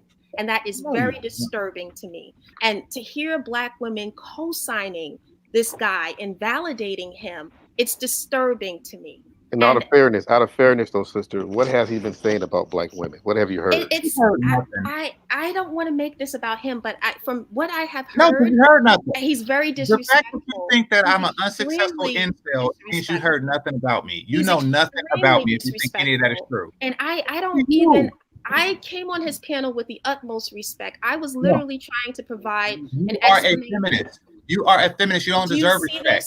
Do you see this? I'm a feminist because therefore you deserve love or respect. So that's why I treat you that way. Why do you think you're the only person with a vagina that feels the way that feels this way about me? I'm going to tell you why. Because you resent the fact. I resent you. Yes, of course you do. I have encountered. You are a feminist. It's not a woman. Listen, I have encountered Black men like you. I already understand that. I understand. They are just like you. And they are just like you. I understand that Black men are highly intimidated by women like me. Hold on, can I say something? Wait. Can I ask your sister something? I haven't asked her anything. Can I ask your sister something? Yeah, Can sure, I, but She hold can on. I just Wait, ask a wait, wait. simple Hold question? on. 1 second. 1 second first. Let me just say Okay. one thing, and to give you a Okay. little bit of credit here, because a lot of people, I've even been guilty of making the mistake, and I have to fall back sometimes and reevaluate. What happens is this: game changer, and then there's a difference between game changer and then the other people who are speaking on game changers panel. And see, I think what can happen is we can confuse when someone has a bunch of people on their panel, right? And we see the same people on their panel regularly. Sometimes what we can do is we can attribute the opinions of the people on the panel to the host of the panel. And if we don't watch enough of the content to hear the host specifically speak on the issue, we can think perhaps that they have and embody some of the exact same opinions as the people that are they're hosting. Because I've had conversations on Game Changers panel. I've disagreed with the guys on the panel, and Game Changers come in and said, I don't hear anything wrong with that. I think similarly, and has agreed with me, right? But again, you have to be in the space long enough for you maybe to hear those types of conversations. So I would say that first of all, and I'll say secondly, and here's the issue, because you did mention it more than once, is that you were offended. And when we're offended, we tend to, be reactive. And when we're reactive, we tend to basically feel like, okay, well, you clapped at me, I'm going to clap back. Right. And so if you're going to clap back at people right now it's all bets are off. Everyone's being disrespectful. And now we're calling each other disrespectful instead of recognizing that, hey, maybe people are being triggered and we are acting badly because we're triggered. But here's the thing: I don't blame you for maybe acting badly because you're triggered. But what I do look at is, what do we choose to say when we're triggered? Because it says a lot about our, what we actually really think and feel about people and about things. Yes, And sure. oh, I'm sorry, sorry. just let me just finish up really quick. And so when your automatic reaction, for example, is to come for the women, to use hard ER when speaking about Black people and stuff like that, that tells me you have a really negative perception of Black people, both men and women. You try to keep it in check when you're speaking to us, but ultimately you really kind of look down on Black people. That's what it seems like to me. I'm disgusted by behaviors and patterns that I see. And when I see these behaviors exhibited on these panels, it does strike a chord with me because I don't want to view my people from a negative light. But when I come Not on sure. panels and I'm not trolling and I'm simply participating in a panel and I'm sharing with the panel, his particular panel was on interracial dating, why Black women date interracially. And as someone that dates interracially, I'm sharing information, and these people are literally trying to tear me apart because I won't use generalizations that they're comfortable with to put Black women in a box. Or I'm not co signing disparaging statements that they believe in. Then it becomes there's something wrong with me. I'm the feminist. I'm the person that hates Black men. I'm the person that hates Black people. This You're the type person that gets him fired. this type of circular thinking is unfortunately pervasive in far too many Black spaces. And I think it's What's to the our circle? You detriment. making up words. All right. J I Speed, just, I OG. just, I just really want to ask her a question. Um, the, as I was listening to the conversation, and I could see, like the young lady said first, that it could be a conversation that could trigger on both sides. But the problem I have with that is, once you was triggered, you start using words as, to me, as a Klansman would use when you start calling women names like that. And that's not a name, it's culturally used anymore to describe Black women. So when you did that, it shows a deeper, dark side of you that you can go in your bag and pull that out. So it has to be in your mind in the first place. But what I would like to say, that I think a lot of people don't really talk about in these types of conversations, is I am a person, and some people say you have more than 5 senses. Some people say you have 6. Some people say you go have as much as 10. I'm a wait for the day when men start pushing back and say, why is my vocal, using my voice, is more disrespect in the way I had to use my eyes, the way you dress. So you go and buy the tightest stuff you can put on your body or the most revealing stuff you put on your body. But a man can't walk up and go into HR and saying, she's disturbing me because the way she's dressed. She's dressed like she's getting ready to work in Magic City and we supposed to be professional. I'm gonna wait for the day when men have that kind of power. Seriously, because I think that we don't got so much into this verbal thing that we can't talk to women anymore, that we're gonna have to step back and take steps back and say, you know what? Okay, well, how do we balance this out? Here you are coming to work with your cleavage, your shirt with your cleavage so low that y'all can almost see your areolas on in your breast, or when you bend over, I can see your zip code. So what I'm trying to say is, when is men's go see the importance of us having balance in the workplace? Because if I see something, if I see a dog walking across the street and he's shaved halfway and he's got his fur on the other half, I see that as just being a freak of nature or something crazy. I'm gonna talk about it. But y'all act as if y'all can do everything you want to do in the workspace. And I see it even in college. I live by college. And I see women going dressing in the way that they dress. I'll be like, how did they leave home like that? You know, how are they supposed to even go to school and keep the focus of brothers or sisters in the classroom? Because you know we live in this kind of world, women loving women just as much as men loving women. So I'm gonna ask you, and I'm gonna ask you to please explain this. Why did you go out into the chat room and use some of the most worstest racist terms? And when you was talking about how people was not listening to you, but you did to me worse than what the brother sent you into text, describing women in a certain kind of way, and even talking about their children being molested. Right. I don't So understand that. when I made that comment, I was referring to the fact that when you look at the statistics for Black girls, unfortunately, close to 70% of Black girls are molested or raped. And there's no How many discussion percentage of around white it. women are molested? Do I you know the want to numbers point on out. that? Do you I, know the numbers on that? Well, Do you know the ladies, numbers on gentlemen, that? off the top of my head, if, I do not. if we can rewind, I You do know why if not. you we can don't know the rewind, numbers on that? Because you need to do the same thing that sister was saying early. That you need to, you have an agenda when you came in here.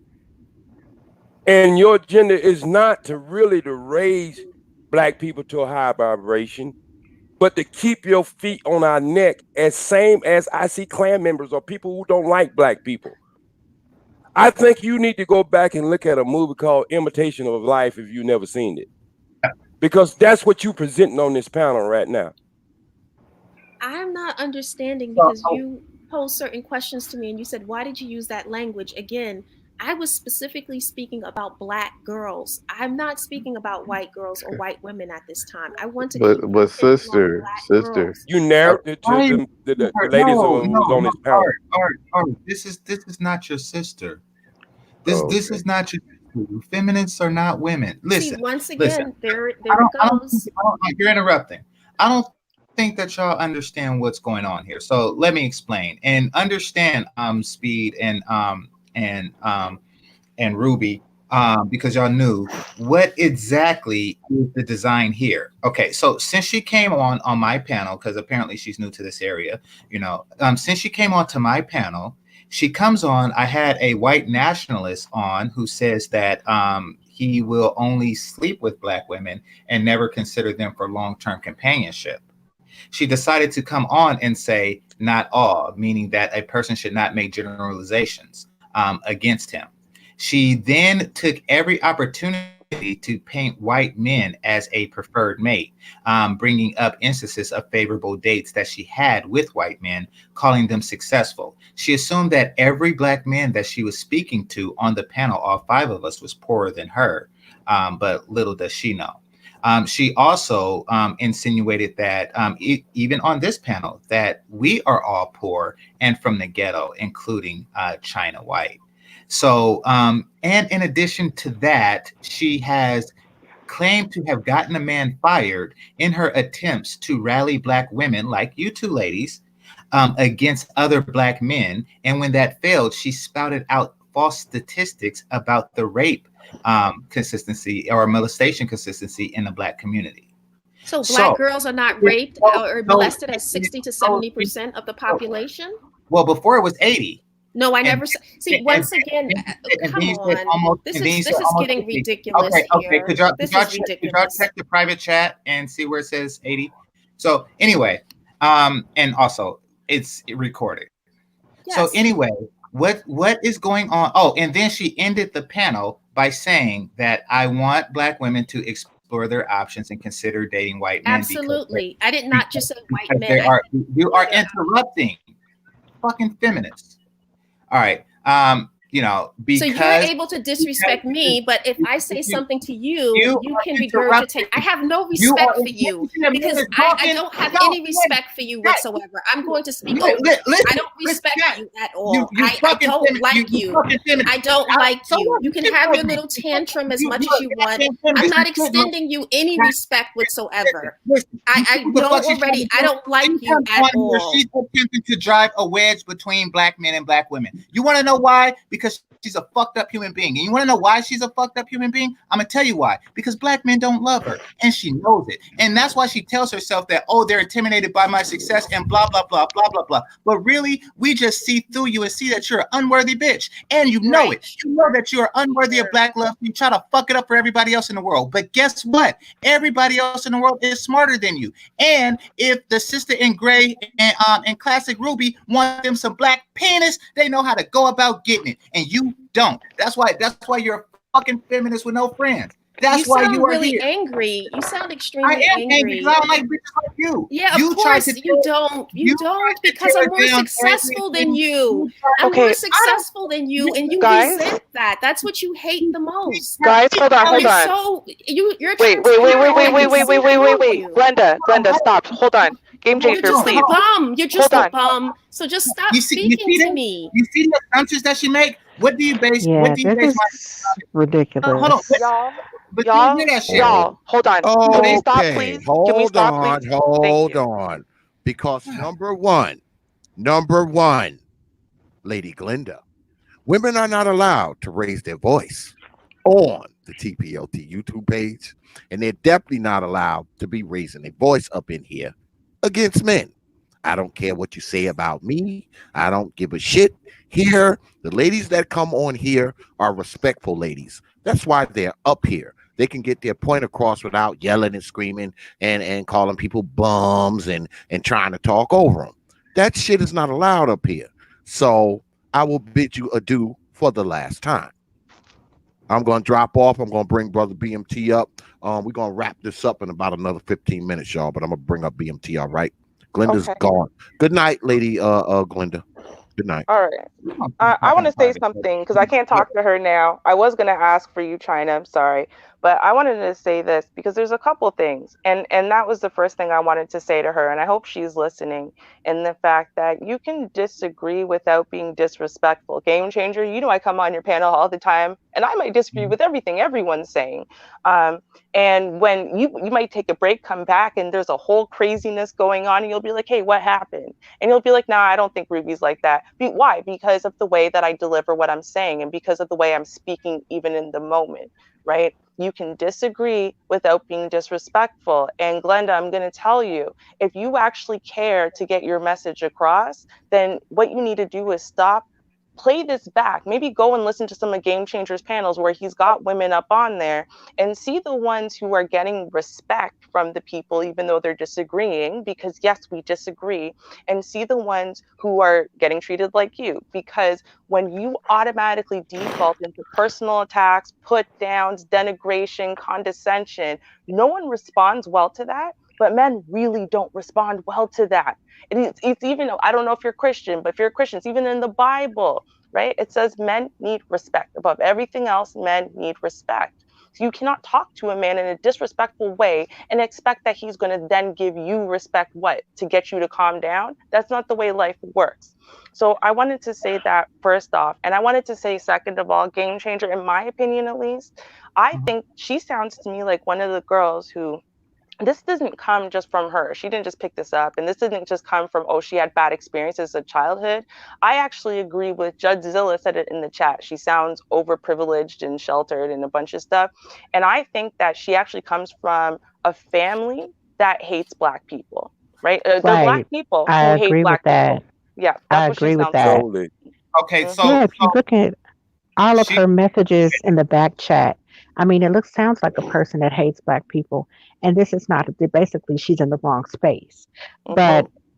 it seems like there's a mental issue there because you know how sometimes, say if you break up with a girl and she's constantly texting you, she's got these back to back. I think it's like 37 messages here, back to Mm. back. That's just ridiculous.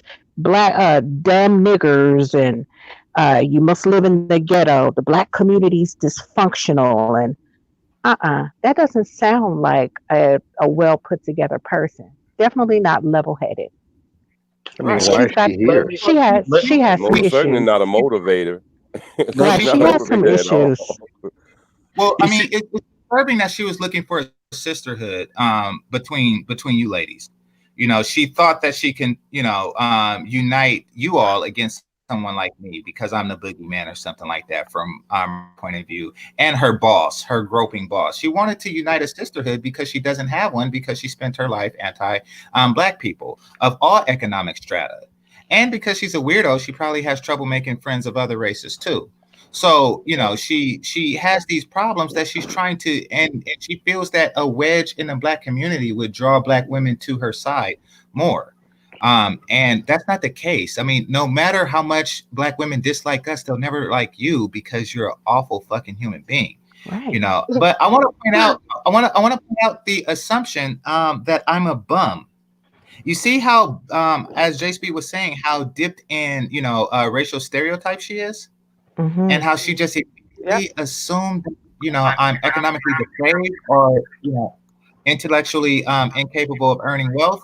Like she Right. just kind She of went. she she allu- she alluded that Mhm. Yeah, exactly. she said Well, something she about makes us all. being poverty stricken. Yep. Yeah, exactly. Yep. So it's all of us. Yeah, so it's all of us. Everybody else is poor. So she gets on my panel talking about you shouldn't, stereotype and judge groups of people or something to that effect. And then here she is assuming that every Black person she comes across is poor. Now y'all see, and y'all know I don't go like that. I'm not, shout out to brother Keith Lamont. I'm not that dude, at least not as much anymore.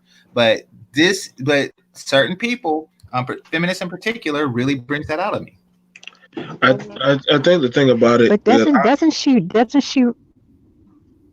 she ahead. remind you guys of one of those white ladies that accuses a Black guy of rape and gets mad when Pete and starts just disrespecting Black men? And doesn't she strike you out as one of those Yep. types? Oh yeah, She She does, could have been and the that's why I she know it could have comes been the from her parents. Mhm. I well think that's yeah. what. She remind me of that lady in Harriet Tubman, the white woman, when she was losing every damn thing, and she rallied up the troops again. You know what I mean? She called Mm. Black people them diabolic Negroes. We gonna kill them. She just remind me of somebody like you said, game changer. Someone who's look.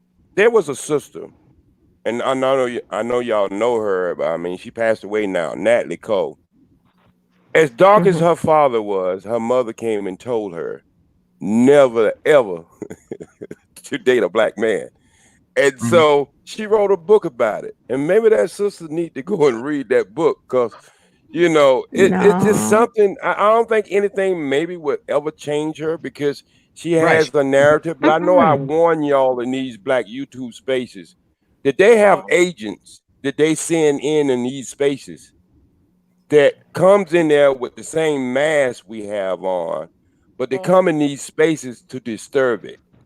Exactly. Absolutely. But you know what though? Let me say this because I honestly I don't think she's one of them. I really do. Here's the thing. She doesn't understand, for example, right? So you talk about Asada, for example. Asada is an incredibly overly protected Black woman who's she being protected by her Black husband, by her son, by Black men, right? So for her interpretation of things is going to be different. Why? Because she's very protected. Why is my interpretation of things so different? Because the people who've always come to my aid, the people who protected me when other people failed and whatever's who, black men, black women. She doesn't hate black men. She's not a feminist. She looks down on black people. She looks at us the way racist white people look at us, because Most certainly. right, she's looking for a black women to be like her, like the swirling type, the type that want to be white, like that kind of thing. The ones that descend from families who hate black people too, and tell you, oh, they just all hate you because you're more successful than them, because they're all poverty stricken, because they all don't know how to put two and two together. None of them have more than a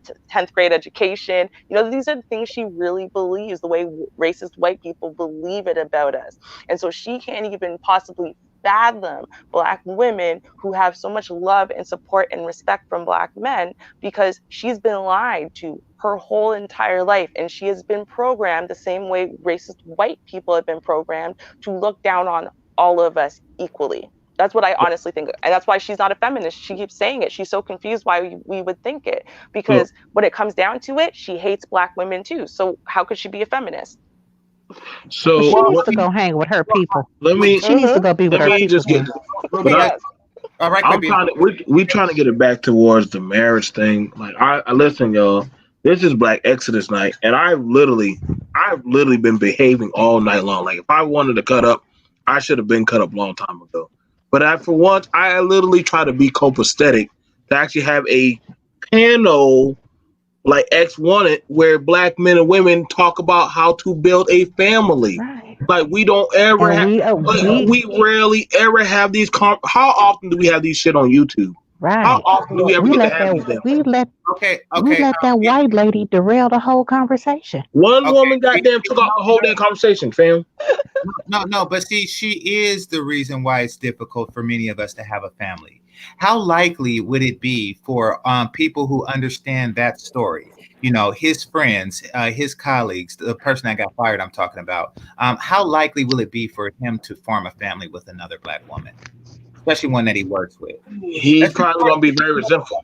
Yeah, let's ignore the fact that she's not willing to start a black family of her own.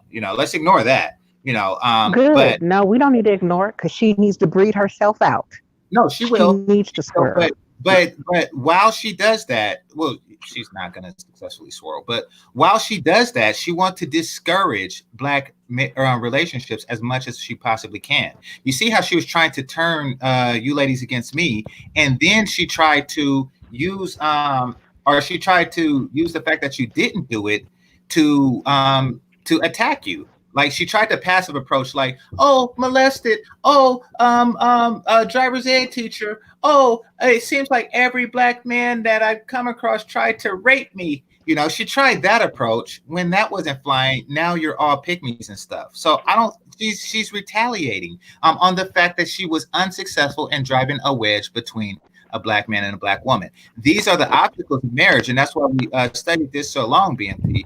Because these are major obstacles. The sisterhood is a real thing. She is upset that she thought that you black women were a part of the sisterhood and you weren't. Is basically what happened.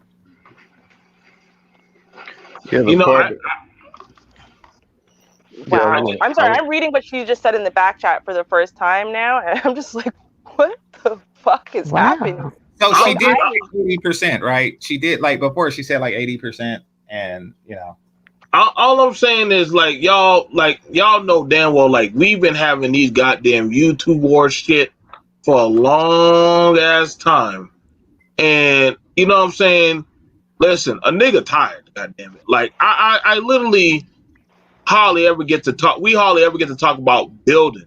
Like at some point we want to go home to somebody to make us some goddamn eggs and goddamn bacon and or whatever the fuck we eat, and goddamn smack an ass and just say, yo, why can't we have the same shit like everybody else? Like, I don't give a fuck to talk about no rape tonight. Like, damn it, we talked about that shit any other night. Like, I'm trying to talk about how we all can get our win. Like, it's like, listen, man, some stuff, like, we gotta understand, man. Like, we gotta, like, I agree. Like, I agree with you. Like, I'm so frustrated, but I'm like, yo, man, like, god damn, like, that shit gets old. Like, and you see, the thing about it is, this is very, like, she's young. So, I don't know who fucked her up that early. I don't know what black penis denied her. But I'm like, listen, girl, you need to let that shit go and move the fuck on. Like that's not how the world operates. Like, I get you're going by it's like, because see, I want you to understand this. I mean, this is me. I want you to understand I'm very well off in my life. I want you to understand this. That white man had no problem telling you, a black woman, to fire that black man. I want you to understand that, did y'all women pick that up? That white man had no problem telling that black woman to fire her, get her own fired. Now, the thing about it is, had it been a white woman, no, they wouldn't have done that. They were like, all right, why don't you go talk about it? Let's go have a talk in the break room about it. See, but y'all gotta understand when the hell y'all being used to kill off your own people, man. And you see, you literally, as much as we try to talk about black family, that one person right there possibly fucked up a black family. And this is why I'm just saying, I'm just very pissed off because we don't know what was going on at his house. I get it, but he already told the woman, listen, that shit's not for you. So you can go about your own way. Like, this is what I'm saying, like, yo, dude, it's like, I see now why people wait for us to fucking fail. And I get tired of fucking YouTube, like, with a passion, man. And I'm not saying it's all of us, but I'm like, damn, man, it's like niggas just don't want us to win. Like, for shit. Like, damn it, man. Yeah, that's why those questions were very important about her having a connection with brothers, because maybe she didn't understand the question well, but you know, the connection part, it has a lot to do with brothers in leadership position, brothers that have families, brothers that are able to function to where they be able to hire more black women. That's probably the part that got me. Even I think she said he didn't hire her, but still, he was able to get her in a position in a higher bracket. So right, he did that. She does not understand the world as it does not pertain to herself and her feelings. She doesn't. She's a sociopath. I mean, that's why people. So basically, notice how because these things are private generally. However, she was looking for others to rally behind her. She was looking for sympathy, like that bitch on Rosewood. You know, she wasn't actually just looking for looking to get him fired and to get herself moved. She wanted the attention because, you know, she's spent a lot of time alone in her life, and she has because she's a fucking lunatic. And everybody generally knows honestly, like, and everybody who knows her in her real life knows that she's a lunatic, and now people online know it. I mean, it only took a couple hours, and look at what happened. Like, this extent of her entire YouTube career, you know, was spent exposing her foolishness. You know, that is how her life is. She meets new people from time to time, and they fucking hate her within a couple of hours. Would you guys call this a Gayle King tactic? Oh shit! You would have pulled that one out. not that. But I call this a tactic here. She probably the kind of person would go to a rock and roll concert and throw her panties on the damn stage, and then she go to work, and a black man tells her she got a nice butt, and she get him fired. Yeah. Oh yeah, no, definitely. You know what though? I'll say this. Here's the thing. I'm gonna say something else that I think is true, and I'm sure she's listening. She's just not speaking. Now, here's the thing. I'm sure no one's ever proposed to her. That's what I honestly believe, right? Yeah. I made some jokes earlier about her being prostitute and stuff. I just don't think anyone's ever proposed. I think it's been a major disappointment to her. And so, you know, again, she's looked down on the black men she's dated for that. Like, oh, well, it's just because you ain't shit. It's just because, you know, what people do. And I'm going to say this, and I'm saying this to all of the women who are in this position. You haven't been proposed to, you're not married, and it's something that you want. Listen to people like Asada Muhammad, who has what you want. She has what you want, okay? And I have what you want. I don't have it for as long, so I can't say that I'm half as successful because I only have half the length of a marriage. So, you know, I'm going to say, listen to people like her. She has what you want. And no, she's not a pick-me. She's not sitting there scared and she can't talk to nobody and whatever. So why don't you listen to people who have what you want instead of putting them down because they make you feel insecure? I don't get it. Yeah, there's no excuse for that pick-me comment, though. I mean, she tried to. It means that you care about what men think about you, and you want to be picked by them. Compliment. There's no natural form of femininity to value a man's opinion of you. You should hold that badge with honor. I say that you see it on the scrolls, on or at least on my banner scroll. If you ain't fucking a pick me, you ain't fucking shit. You No, two but you know ladies, what though? you A two ladies pick me is a lie. Pick-me's huh? are liars. Pick-me's No, fake, no, and pick-me's are liars. Pick-me's no. are yes, they are. This is The what a female pick-me pimps. is. No, well, it's worse than that, really, because what they're doing is they are just pretending to believe, pretending to agree. Whatever you say, they go, yes, yes, master, yes, yes. No, that's not what a woman is, and that's not what feminine means. Because at the No, end of the day, part of what we are is support, which means we can disagree respectfully, but ultimately we also know that you're the head of the household, you're the lead. So I'm going to give you what I know, my knowledge, and I'm going to trust you to lead. That's not a pick me. That's not just going, yeah, whatever you say so you don't leave me, whatever you say so you keep picking me, whatever you say so you don't fuck someone else, whatever you say. That's it, they're different things. Like I understand what you're saying, but they're different things. okay, I think well, I think that the word is kind of like an urban vernacular and it's used to shame. I think that we should reclaim it. It originally was used to refer to Amara Lenegra when she took that picture in lingerie cleaning up the shower. Um, I since then it may have morphed to something else. I will morph it back and embrace it as a positive thing because I like pick me women. I like women who value themselves enough to try to please their mate. Now I know that the naysayers will take it to a absurd extreme. However, a woman's desire to please her mate and submit to him should not be shamed upon under any circumstances. I will not allow that word to be a pejorative. Me personally, but take it as you please. But here's the thing about it.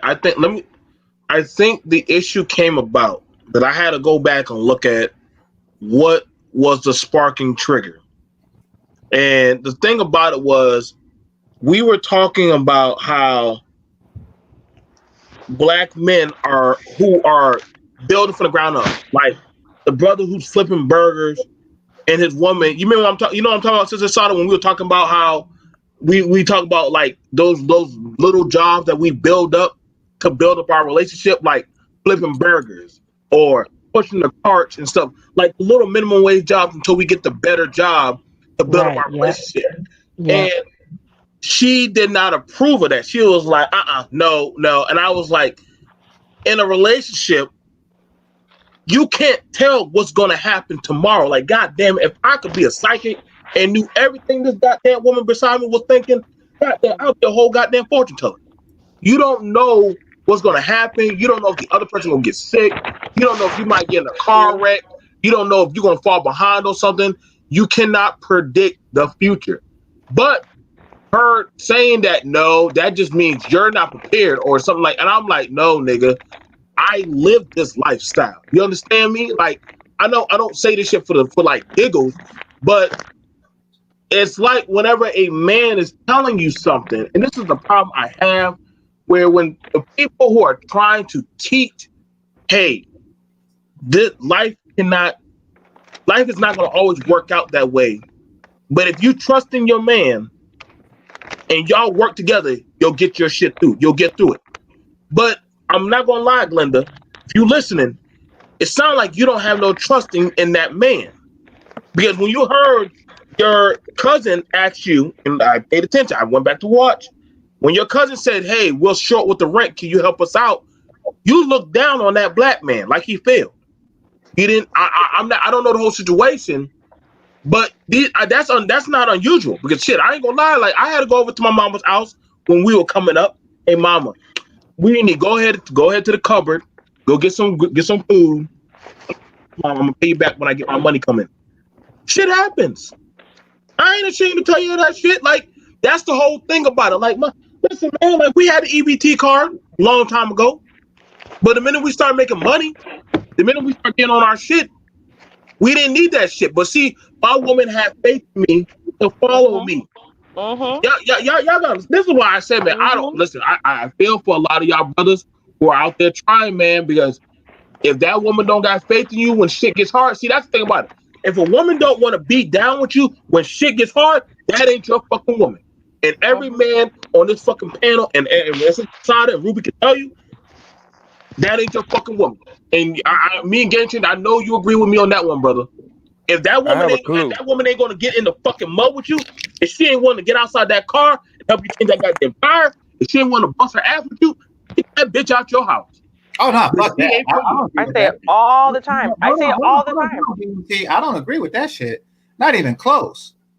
Ladies, listen good. God damn it. When it's man work to do, then you sit your ass down. And I don't care if you see me get jumped. Run, holler, scream, call the police.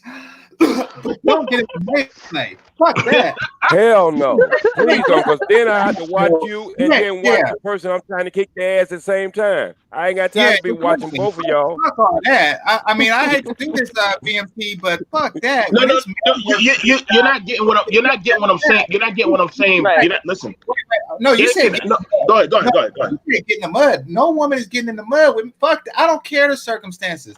You are not getting in the goddamn mud. That's just how it is. You don't belong in the mud. That's my realm. And if I have to dig a ditch twice as hard, then so be it. But fuck that. You're not dirtying your hands on no goddamn tires. I know Ruby is a tomboy, but you know, we're not compatible in that regard. But you know, No, we're not, because I can change a tire better than a lot of people. Okay, so let me take. So hang on. Wait a minute before you get back in, babe. Let me say this. Let me say this was a clue. Me at night. Go ahead. Hey, BMG. For y'all, I asked her two important questions. Now think about this. A young lady tells you she dates outside. You know, she do her dating. She don't mind who she dating, but she don't have the numbers on the molestation in the group that she's going in, but she has the numbers on the molestation of the group she's not involved with. That's very telling. Yeah, Because it's if called I was going white into worship. right, that's very telling because think about this.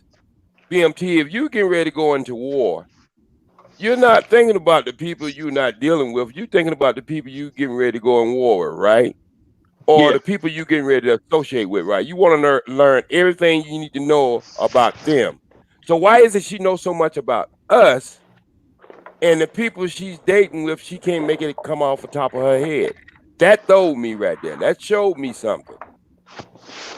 Yeah. Well, she You know what? looks If I for could say, information to put black men in a bad light, and she doesn't do the same on the other side. That's no, she one thing. doesn't. Let me If I could just say one thing really quick, because I just wanted to say this, and it's easier than typing.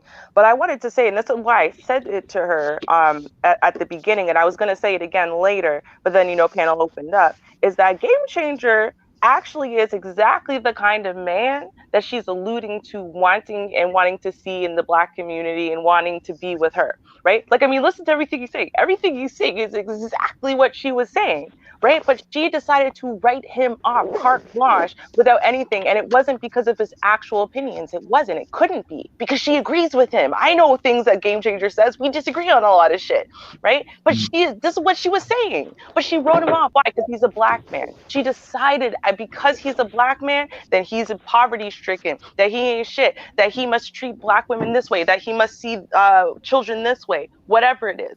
She has no idea. And see, I find that shit, I'm sorry, I'm going to go back to the marriage thing really quick.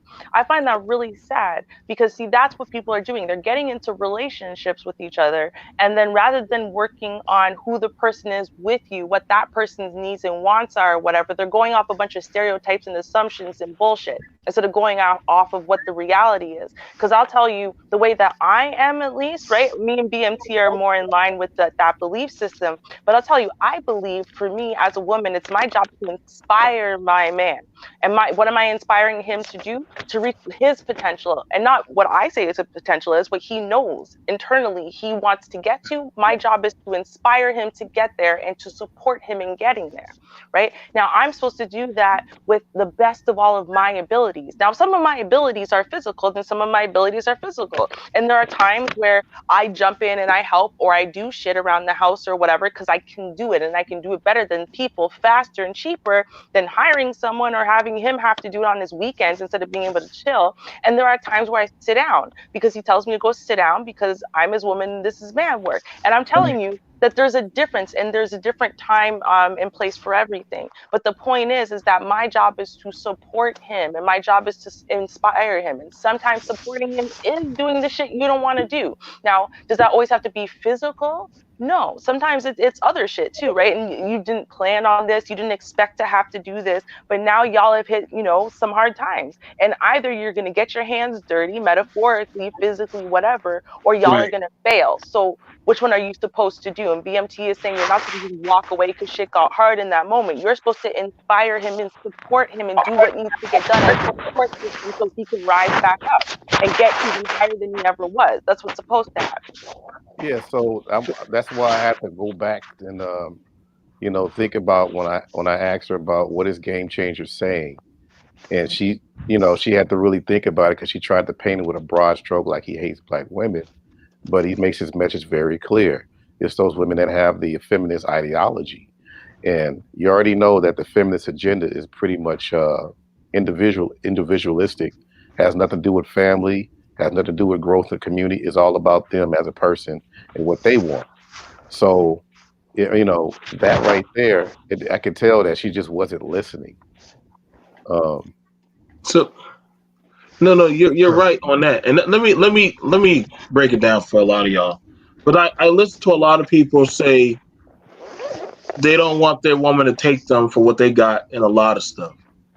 You want to know why I tell you that if your woman ain't down there in the mud, it's a term that few understand why I say the woman should be down there in the mud with you, out there in the field with you. Mm-hmm. Because you understand that it's an appreciation of intimacy of building. That woman's not going to run from something that she herself is helping you build.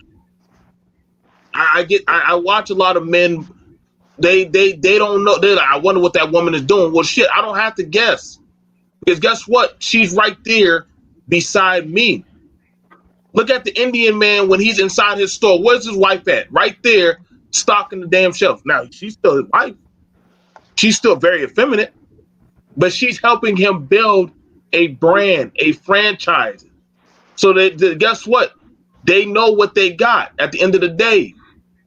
It's not going to make us any weak, but let's be for real. As black folks, we just ain't got it like that, like we think we do, where we can just say, "Hey, let's one of us sit on the ass." You already know. We're a little bit behind, very No, behind. no. It's not a matter of sitting on ass unless ass sitting is required. But I mean, right. There is what's considered man work and woman. I give you an No. example. No. Well, you're right on that. You're right on that. And women work never, ever, ever, unless it's gardening or some shit that she wants to do recreationally. It never includes mud. You see, the world is changing to some weird shit, and men and women got to know their role. Because listen, I was months back, I was watching the pilot episode of that HBO with Regina King. It's like Was it The Watchers? The Watchers. Great show. Well, I don't know. I seen the first episode, and I seen the first episode when they was talking about the fall of Wall Street and shit. And then a guy a black dude in a soldier's uniform go into the movie theater, and then he picks up the kid and gives his wife the goddamn rifle. Well, they are running through the riot. She's holding the rifle and he's holding the kid. I was like, oh, this is some bullshit. I haven't seen an episode since that. I think, okay. I don't tolerate no shit like that. And that's where this getting the mud shit leads. It leads to thinking like that. You're a goddamn soldier and you holding a kid while your wife is in a dress holding a motherfucking rifle? What kind of backward shit is this? Watchmen, thank you. What kind of backward shit is this? I was like, fuck this whole series. We can't afford to think like that. No matter what economic state you are in, never forget that you are man and she is woman. I think, and you're right what you're saying on that. I'm not taking that from you, but I'm looking at it from this perspective. When we say in the mud, we're looking at it as, I've had times where I'm cutting grass. My wife is right outside just watching me. Yeah. She'll ask me like, what do you need? Do you need a doggone like drink? Do you need something like that? But she's outside. Yeah. She probably want to trim the hedges or something like that. Or she just want to be out there and just be out there around me. But the thing about it, so I get what you're saying about that. And the thing about it is, see, when we look at this, I look at it like this, man. And when it comes to relationship, you got to find things that holistically, y'all can have y'all time together that y'all can talk about. Like, you know what I'm saying? Hey, babe, you mind if I just sit while you just work on the computer or while you're doing your show? I just want to sit by you and just watch. Like sometimes the woman just like watching her man work, and she ain't trying to be in your way, but that's just something that a woman like to do. And so she was. Hold So on, hold she on, hold was. on, She, hold go on, ahead, hold babe. on, hold on, brother BMT. I got two people. I got two people down here underneath. I'm gonna bring them up. We're gonna go for maybe 5 or 10 more minutes. I was trying to get freaking Big J to bring his ass in here, but of course he's not gonna come. Yeah, you can take me down, brother. So it's good to Yeah, be on this yeah, panel. yeah. I'll bring you down. Always And I'm do. gonna drop down too, and I'm gonna bring the other two people up. We're gonna wrap this up in about 5, 10 minutes, though, y'all. Okay. Right. All right. That's all All right. right. But So I go want to ahead. point out something that Suleiman, I think Gauss is saying. It says all these feminist BS shows and movies are booming heavily, though. See, here's the thing: they're not. What they're doing, what these bitches are doing, is because feminists are insidious. They are taking existing shit and putting their vagina in it. You know, like Star Wars. They know that it already had a strong fan base. So then they just insert feminism into stuff that already has an existing platform. Watchmen has an existing platform that they fucked up. So does the Flash. You know, all that WB stuff. You know, it all has existing. It already had an existing fan base, and they just put their vaginas in it. But no, it's not. It's not killing because of the feminism portion of it. It's killing because it was already an established brand, a well-established brand that they throw their vaginas in. But You know, Right. so can you guys hear me? Yes. yeah, Everybody hear but me? I don't watch any of that. Yeah. Go ahead. Okay. I came back up here because I wanted to say something because a lot of stuff I listened to a little bit of the playback. A lot of things she said didn't make no sense to me. Like when she said that, she got the man fired. She said it in, I believe, cap letters in the back, kind of like that was her revenge. She was angry. Yes, I got him fired. Yes, I did it. And then she brought up molestation, which I don't understand what molestation have to do with me and the other woman on the panel. Because we were pygmies. She said that our kids will be molested, which I don't understand. Why would she bring up molestation? Mhm. And I was thinking about everything was about, like a lot of people said in the chat that she plays the victim.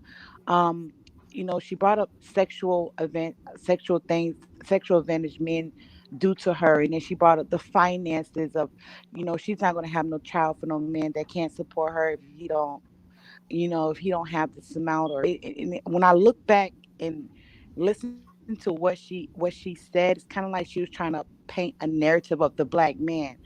Well, you got to Yeah, listen to the playback. That playback will give you all your answers. Everything we talked about, because when I joined the panel, we was having a positive conversation about marriage and black, being with your spouse. When she hopped on the panel, everything changed real quick. It was kind of like, you know, there is no marriage. There is not enough money. You have to plan ahead, and if you don't plan ahead, I'm not getting married. I got people asked me to marry them, and I said no. It was always something, get back to my point. When I looked in that back chat and reread what she was saying, it was kind of like, this is why, and it's women like you and it's men like you, and that's why the black community. So when she joined the panel, it wasn't on no black love. It wasn't about marriage. It was about pointing out, you guys really are in poverty. You women are pygmies, and you black men are broke. Because if I read right. the back chat tells everything in the replay of the conversation, because when she joined, the whole conversation totally changed. So she jumps on panels and she want to prove to black men that black men, you ain't shit, and black women, you ain't shit either, because you're just a pick me, you I know ain't reading that nonsense. I ain't which gonna is waste my crazy. time reading it. No, I'm not gonna waste my time reading it. And here's the truth about marriage. Marriage is just like marriage is just like being in a war and you got your battle buddy next to you. Those bonds that you build with that man in that fight last you until you're dead. And that's what marriage to a good woman is like. When she's in the, as BMT said, when she's in the trenches with you, when she's, when she got you when you ain't got it yourself, and all those other things, the things that a lot of guys who haven't been there don't think about because they haven't experienced it yet. Right. It's when that woman's got you, she's got you, and for the rest of You your right life about too. that. You right about that. I'm my Yeah. husband's wife even after death. Hmm. Yeah. Can I ask you a question? Actually, I wanted to ask one question, Asada, because she she had the nerve to say, I'm telling you, reading this back chat, I've read it like 15 times. Like it really is getting to me. But I wanted to Yeah, it's ask you real this. nasty. It It's really ugh. is. And I want you to clarify something because she had the nerve to say that you're mad at her because she came onto the panel with standards. So I want to ask you a question. Do you have standards? I know you do. I know you do. What I want you to do though is I want you to state them because see the thing is I want you to clarify what it is that you meant, right? Because for her to say that you have no standards. Now, you and I have had many conversations. So I've heard and spoken to you about your expectation, not just as your role as a woman, but therefore, if you have a role as a woman, then he has a role as a man. So I'm just wondering if you can tell me now, you have standards, right? You have standards for your behavior, right? So what you do and don't do. But I want you to explain why it is that you have those standards for your behavior because I don't know if these people, I can't remember where we were talking about. I think it was on RBR for women.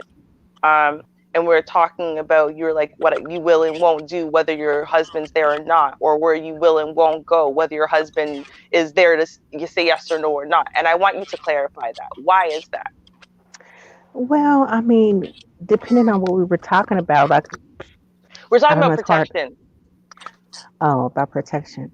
Hmm. Well, a lot of sisters in the YouTube spaces, they speak about not being protected. And luckily, and I'm thankful. I've never experienced that. Never. Hmm. If I go somewhere, my husband goes with me. If he knows it's a bad area or because if he's unsure, he'll tell me don't go and I won't go.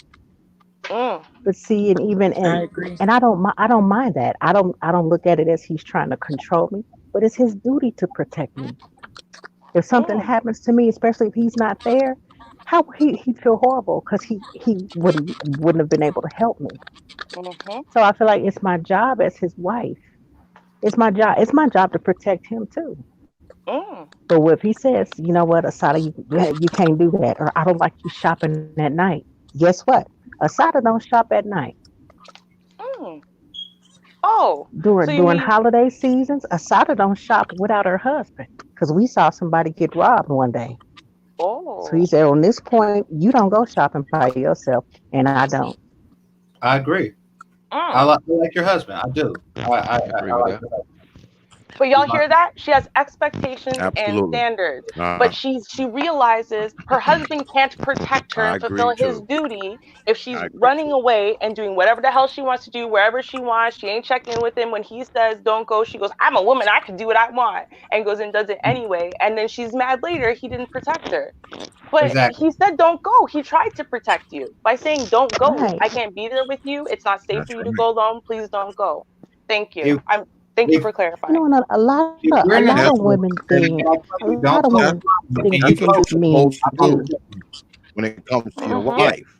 That's what you're supposed Yeah, and to do. a lot of women And think we I'm can gonna do the Mm, same I'm gonna give things that everybody men do.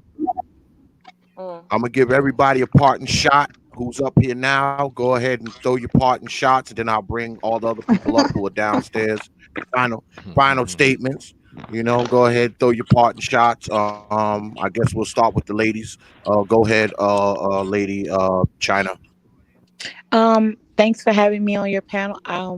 I jumped on the panel, positive conversation. I love black love. I still believe in black love. And Ruby and Asada, China. Asada. Yes, ma'am. Uh-huh. Thanks for having me up here. I know Classic Ruby, but it's my first time meeting you. I know Game Changer and the other guy and Prophet. I listen to your debates a lot. I don't really say anything, but it was fun joining your panel. Absolutely. I appreciate it. Anytime. Thank Always a you. pleasure, China. All right. Lady Asada. Have a good night, China. This was an eventful evening. I wasn't expecting this, but hey, you got to do what you got to do sometime, I guess. But it's like that to come in face, and spew stuff like that. It's just, it's a nasty energy for me, and it's just not a good thing. But we had a great time. But I'd like to just say this: a lot of sisters think we can do the same thing brothers can do. Sisters, we cannot. It does not mean you are less than. It does not mean you are not important. But we can't do the same things brothers can do. I encourage sisters all the time to accept your place and revel in it. Enjoy it because it's a beautiful place to be. That's what I got to say. Thanks for having me, X. I enjoyed it. Absolutely. Anytime, Lady Asada. Lady Ruby.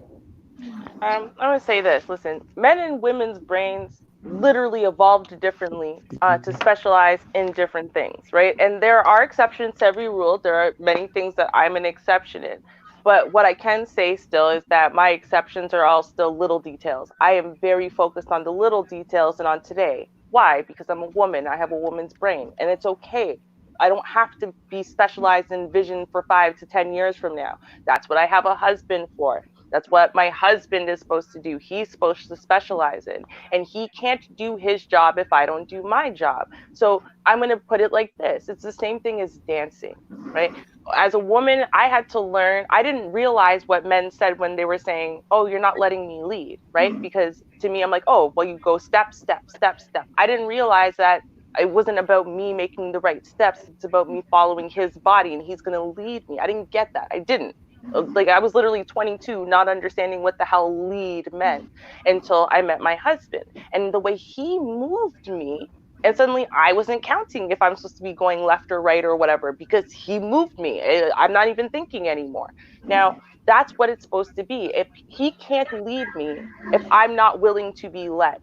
So therefore, he will now look like he's an inefficient dancer because I am being a terrible partner at it. That is all of life. It doesn't matter what scenario you're looking at in relationships and marriages and partnerships. It comes down to that if he fails, you probably failed at it too. So stop blaming and going, oh, he's not this, he's not that, he failed at that, he failed at this. Because what you need to do is stop and check yourself and recognize what role did you play in that failure? Because until you figure that out, you're just going to keep repeating the same thing and you're going to keep thinking all men are failing at it, not realizing that you as a woman have been failing at it too. So those are my parting words. Thank you for having me, Brother X. Always a pleasure. Thank you, gentlemen. Thank you, ladies. Other than that very strange experience, it was a great night. Thank you. Absolutely. It's been a while, Lady Ruby. It's been a while. You haven't been here much. It's been a while. I know. Invite me more, Brother X. I don't want to step in because, it's been a lot of really great male discussion.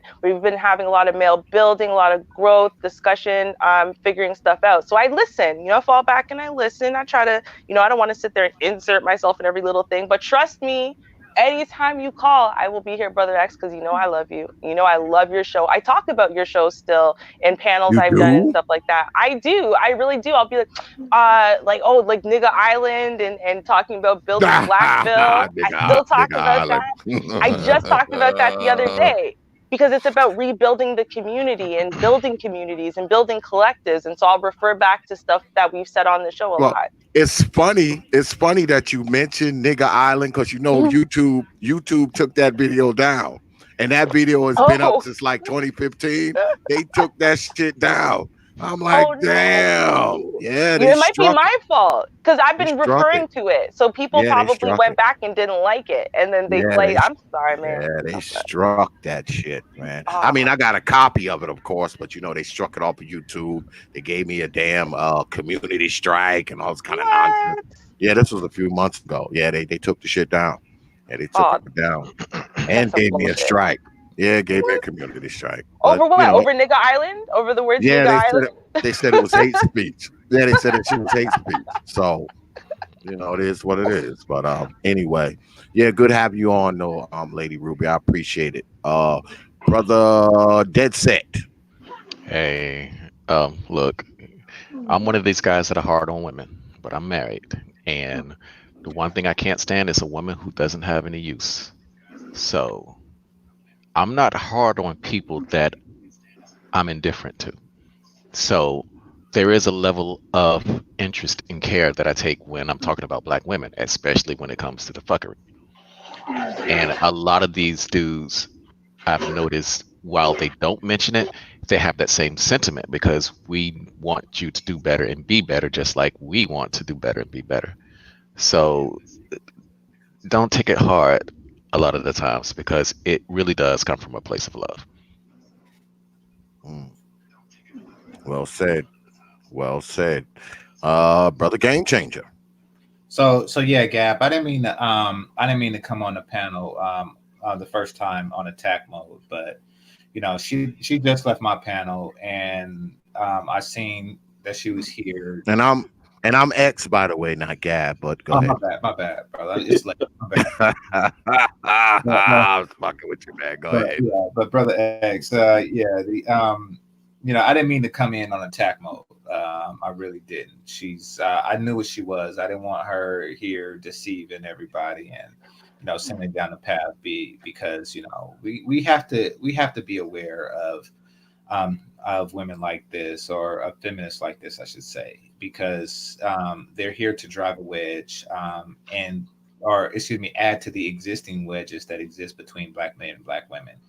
They're trying to unravel everything we're trying to do here in the manosphere, at least most of us here in the manosphere, with their tactics. And, you know, we have to put a stop to it before it festers. I mean, we allow certain women like this on enough. And then what happens is they grow. And then next thing you know, we have another, you know, I'm not going to say their name, but we have another black female YouTuber who's anti-black male with, you know, thousands and thousands of subscribers listening to this crap. So gotta nip it in the bud.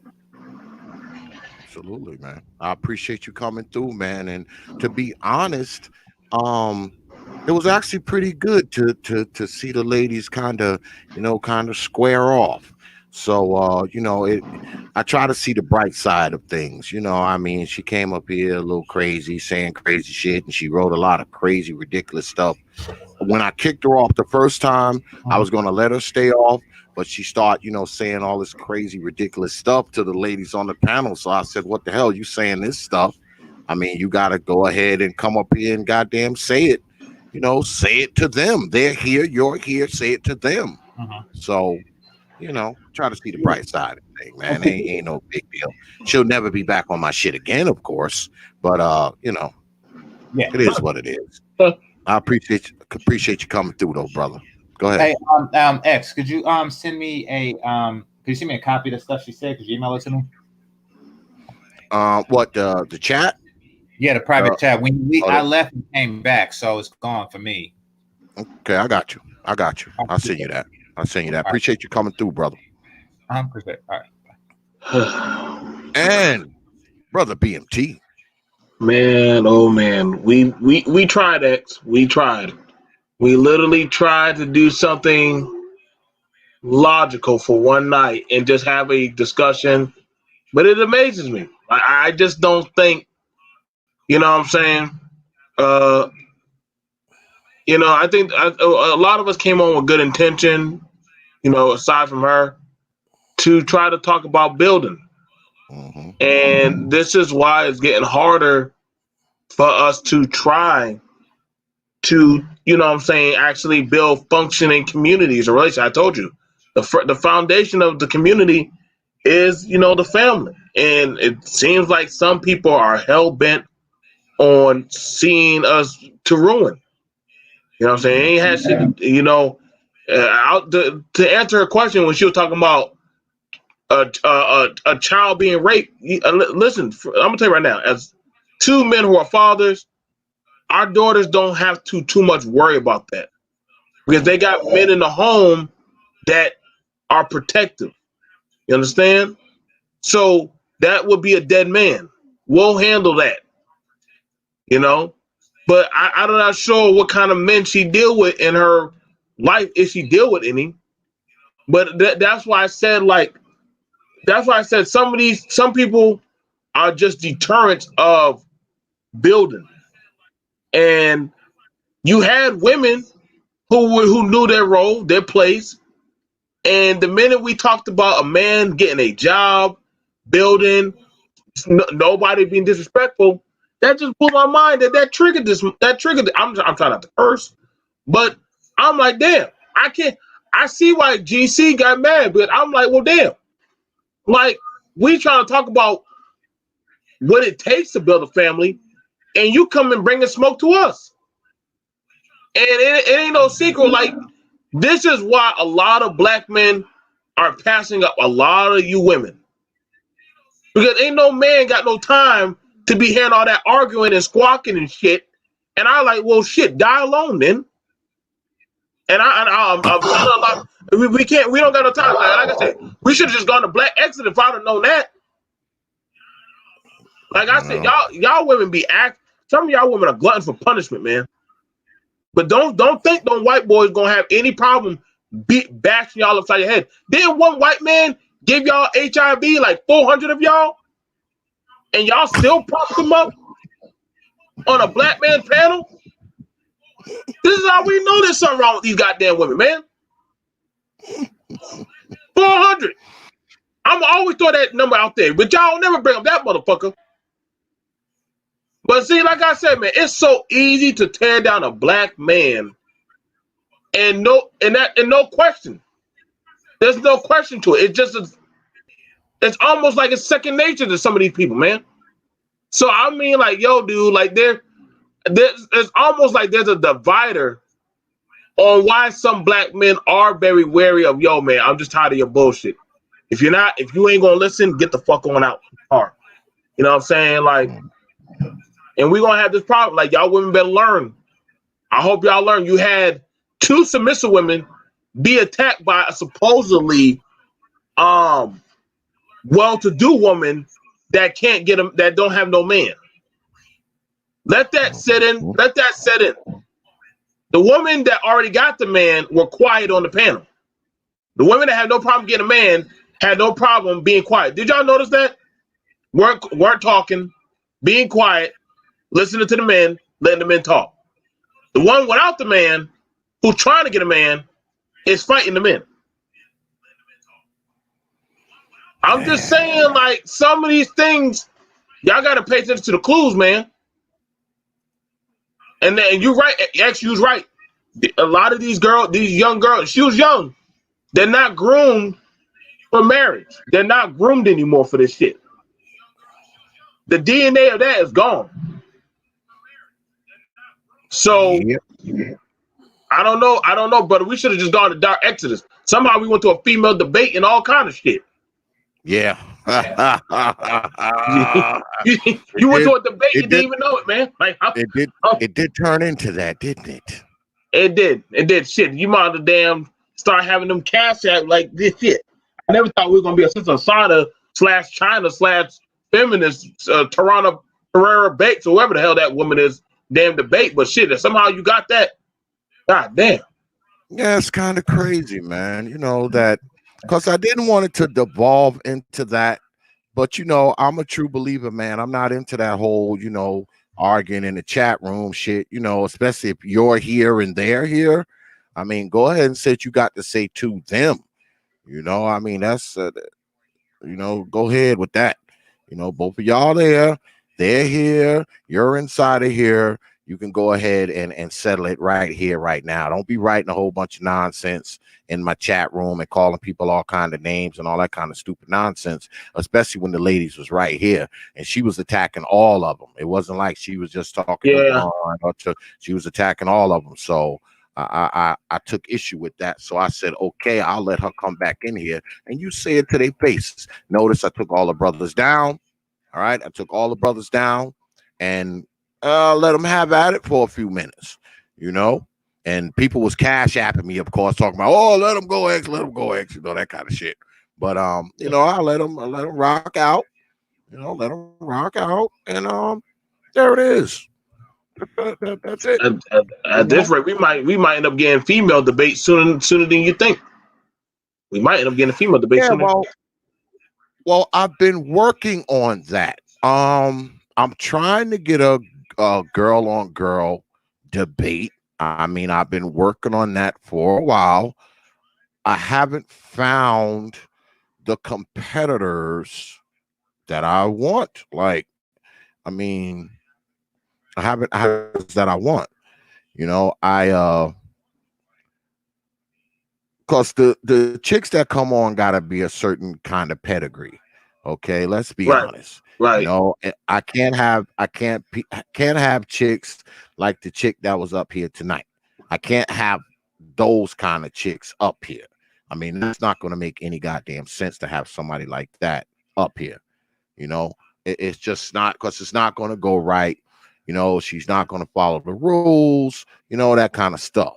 You know, so I mean, the females that come up here gotta be females that's gonna come up here and, you know, follow the rules, you know, time, don't talk over people and that kind of stuff.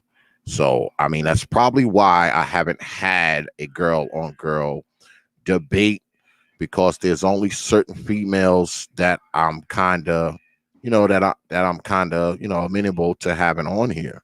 You know, because when the brothers come on rules, you know, the brothers come on, they follow the time rules, you know, they're courteous to each other, and you know, all that kind of stuff. So I mean, any women that come on here, I'm going to expect them to do the same thing. I'm not going to bend the rules for the ladies. You know, they're going to be under the same standards, same type of time clock, all of that. I'll even go as far as trying to get a female timekeeper, you know, just to kind of keep it, you know, kind of, you know, synchronous. But at the same time, I need them to get up here and follow the goddamn rules.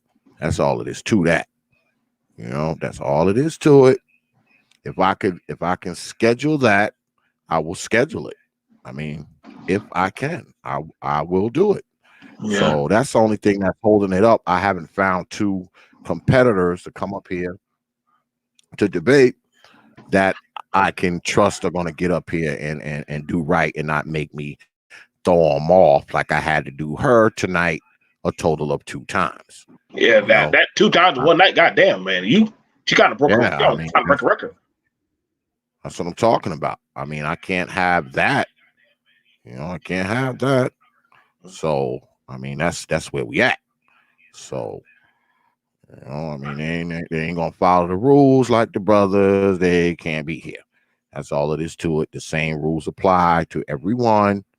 You know, it's not gonna be any different. You know, because you're a girl. And no, you're gonna follow the rules. You're gonna get on that time clock. You're gonna do all of that, just like the brothers do. Especially yelling at black men on the panel. I was like, oh Lord, we definitely Yeah, going into the dark ages now. Once she did that, it was over. It was over. That's what the X's golden rule. Ain't no black Yeah. gonna be yelling at Yeah. no black kid on no Yeah. panel. Nah, you ain't coming up here over talking men and yelling at them and calling them bums and all that kind of shit. Nah, you ain't getting away with that shit. That's when I throw you off for real. You understand? That's where shit ends for real. I'm not gonna let you come up on my panel and start yelling and screaming and Because notice the other ladies were not doing that. They were not doing that. They weren't. So Mhm.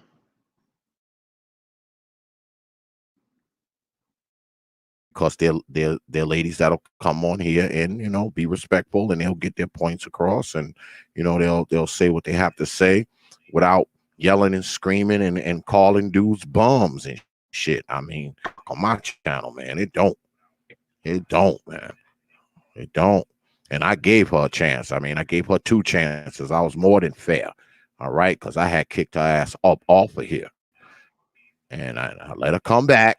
And I let her talk for quite some while. I even gave her and the ladies a private session. So I think that was more than fair. Okay, because most brothers probably would have kicked their ass off an hour before that. All right, that's just the truth. Most brothers, she'd have been kicked off an hour before that. All right, Yeah, that's what would have happened. That was on a neutral Gave panel her like that. shot. Yeah, gave her 2 shots. Came back with the bullshit and started yelling and screaming and talking over the brothers. Now I've had enough. I've had enough. I have had enough. It's over now. So there we have it, man. I mean, it's not a personal thing. It's just that I need my platform to be a certain way. And reason why I have certain ladies on here, because certain ladies that come on here, they certain decorum to how they conduct themselves. They're respectful, all of that kind of stuff. So guess what? If you can't be one of those people, you are not. That's it. But anyway, I appreciate you coming through, brother. Anytime, fam. Got to do this again. You're always welcome here. POT YouTube page. I don't know what we got going on next Thursday. I'm not sure. I'm actually working on a debate for Saturday, folks. I'm working on a debate for Saturday, y'all. Don't hold me to it though, because I don't know. I haven't got my answers from the folks as of yet. Hopefully I will have my answers by tomorrow. Oh, well, tonight. If I have that, we'll throw down on Saturday evening. We're not going to do no late night stuff. It'll be, kind of early, like maybe 6 or 7, like I told y'all before. So we're going to do something like that. But I'm not quoting myself. All right. I'm not quoting myself because I don't know if it's going to happen, but I'm going to try. All right. I'm going to try, y'all. I am, because y'all my folks, and I know y'all like seeing debates. So I'm going to try to set one up for Saturday evening. So just keep your eyes open for the thumbnail. Y'all know it'll be up. All right. All right. Peace, brother BMT, brother Game, everybody. I appreciate y'all coming through, man. I do. Yeah, long night, y'all. Very, very long night. Very long night. A lot longer than I anticipated. Luckily, I don't have Jack Diddley Squat to do tomorrow. Lucky I don't have anything to do tomorrow. But I appreciate all of y'all coming through tonight, man. Good stuff. I appreciate everybody. I appreciate the folks. I appreciate all of y'all hanging in there with us tonight, man. Long night. I appreciate the cash apps. You know what I'm saying? I'm not going to give y'all my spiel because it's late as hell, but I am going to thank everybody. I want to thank Brother Gab for coming through tonight. My man, Brother Art Nostal for coming through tonight. My man, Brother BMT for coming through tonight. Brother Game Changer. Brother Dead Set Anime for coming through. I want to thank the OG Jason for coming through tonight. And I also want to thank the ladies, Lady China, Lady Ruby, and Lady Asada. And I want to thank Lady Glenda for coming in here and derailing shit. I want to thank you for derailing my shit. Because that's what you did tonight, Lady Glenda. You derailed my shit. Okay? But it was good to see, though. Like I said before, I like looking at the bright side of things. You know, the ladies handled her. The ladies handled her. I think that's what we need to start doing at times, folks. We need to go ahead and handle these women. We'll start letting a correlation like that do. I'm gonna go ahead and ladies deal with it. You know, man, let the ladies deal with that, man. We don't need to be stressing ourselves out, man, with these women, man. Especially when we got other women who can go ahead and handle them and all that. That's where I'm at. Cause notice I had talked to her too, and I was like, oh, okay, that's it. I'm done. I ain't have nothing else to say. So I just let the ladies deal with her. That's it. You understand? That is it. But I say once again, I appreciate y'all all coming through. All right. Brother Game Changer, I will send you that chat in the morning. Because right now I'm about to go out here, have me a cigar, and clock with my woman and lay it on down. But I got you. I got you tomorrow, and I'm absolutely gonna make sure that you get it, brother. All right, my man. Folks, as always, I'll leave you with 3 words, like I always do. Open your minds, and we are out of here, y'all. Peace, folks. Only from the Prophet of Thought series media. Open your minds.